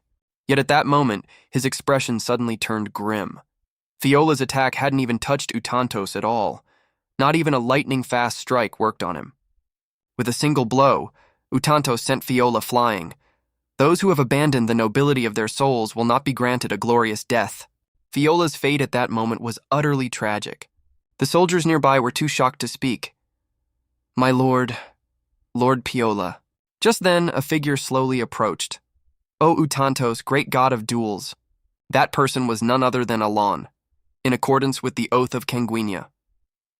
I, Alan Palladio, present myself to fulfill this sacred vow. I request a sacred duel of Babylon. Yet Utantos showed no fear at all, only a laugh of pure delight. His laughter echoed throughout the space. Someone who truly understands the oath of our age. What a surprise, and quite an interesting one at that. At that same moment, the malevolent aura grew ever thicker, engulfing the entire space. Every one of those soldiers rose again. Utantos' chilling voice rang out. Noble opponent, welcome to my blood-stained arena. And with that, Alan was enclosed within Utantos' isolated domain, a place no one else could interfere with. By the ancient covenant, I, Utantos, accept this sacred duel of Babylon. Normally, his mere presence alone was already terrifying. I was wrong. I never expected he'd already come this close to full incarnation. The closer an outer god gets to manifesting, the more power they gain, nearly rivaling the 5 great sins themselves. Deep down, Alan was overwhelmed with anxiety. If I hadn't drunk that miracle potion earlier, I probably would have passed out long ago. This truly is my last chance before his transformation completes. He forced down his own anxiety and spoke up. Let's begin this duel. Utantos agreed immediately. Yes, let's begin. The two of them charged straight into battle against each other. The grand duel of Babylon proceeds in turns. Rule 1. The challenged party gets the first attack. Utantos, still brimming with confidence, said, Let me play you the melody of destruction. Outside, the nearby soldiers scrambled away one by one. Everyone, take cover, fall back, wait. But someone noticed something different about Alan. Why is he still standing there after everything he just witnessed? And that was exactly it. Rule 2. The defending party cannot move outside their own turn. If bound by their word, they become completely immobile. Utantos praised Alan greatly. Excellent. You truly are a man of honor. And finally, Rule 3. One turn consists of one attack and one defense. The opponents swap positions after each turn. Alan began channeling his power. It's the defender's turn now. However, basic defensive tricks will be utterly useless against this kind of power. Immobilize, condense, enhance, intensify. Alan silently made up his mind. So even if I have to drain every last drop of my mana just to block this single attack today. At that moment, a massive surge of power came rushing toward Alan, yet he showed no fear, standing his ground to brace against it. But the destructive force of that attack was absolutely overwhelming. A terrifying explosion followed, shaking heaven and earth. A massive crater was carved into the ground. Everyone else stood frozen, watching the dust slowly settle. Fenya asked hesitantly, Is he still alive? At that moment, a glow of light radiated from where Alon stood. The pendant he wore remained perfectly intact. It seemed to have protected its owner. Though badly wounded, Alon still clutched tightly onto something in his hand. Earlier, Fina had cheerfully introduced it. You must have heard of it. This is a miracle potion. Along with Remedian herb, it can soothe even the most excruciating pain. At the time, she'd been a little doubtful. But when exactly do you plan to use it? Alon looked down at the vial in his trembling hand. This works incredibly well. If not for this, I wouldn't even be standing here right now. And fortunately, everything had gone exactly according to plan. Alon began applying the medicine to his body. I won't recover instantly, but since it's top-tier medicine, I can at least move right away. His gaze had now turned utterly cold. I've met every condition needed to enter the state of wrath. Alon had already slipped the ring onto his finger. Summon restraint. The moment for the final, long-awaited attack had finally arrived. Utantos had reminded him earlier. "O savage one, prove your honor through this grand duel of Babylon. Rules, fight, flee." It was strongly advised to read the combat rules carefully before beginning. To restrict the outer god's movement, by accepting these rules, I willingly agreed to his challenge. Utantos, thoroughly delighted, had demanded a sacred duel of Babylon. Fortunately, though, Alon was lucky. Thanks to the reincarnation pendant that prevented death and the recovery potion, he had barely survived his opponent's attack. At the very brink of death, he activated it, summon restraint. More than anyone, Alon understood clearly. To activate the Ring of Radiance, the user had to stand right on the edge of death. Deep down, Alon felt a flicker of excitement. Here it is, the compulsion spell has been activated. And this was a sacred duel. No defense or counterattack was permitted. Alon wiped the blood trickling from the corner of his mouth. In the game, all I needed to do was endure the first blow, and that was it. On top of that, the enhancement effect wasn't bound by the rules, but ran in real time. Here, though, things were different. There was no time limit. Alon just smirked contemptuously, giving the ring in his hand a light shake. First, restraint. When magic is cast on a snow-covered terrain, I can bend the rules of this world just a little. The sky had begun to shift unnaturally. It flickered between darkness and blue. Alon then unleashed his spell, Night Interference. And next, the second restraint. When magic is cast at the threshold of death, I can bend the rules of this world a little further. Point of origin. Finally, a beam of pure energy was released, condense. And that was annihilation. Third restraint. When fighting against a god, I can bend the rules of this world even deeper. But it still didn't end there. Silent front. A blinding beam of light appeared. Fourth restraint. When magic is used against the great god of duels, Utantos, I can bend the rules of this world one more time. An explosion rang out, this time seemingly even more violent than before. Deep inside, Alon was overwhelmed with anxiety. Please. For this to succeed, he had to be destroyed in a single blow. However, things weren't quite that simple. An outer god doesn't vanish just because its physical vessel is struck, even by a strike straight through the heart. Utantos flashed a sly smile. Not bad. Alon's entire body froze in place right at the finishing blow. He couldn't believe what stood before him. Have I failed? He'd even drained every last drop of mana stored within the ring. Utantos' laughter kept echoing eerily.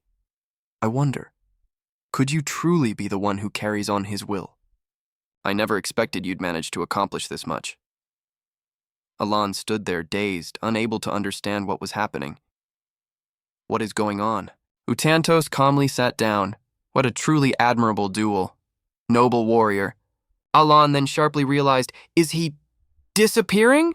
Utantos rubbed his chin and said, I'm quite curious to see how things will unfold between black and blue, since I have lost this duel.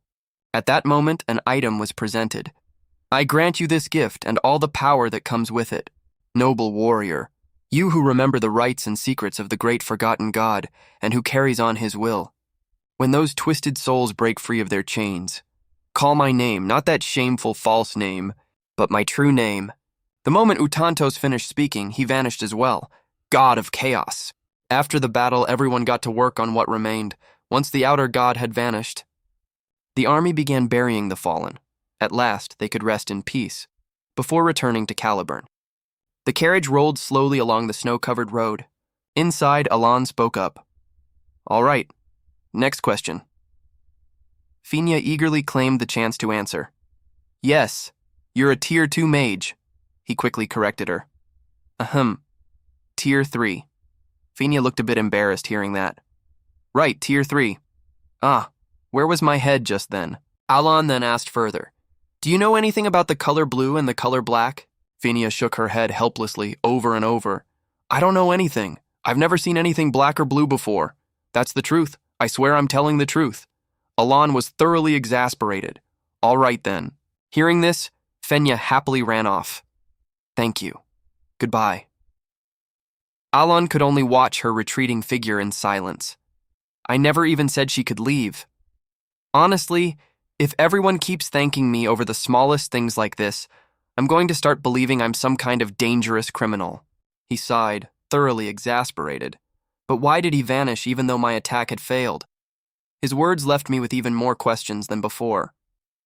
And this belt, I remember seeing it in the game, but that's the Belt of the Forgotten, a reward for defeating Utantos, doubling both damage dealt and damage received. It also bore an engraved line. To the one who carries on my will, let your steps lead you to Kahala, the city of the ancient gods. This is the first time I've seen this line.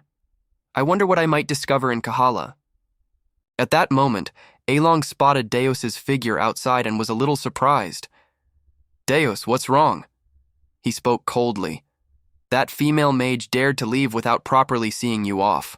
Deus's eyes were filled with murderous intent. Would you like me to kill her? Along quickly stepped in to stop him. That's not necessary at all. Don't you think this is getting a bit excessive? Nearby, Fenya felt a chill run through her too. I overdid it, didn't I? Time passed quickly. 2 weeks later, at Kisram, the capital of Caliburn, Deus arrived at the castle to report. And so the northern expedition came to an end. He also took the opportunity to return the Ring of Radiance.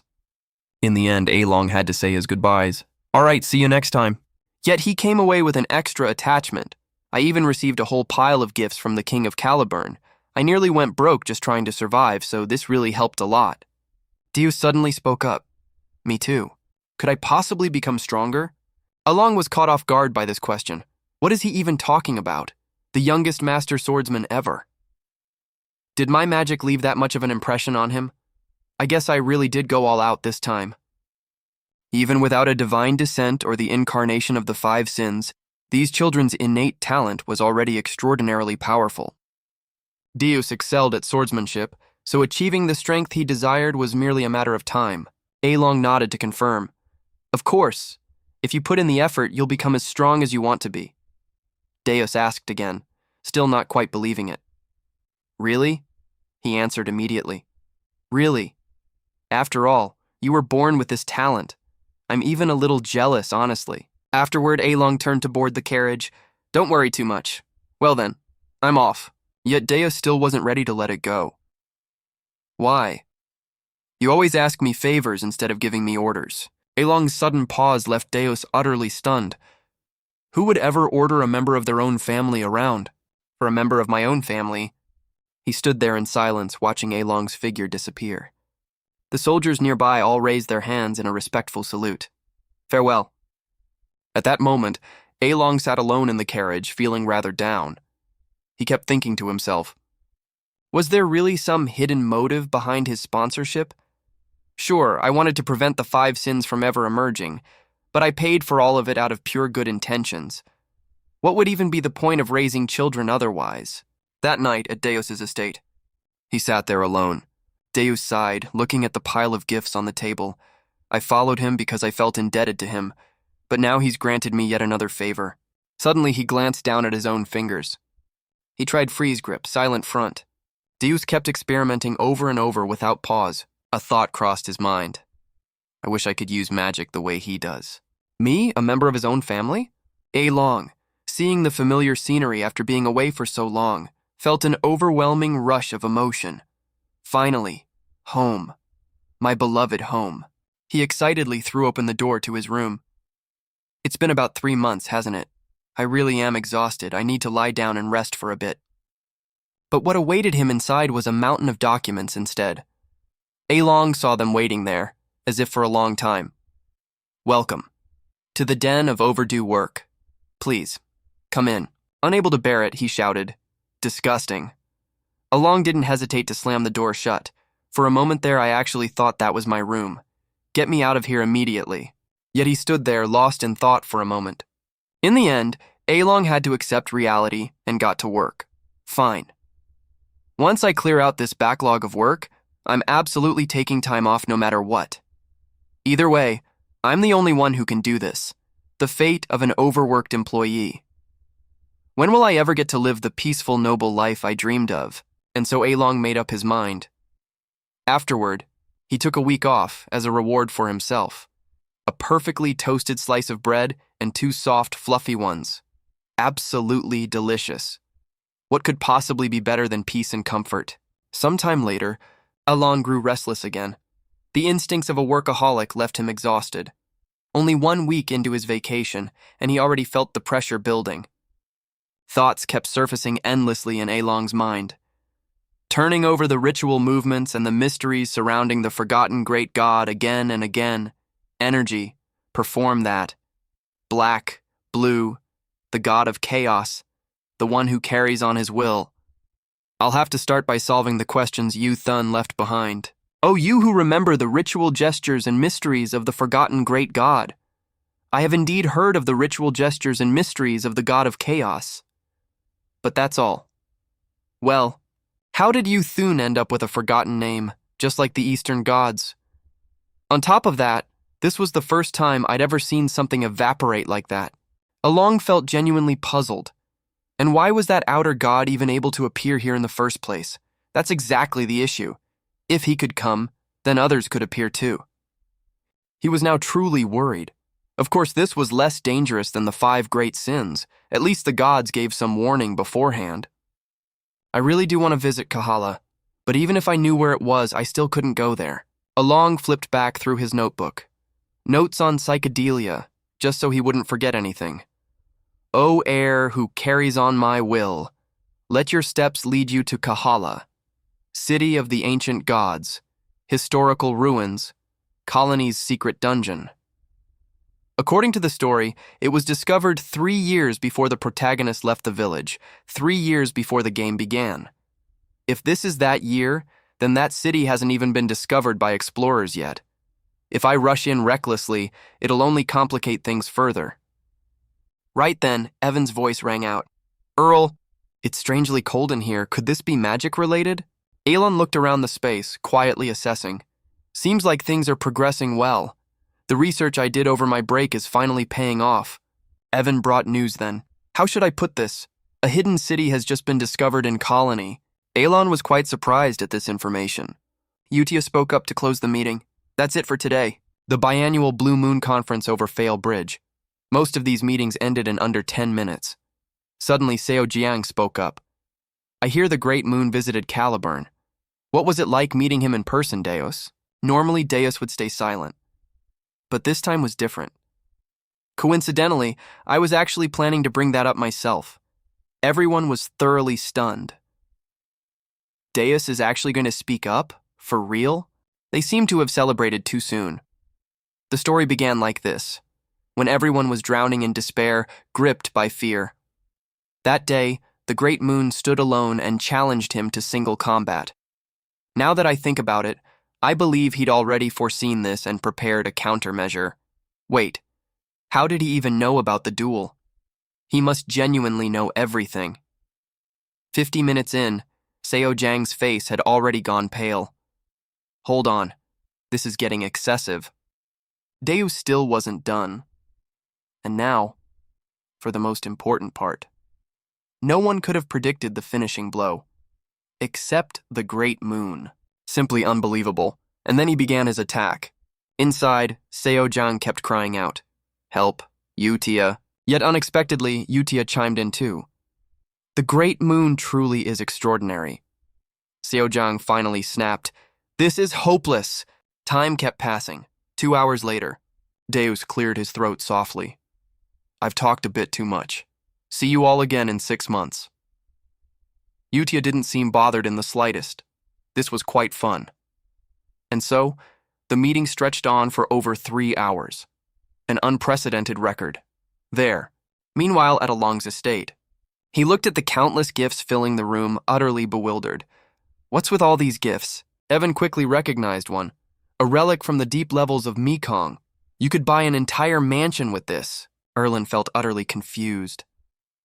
I don't recognize a single noble among those who sent all this. Even the letters were impressive. The rumors must have spread far and wide. To Earl Panlatio, savior of the Sword Lord, you've shaken all of the North and the Caliburn region. I hope you still remember me. I am Baron Farima. All these gifts, just from a single connection. Yet Alon thought differently in his mind. Something every small business slave learns quickly. Thank you for your generosity. That means accepting absolutely everything you're given. I'll stash this away in my secret vault. Time kept passing. A week later, Evan was still carrying in more gifts, more presents. It's been a whole week and they still haven't stopped. Alon was truly astonished at this. Unbelievable. It's shocking how much you can receive just from knowing a sword lord. Deuce, you really are such a good son.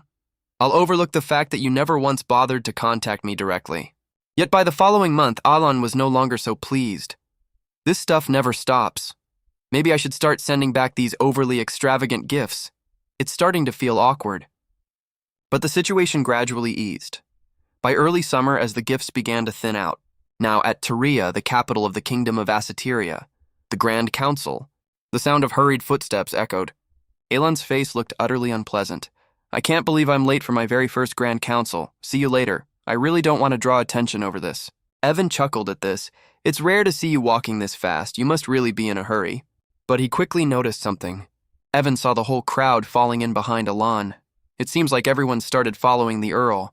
Alon quietly stepped forward and opened the door. But he was quite surprised by the emptiness inside. Am I not late after all? The royalist faction sat on the left and the noble faction on the right. I did my research before coming here, so the neutral faction must be in the middle. In the end, Alon chose a modest seat. Sitting in the back is probably safest. But the moment he turned around, Alon broke into a cold sweat. What? Weren't they just outside a second ago? Are they staring at me because they want to sit in this row too? In that case, maybe I should sit in the middle row instead. So, the crowd just stood there silently staring. What are you doing? So Alon awkwardly walked forward and took his seat. The whole room gradually fell silent. At this point, Alon seemed to realize they'd all been waiting for him since no one wanted to sit in the front row. Seriously? And that actually worked? What's even the point of sitting near the faction leaders? At that moment, the signal was given. Let the Grand Council begin. First, I'd like to announce that the new faction, Kanpa, has been granted voting rights. Earl Panlatio, leader of Kanpa. In that instant, all Aelin wanted was for this to end quickly. Suddenly hearing his own name called, he was utterly baffled. Wait, what on earth is Kanpa? Am I really the only one who has no idea what's going on here? Seeing Kalia's group sitting together only added to Aelon's confusion. What's going on with them? Why are they sitting together? Did the alliance between Zenonia and Antaya form a brand new faction? What in the world is this? And they named it Kanpa. I thought their relationship wouldn't last. This is driving me insane. At that moment, a voice rang out. Do you have anything you'd like to say as leader of Kanpa? Erlin's face went pale instantly. Wait a moment. Me? Leader of Kanpa? He kept thinking, the leader of this new sinister faction, is that supposed to be me? At that moment, somewhere amid a blizzard, a lone figure stood in silence. That person smirked, remarking, How interesting. Let's see just how far he can get. Back at the council, the question rang out once more. So, do you have anything you'd like to say as the representative? Erlin could hardly believe what was happening. Is this for real? How did I become the mastermind of a villainous faction overnight? Is there some trick to this? What is going on here? Some kind of web novel plot? At this point, Erlin was practically a hollow shell. It seems he has nothing to say. Then let's continue. He sat there thoroughly exasperated, surrounded by everyone's congratulations. Congratulations on the official founding of the Kanpa faction. We're deeply honored to be here with you on this wonderful day. My Lord Earl, you're the star of tonight's gathering, Alon thought to himself at that moment. Am I nothing more than a puppet here? Suddenly a voice rang out. Are you enjoying the party? It turned out to be Kalia's group. What do you think? I believe everything's turned out nearly perfectly. Everything's unfolding exactly as you wished. Erlin's head was truly pounding by now. Duchess Antia and the daughter of, no wait, Countess Zenonia, who only recently inherited her title. If I remember correctly, I only exchanged a few words with them years ago.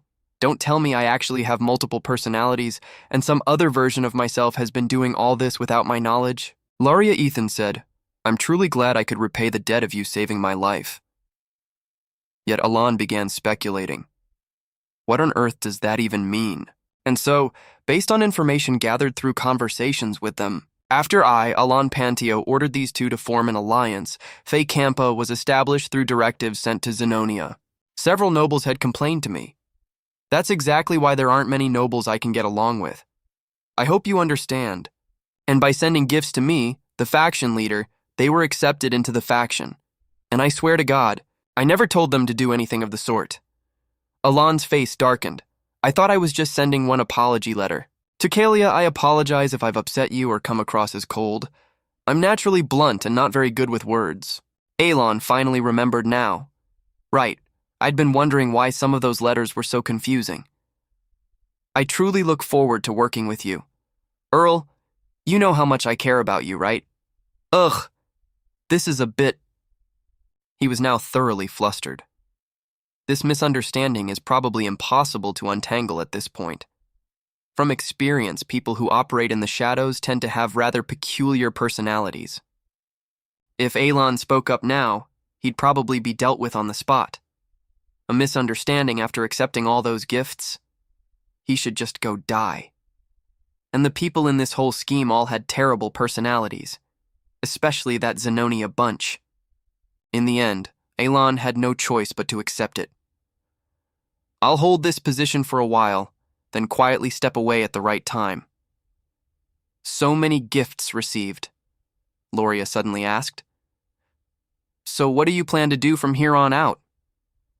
He couldn't help but worry. I don't know the first thing about politics. What's the coolest possible thing I could say right now? After a moment, Alon finally offered. First, I'll begin by cleaning up the underworld. I have some matters to attend to. Farewell. He walked away in a panic. I need to get out of here before they start asking more questions. I genuinely don't know anything about this. Evan was quite surprised to see Alon walking out. Earl, Alon asked again. Evan, you did send that letter, right?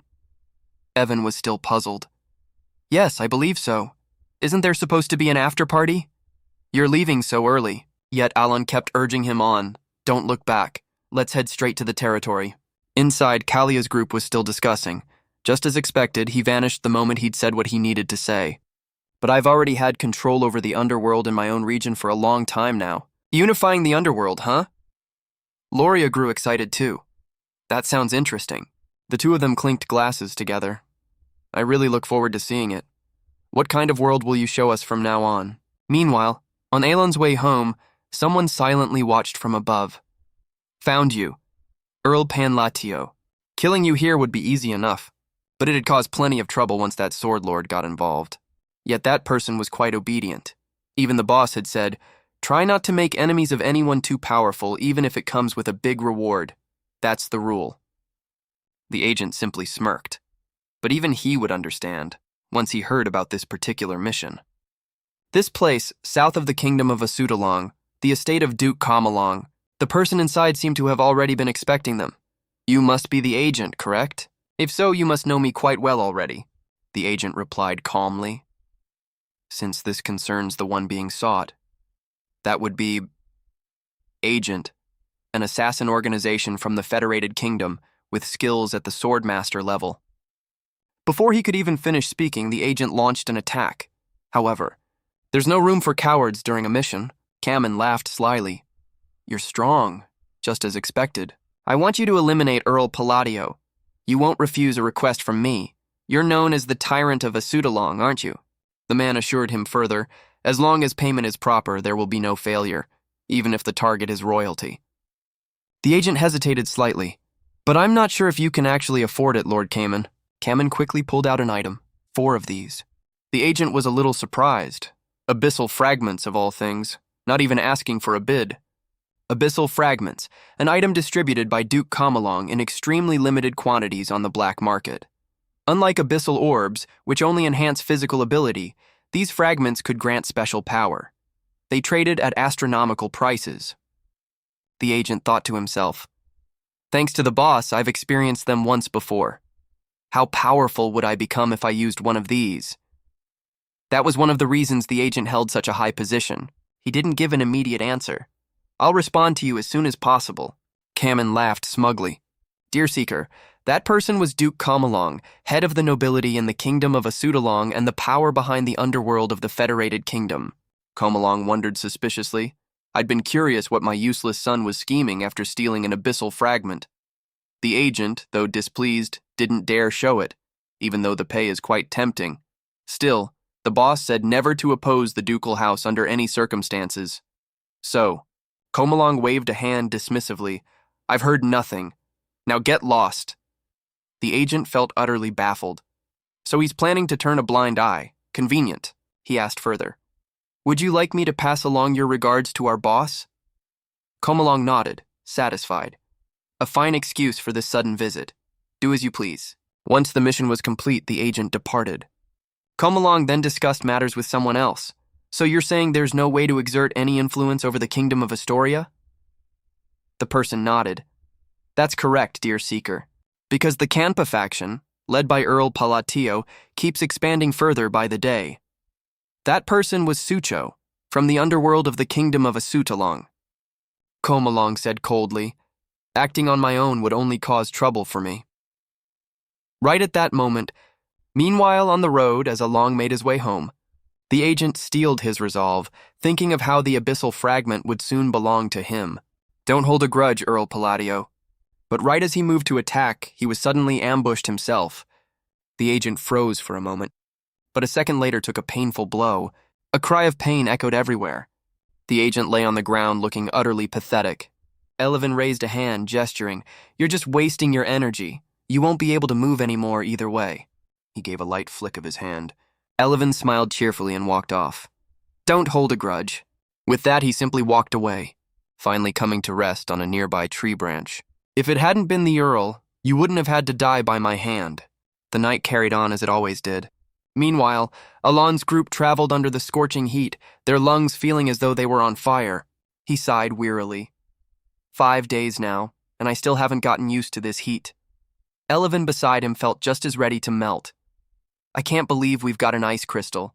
Outrageously expensive, honestly. But, Earl, don't you want to practice your magic? That strange circle you used to draw at home, Alon replied, exasperated. Not really, not in the slightest. Come on, Elevin urged quickly. Either way, it can't possibly be worse than getting roasted alive. Elevin added, either way, joining up with the merchant caravan was probably a good idea. Alon agreed. We don't know a thing about this desert. But the girl in the carriage beside them spoke up sharply. Hey, why are you looking at me like that? He simply stayed silent, saying nothing at all. The girl said coldly, Do you enjoy staring at people like that? That person was Leon Agulet, daughter of the Red Magic Tower's master. A Tier 4 mage, Alon replied indifferently, not particularly. Leon snapped angrily, playing innocent. That's exactly the attitude I always see from that blue tower.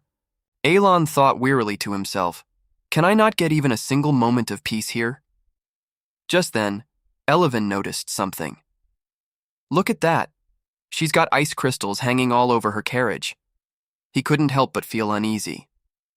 The Red Tower Master is a genuine lunatic. Best not to get too close to his daughter. Just keep our distance. Earlier, they had been ambushed. The subordinates were being taken down one after another. Furious, they cried out, An ambush. The one controlling Leon said, Listen up, all of you. For your own safety, I suggest you all cooperate obediently. The subordinates flinched with unease. That symbol belonged to the Blood Desert Bandits. They'd even managed to capture Lady Leon before she could react. Sivir grew increasingly smug. They told me she's the Tower Master's daughter here, and I found her. Would you like some special treatment, girl? Leanne said in fear. Who are you? Inside, she was overwhelmed with panic from the shock. I can't breathe. But right then, a chill of cold air suddenly appeared, leaving Sivir bewildered. What? Leon, meanwhile, felt some relief. It's so cold I can breathe again. It turned out all of this was Alon's doing. Leon was utterly shocked. Earl Penlatio, no way, that was... At this point, Alon had already deployed the spell that defeated the opponent, Snow-Covered Land. The reason Leon was like this was because, as the Tower Master's daughter, all the hardships she'd endured due to her status had made her develop a deep bias and aversion toward liars. That was exactly why, even as only a Tier 4 mage, she'd become especially sensitive to magical energy. This was also why Leon's personality had grown so suspicious. He barely had enough mana to reach Tier 2. It's finally cooled off since it went down. It was hard to believe he'd played such a key role in the battle against the Outer God. People say he's the benefactor of that master swordsman, but it seems like he's just taking credit for someone else's achievement. Ugh, Leon couldn't help but feel dislike toward Earl Penlatio the very moment she saw him. Leon was still quite surprised by Alon's actual strength. At least, that's what she'd thought. But he'd used combined magic. He'd linked together at least 3 incantations. Because she understood clearly, the success rate of combined magic depended on linking multiple incantations together. Each incantation had its own distinct structure, and the success rate dropped exponentially with every additional incantation. But you'd need to reach at least Tier 5 to master that technique. How could he possibly do it? Just then, Sivir let go of Leon to launch an attack. But Alon resolved it with a mere snap of his fingers. One turn, freeze. Then he clapped his hands once. Crush! Alon looked up coldly. These bandits usually scatter the moment their leader is taken down. I'll give you all one chance to leave. The bandits froze for a moment, stunned. The instant they came back to their senses, they fled for their lives. Quick, let's get out of here. Enough. Even now, Leon still found it hard to believe. So those rumors were actually true? After driving off the bandits, everyone held a lavish celebration. Brown attended to Alon with the utmost care. What do you think of this exquisite Harper wine, my lord? It pairs perfectly with the cotton braised dish. Thank you. It's nothing at all. I'm the one who owes you my life. What's a little wine compared to that? They all greeted him cheerfully. Have a wonderful evening, my lord. Alon, too, felt somewhat relieved. Thank goodness everything turned out just as planned. It seems reducing the restraints was indeed a good idea. Snow-Covered Land, a spell he'd designed during his break, combining space magic, frost magic, and sustain magic simultaneously. Its only real effect was turning the surrounding area into a polar zone. When magic was cast on snow-covered terrain, when magic was cast at death's door, X leads to reduced magic power. When fighting against a god, X leads to reduced magic power. And finally, when magic is used against the great god of duels, Uthuntus, X leads to reduced magic power. This let him limit the lifelong penalties he had to bear down to just 3. Yet Along had to reconsider. Still, combining 3 incantations only sustains the effect for a mere 1 minute. Not efficient. I'll have to research this further. Either way, the combined magic worked well on the snowy terrain, and with the belt, his power had increased. Now all that was left was solving this penalty issue. Just then, Leon suddenly approached. Earl. She bowed sincerely. I misunderstood you. I'm truly sorry. If it's not too much trouble, I'd like to discuss magic with you. Would you be willing? But Along didn't hold a grudge over this at all. She'd been picking fights with him the whole way here. Why the sudden change of heart? Oh well, whatever. He cleared his throat and said seriously. All right, I accept your apology. I'm a forgiving person. How noble of you, my lord. Leon's face lit up with joy. Thank you. And so, the conversation continued all the way to Colony, turning out to be quite fascinating. So you're defining that magic chain yourself? Linking shouldn't break the chain. But if you try twisting it instead, even for someone like me, who uses incantations to bend the rules of magic. Meanwhile at Colony, Leon expressed her gratitude once more. Thank you for everything you've taught me. Earl, will you be attending the conference? Alon answered honestly, I don't belong to any magic tower, so I wasn't invited. Leanne made a suggestion. In that case, what do you think about joining the Red Tower? I've genuinely enjoyed our conversations. Alon politely declined. Thank you for your kindness. So Leon took her leave as well. See you again sometime. Yet Alon still felt a hint of regret. Actually, I do need a few things from the Mage Tower's council. So this worked out rather conveniently. Just then Evan came back too. All right, I've taken care of the carriage and luggage. But before he could even finish speaking, an explosion erupted behind them. Our meeting point is... Screams and trembling bodies appeared everywhere. Evan looked a bit dazed. What? Yet another attack struck. This time the explosion was even bigger. They stood frozen before the relentless barrage of attacks. At that moment, a young girl appeared. With a single strike, the girl took down her opponent. Evan anxiously shielded Along behind him. Earl, get back! But unexpectedly, a figure suddenly embraced Along from behind. Hey there, Godfather. When he turned around, he finally got a clear look at her. Zhao Lang. Seo Jiang kept scolding him.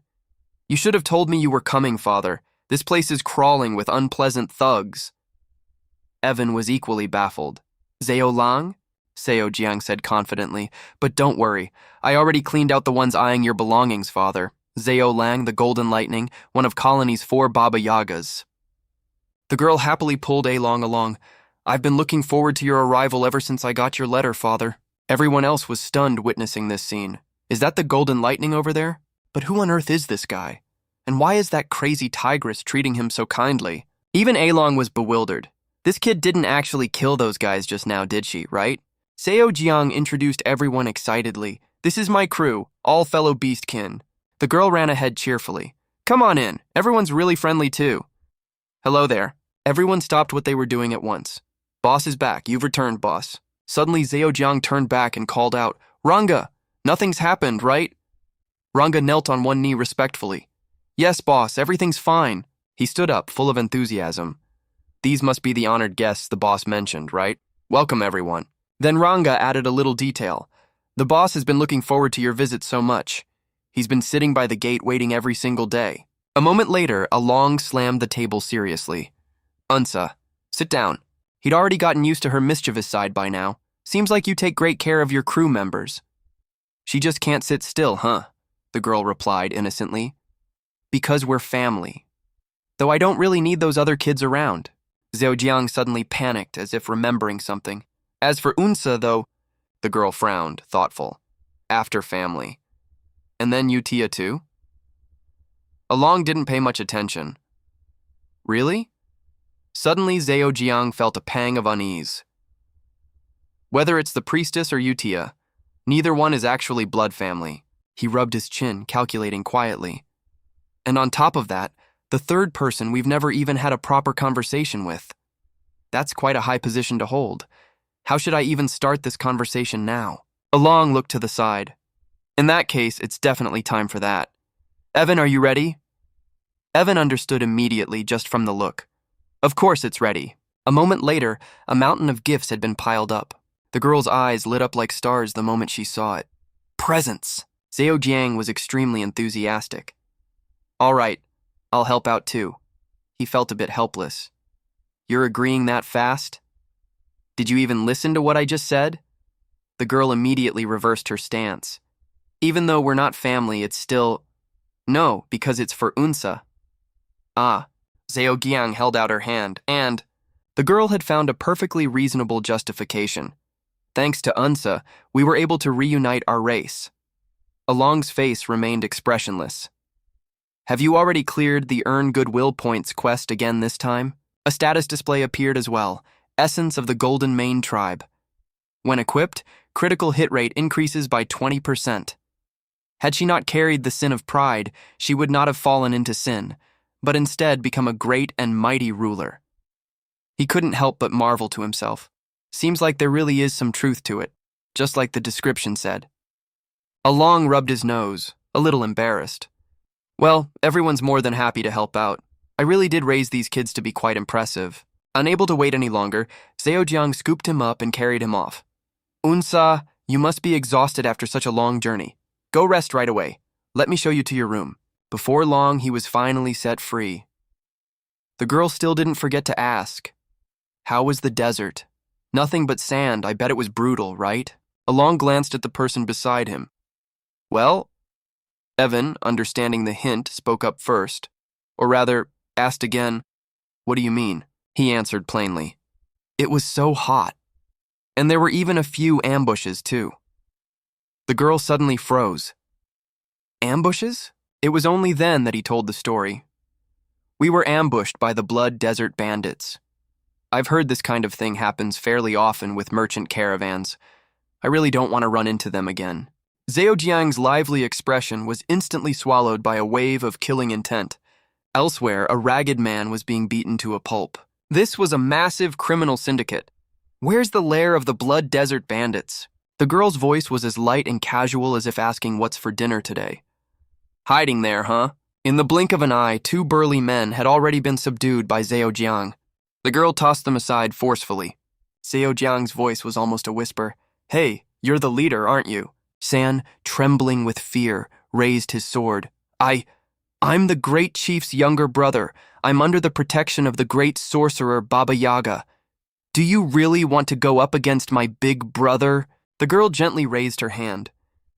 But it was you people who laid a hand on my benefactor first. Besides, I don't like getting scolded. An explosion rang out, powerful enough to seemingly tear the entire building apart. Meanwhile, Along, hearing the news, was left dumbfounded.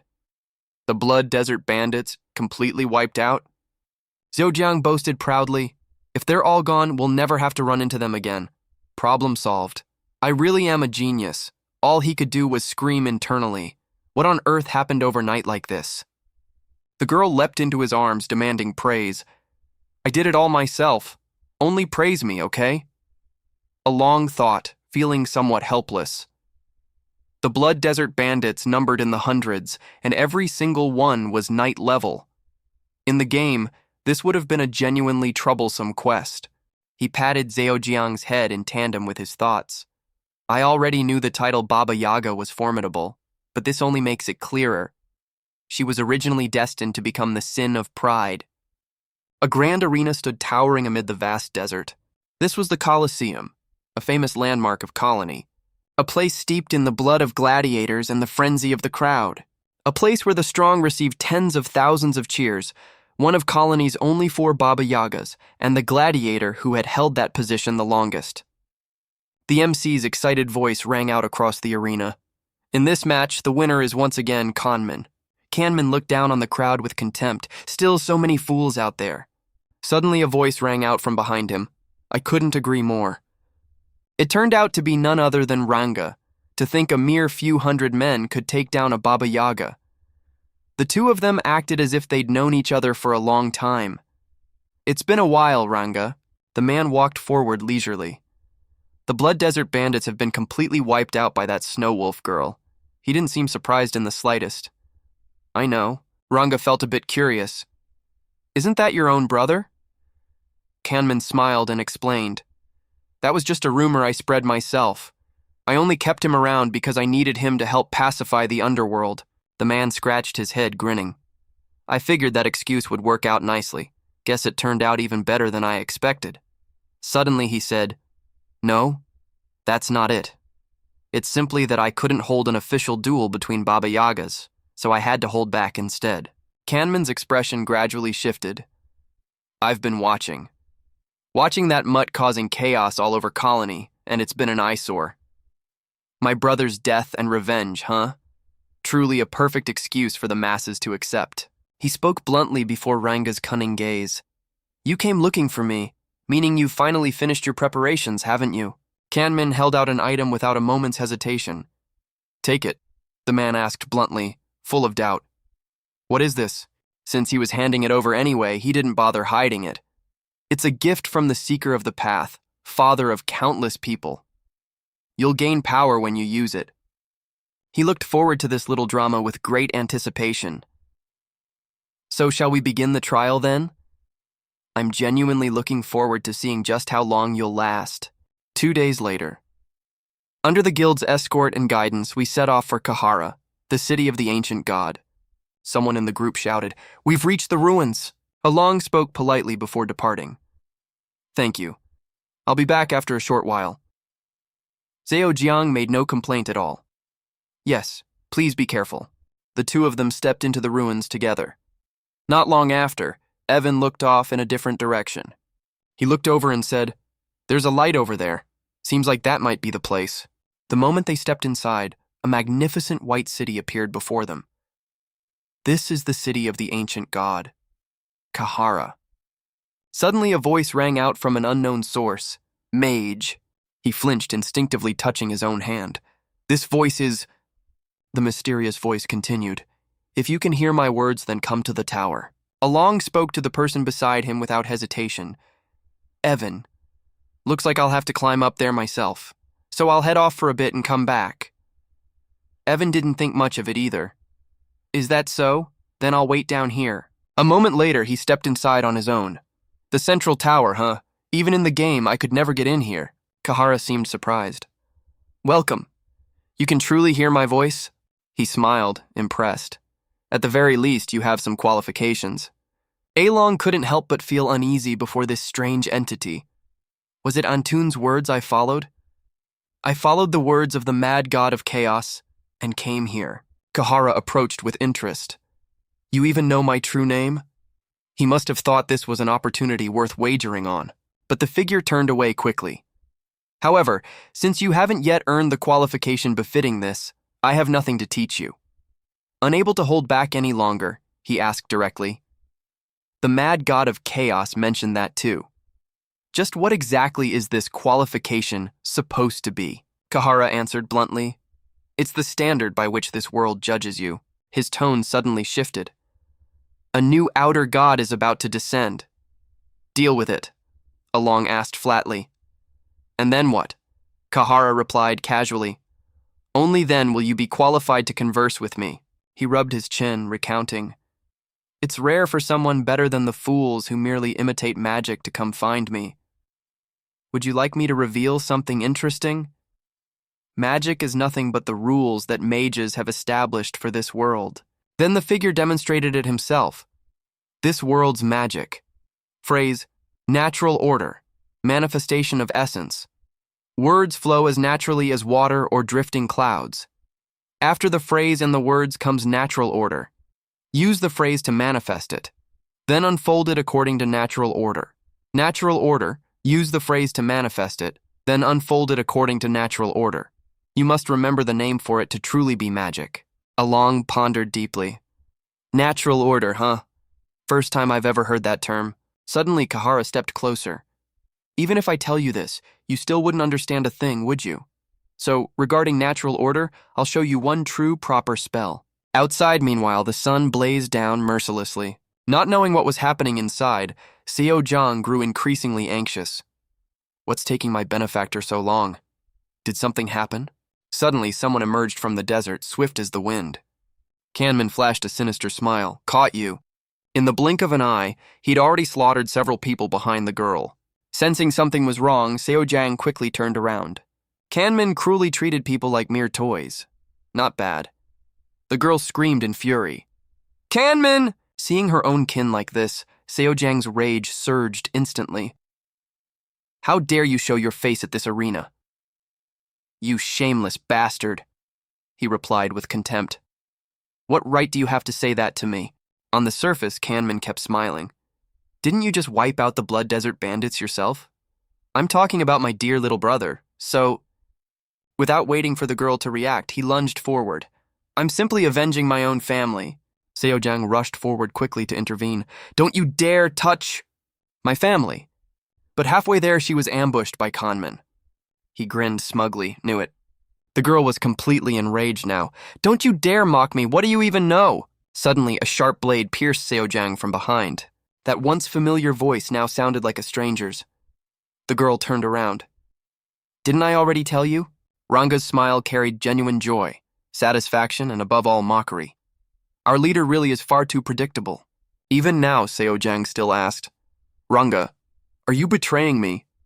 "No way." Ancient memories suddenly came rushing back. To Seo Jang, she always held deep affection for her fellow kin. Everyone respected the girl deeply. "The leader always treats me well." "That's right. She's the best." Back then, Seo Jang would always smile and say, "That's because we're family." Ever since leaving the orphanage, she'd always held on to memories of that happy time, when the descendants of the Golden Mane tribe still lived together.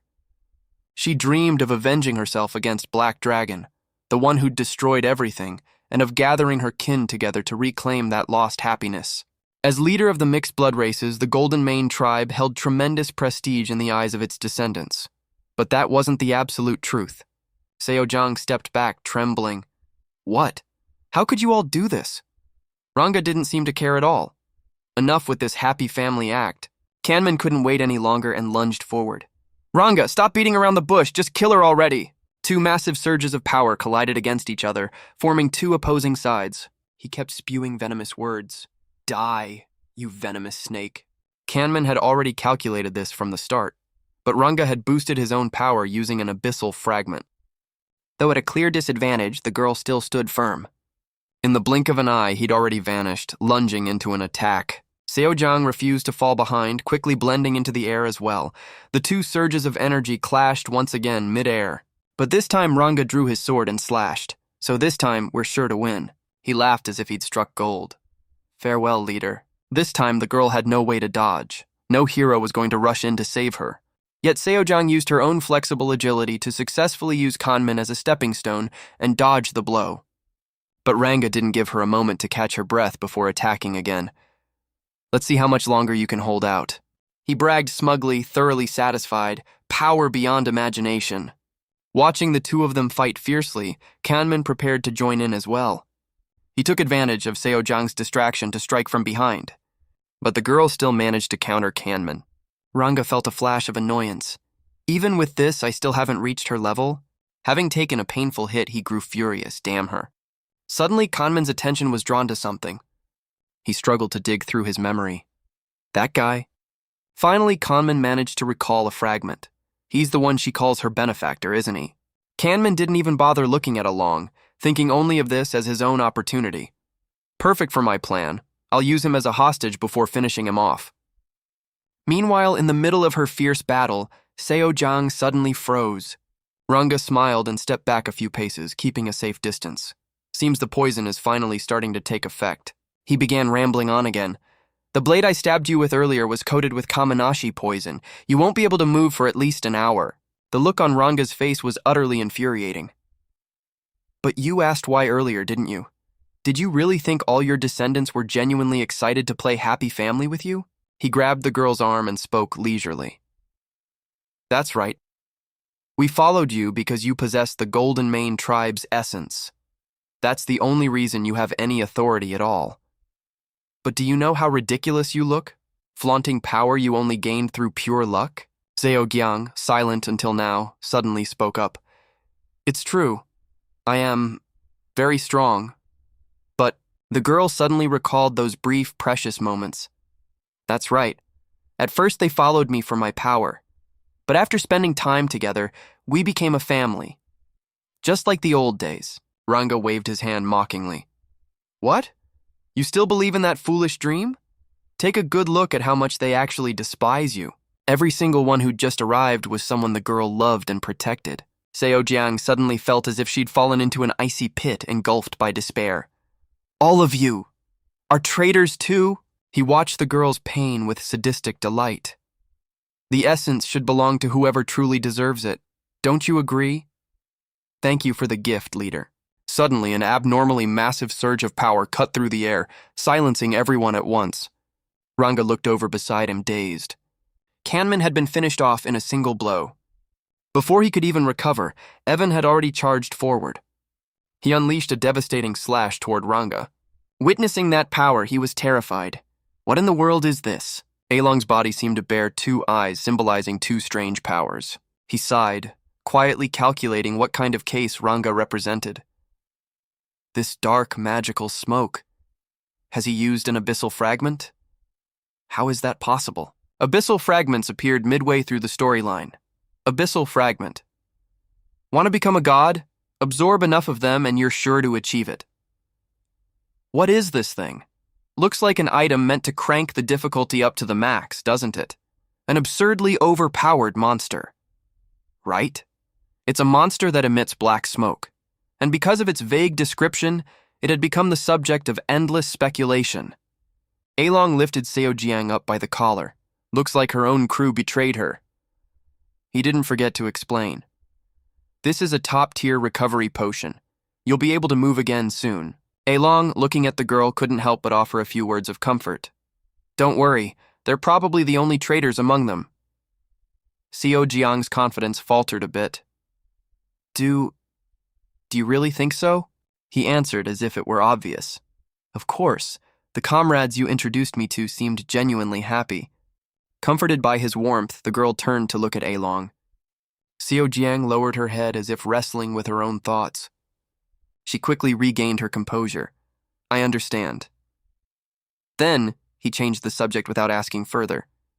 Can you hold them off while I cast my spell? The girl, no longer hesitating, acted decisively. Got it, my family's waiting for me. In the blink of an eye, Seo Jiang had taken down every single traitor. Meanwhile, Along focused entirely on his incantation. Taking shape, I can only use magic one more time.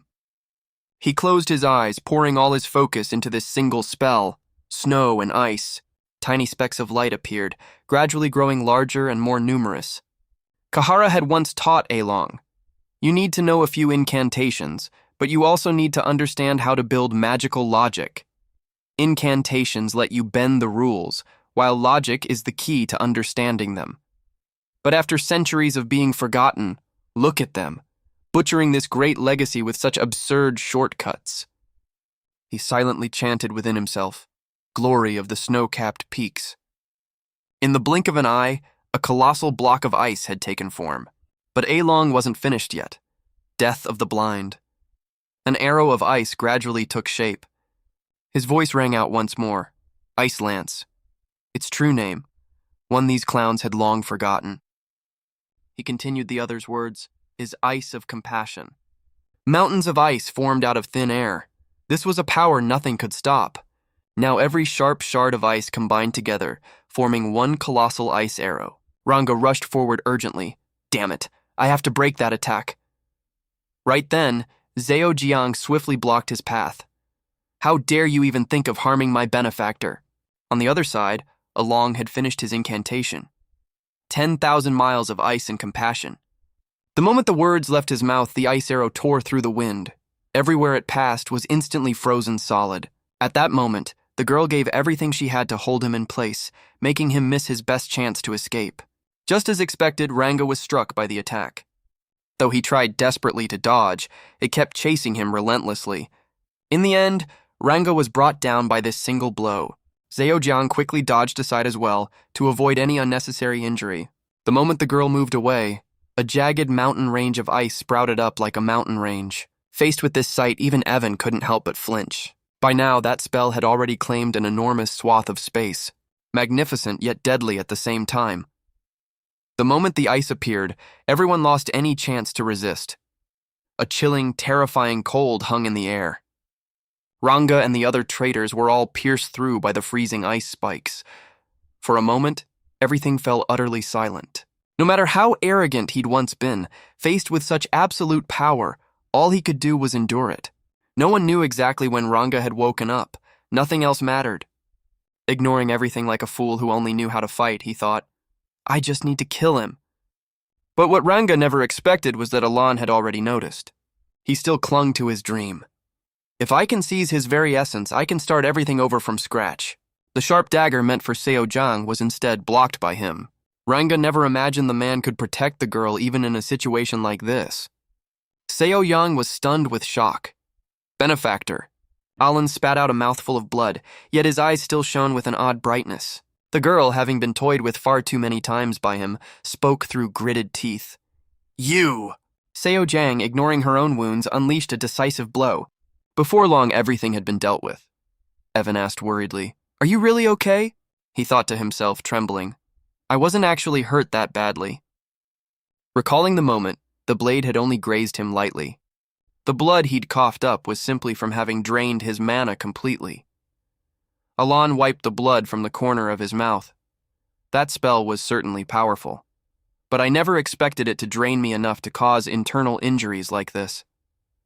As Kanman had closed in, he'd said, You know, Sucho told me, Father thinks you're a thorn in his side. He let Evan help him up. What was that supposed to mean? Either way, What a relief. Alon's mind drifted back to that thing, facing an enemy who had absorbed an abyssal fragment. Abyssal fragment. Want to become a god? If absorbed by someone suitable, they could achieve divinity. Another memory flashed by. Third restraint. When magic is used against a god, it can bend the rules of the world. He affirmed with absolute certainty, when facing a god, I become stronger. Alon looked at his own stubborn adopted child, deep in thought. Should I try comforting her or not? I can't let her sink deeper into negative emotions and become one of the great sins. I was the one he was targeting. This is all my fault, he said calmly. You said you could hold him off yourself. The girl looked up, eyes welling with tears. Do you trust me? He could only think to himself. More accurately, I couldn't dodge it, so please just block it for me. But Zheojiang asked anxiously, then why did you save me? You got hurt because of it. Alon avoided her glistening gaze. Well, watching a daughter I've raised for so many years about to die, I guess it was just instinct. Ugh, I didn't even realize that dagger was going to reach me. He forced out a few white lies. I don't need a reason to save family, the girl immediately countered. But my family is my tribe. Alon scratched his head, belatedly recalling. Ah, right. I slipped up there. Zheojiang shyly clasped her hands behind her back. Even so, benefactor, I want to become family with you. He automatically translated it for himself. This is exactly like when an adopted father goes unacknowledged for years. Hang in there, Dad. And so, Zheojiang. But in the end, she finally called him father. A moment later, the girl embraced Alon, but not in that way.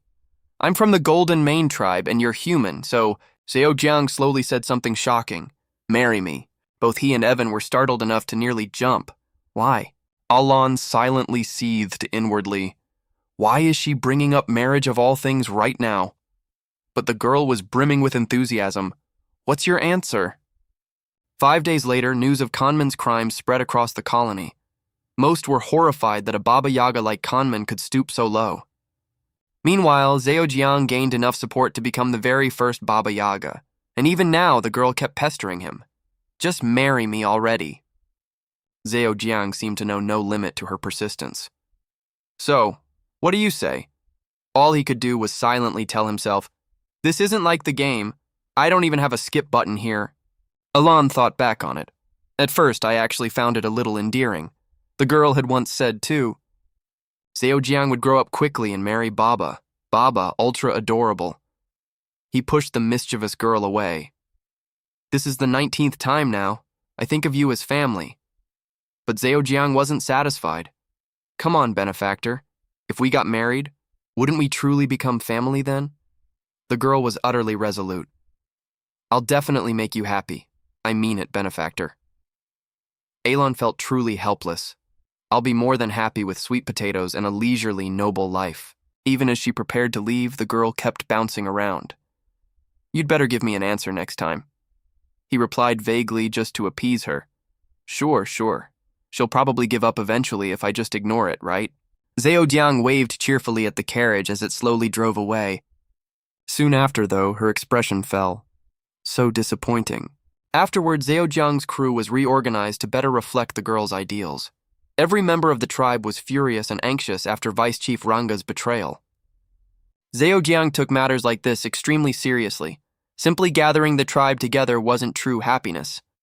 The girl thought wistfully of him, even in the face of life and death.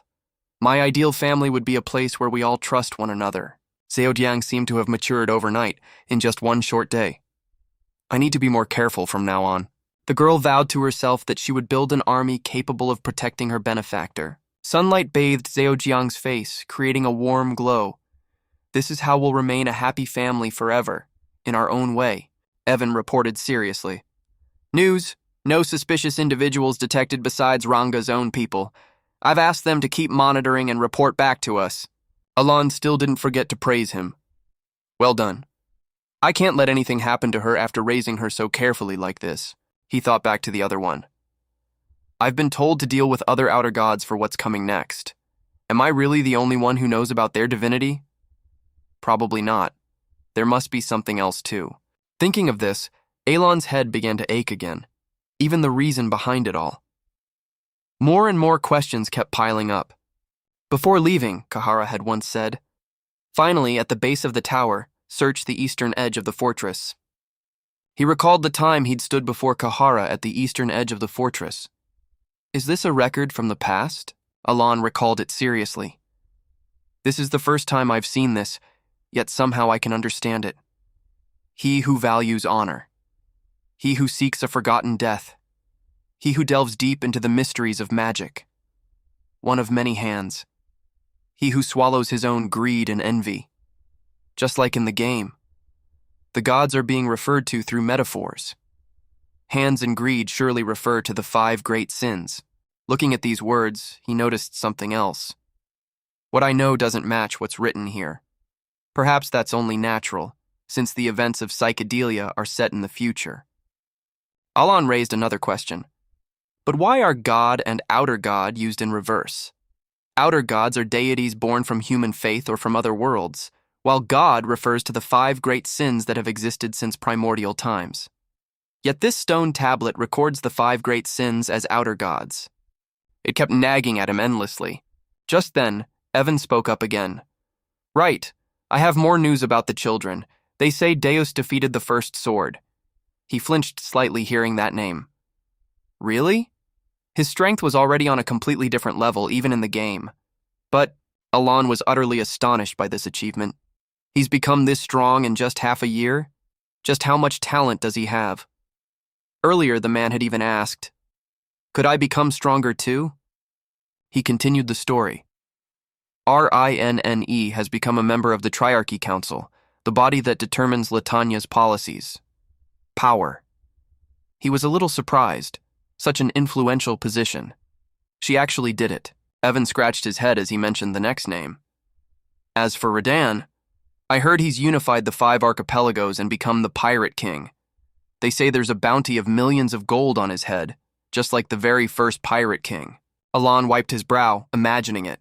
He went from a Somalian pirate, level 99, level 9999, to a Somalian Pirate King. He didn't even give Alon time to process it before continuing. And as for you, Tia, elsewhere, Seojang was excitedly bragging, "I'm going to marry the Great Moon." All 3 of them were left dumbfounded by that statement. Everyone shared the exact same thought. Is this girl trying to declare war on them? Yutia, meanwhile, flew straight into a rage.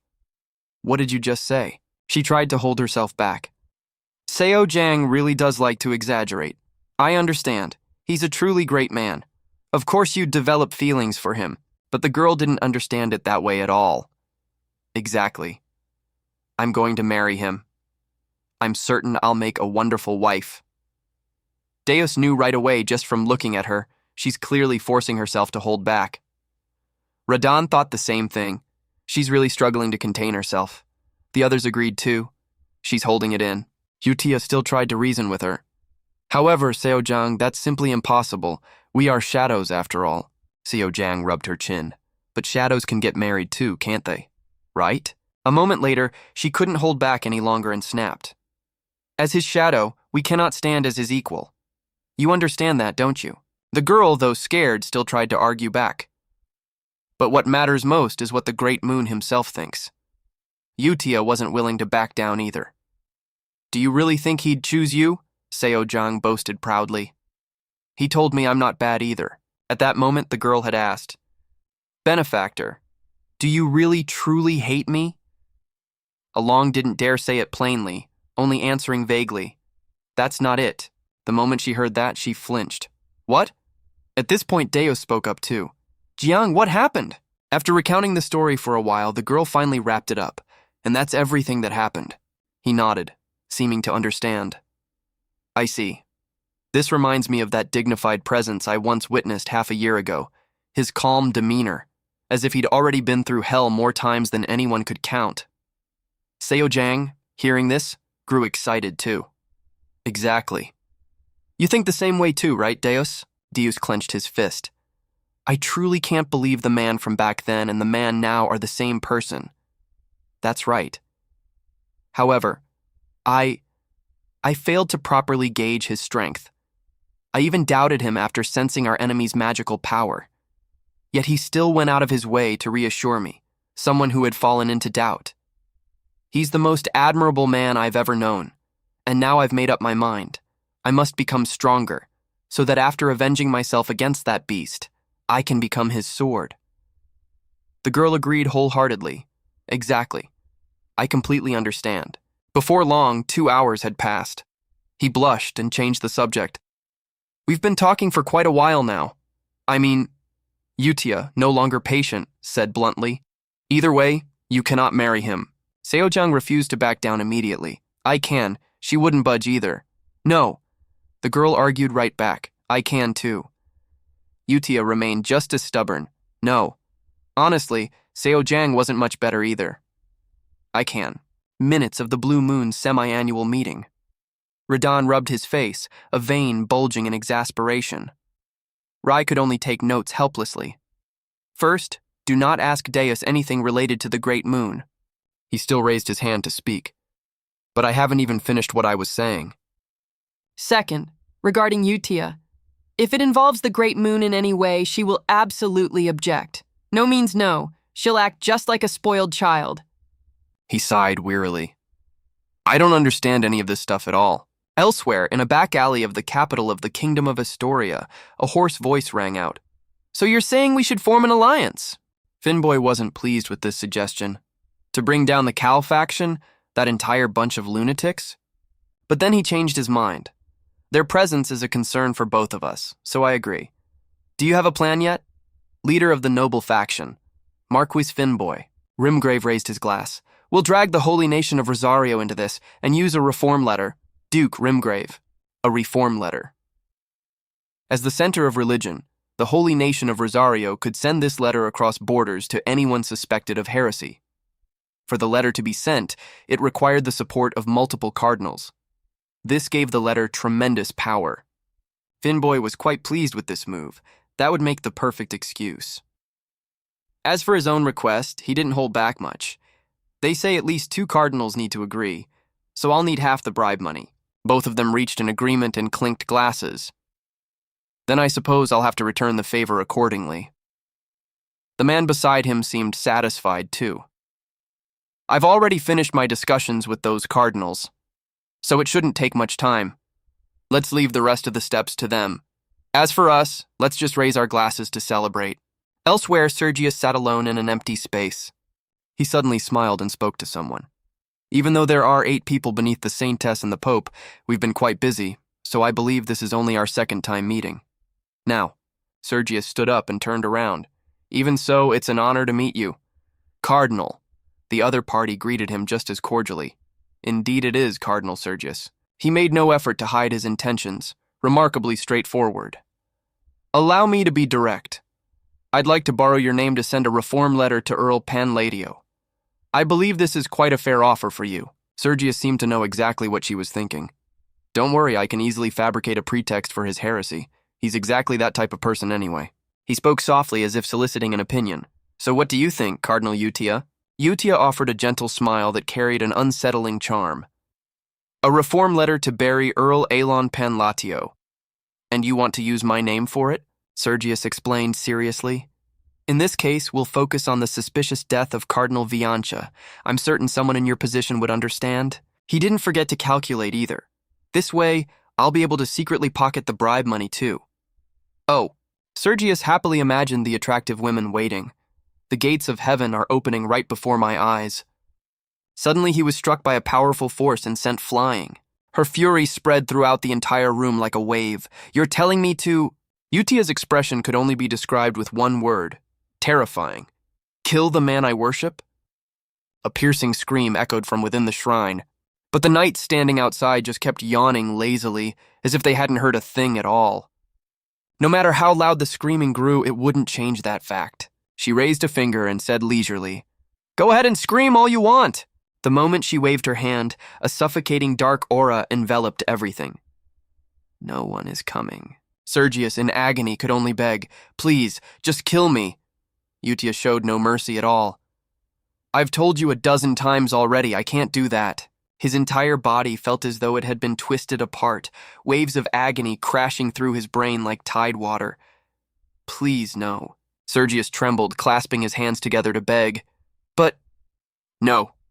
Please, no more. He was in so much pain he no longer cared for his own life. I beg you. Please. Just take my life.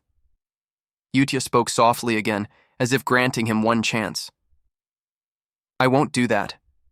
There's something you must do for me instead. But a moment later, she tore apart her own lie. Just kidding. You dared to conspire against him. The piercing scream rang out once more. So you must be punished. Yutia turned to leave, not forgetting one last piece of advice. Repent, so that you may still be forgiven elsewhere. My lord, preparations are nearly complete. 1 month after returning from the desert. Alon nodded, thoroughly exhausted. Understood. Time to prepare for departure again, for the mage conference. Though reluctant, he understood clearly. As the faction leader, I probably have to go, even though I still need to investigate the abyssal fragments and the outer gods. God, I really don't want to go at all. But Alon raised the item in his hand. So, that's what I usually tell myself, Evan asked, puzzled. You're still holding on to that letter? It arrived 2 weeks ago. He seemed to be quite fond of it. Looking at it helps calm me down. Alon thought about his own bright future, official recognition of his status as leader of a faction, and a legitimate salary, far more money than he'd ever expected, before receiving his salary. Why does everyone insist on clinging to such a burdensome position? He's about to become a corporate slave. I used to think the same way.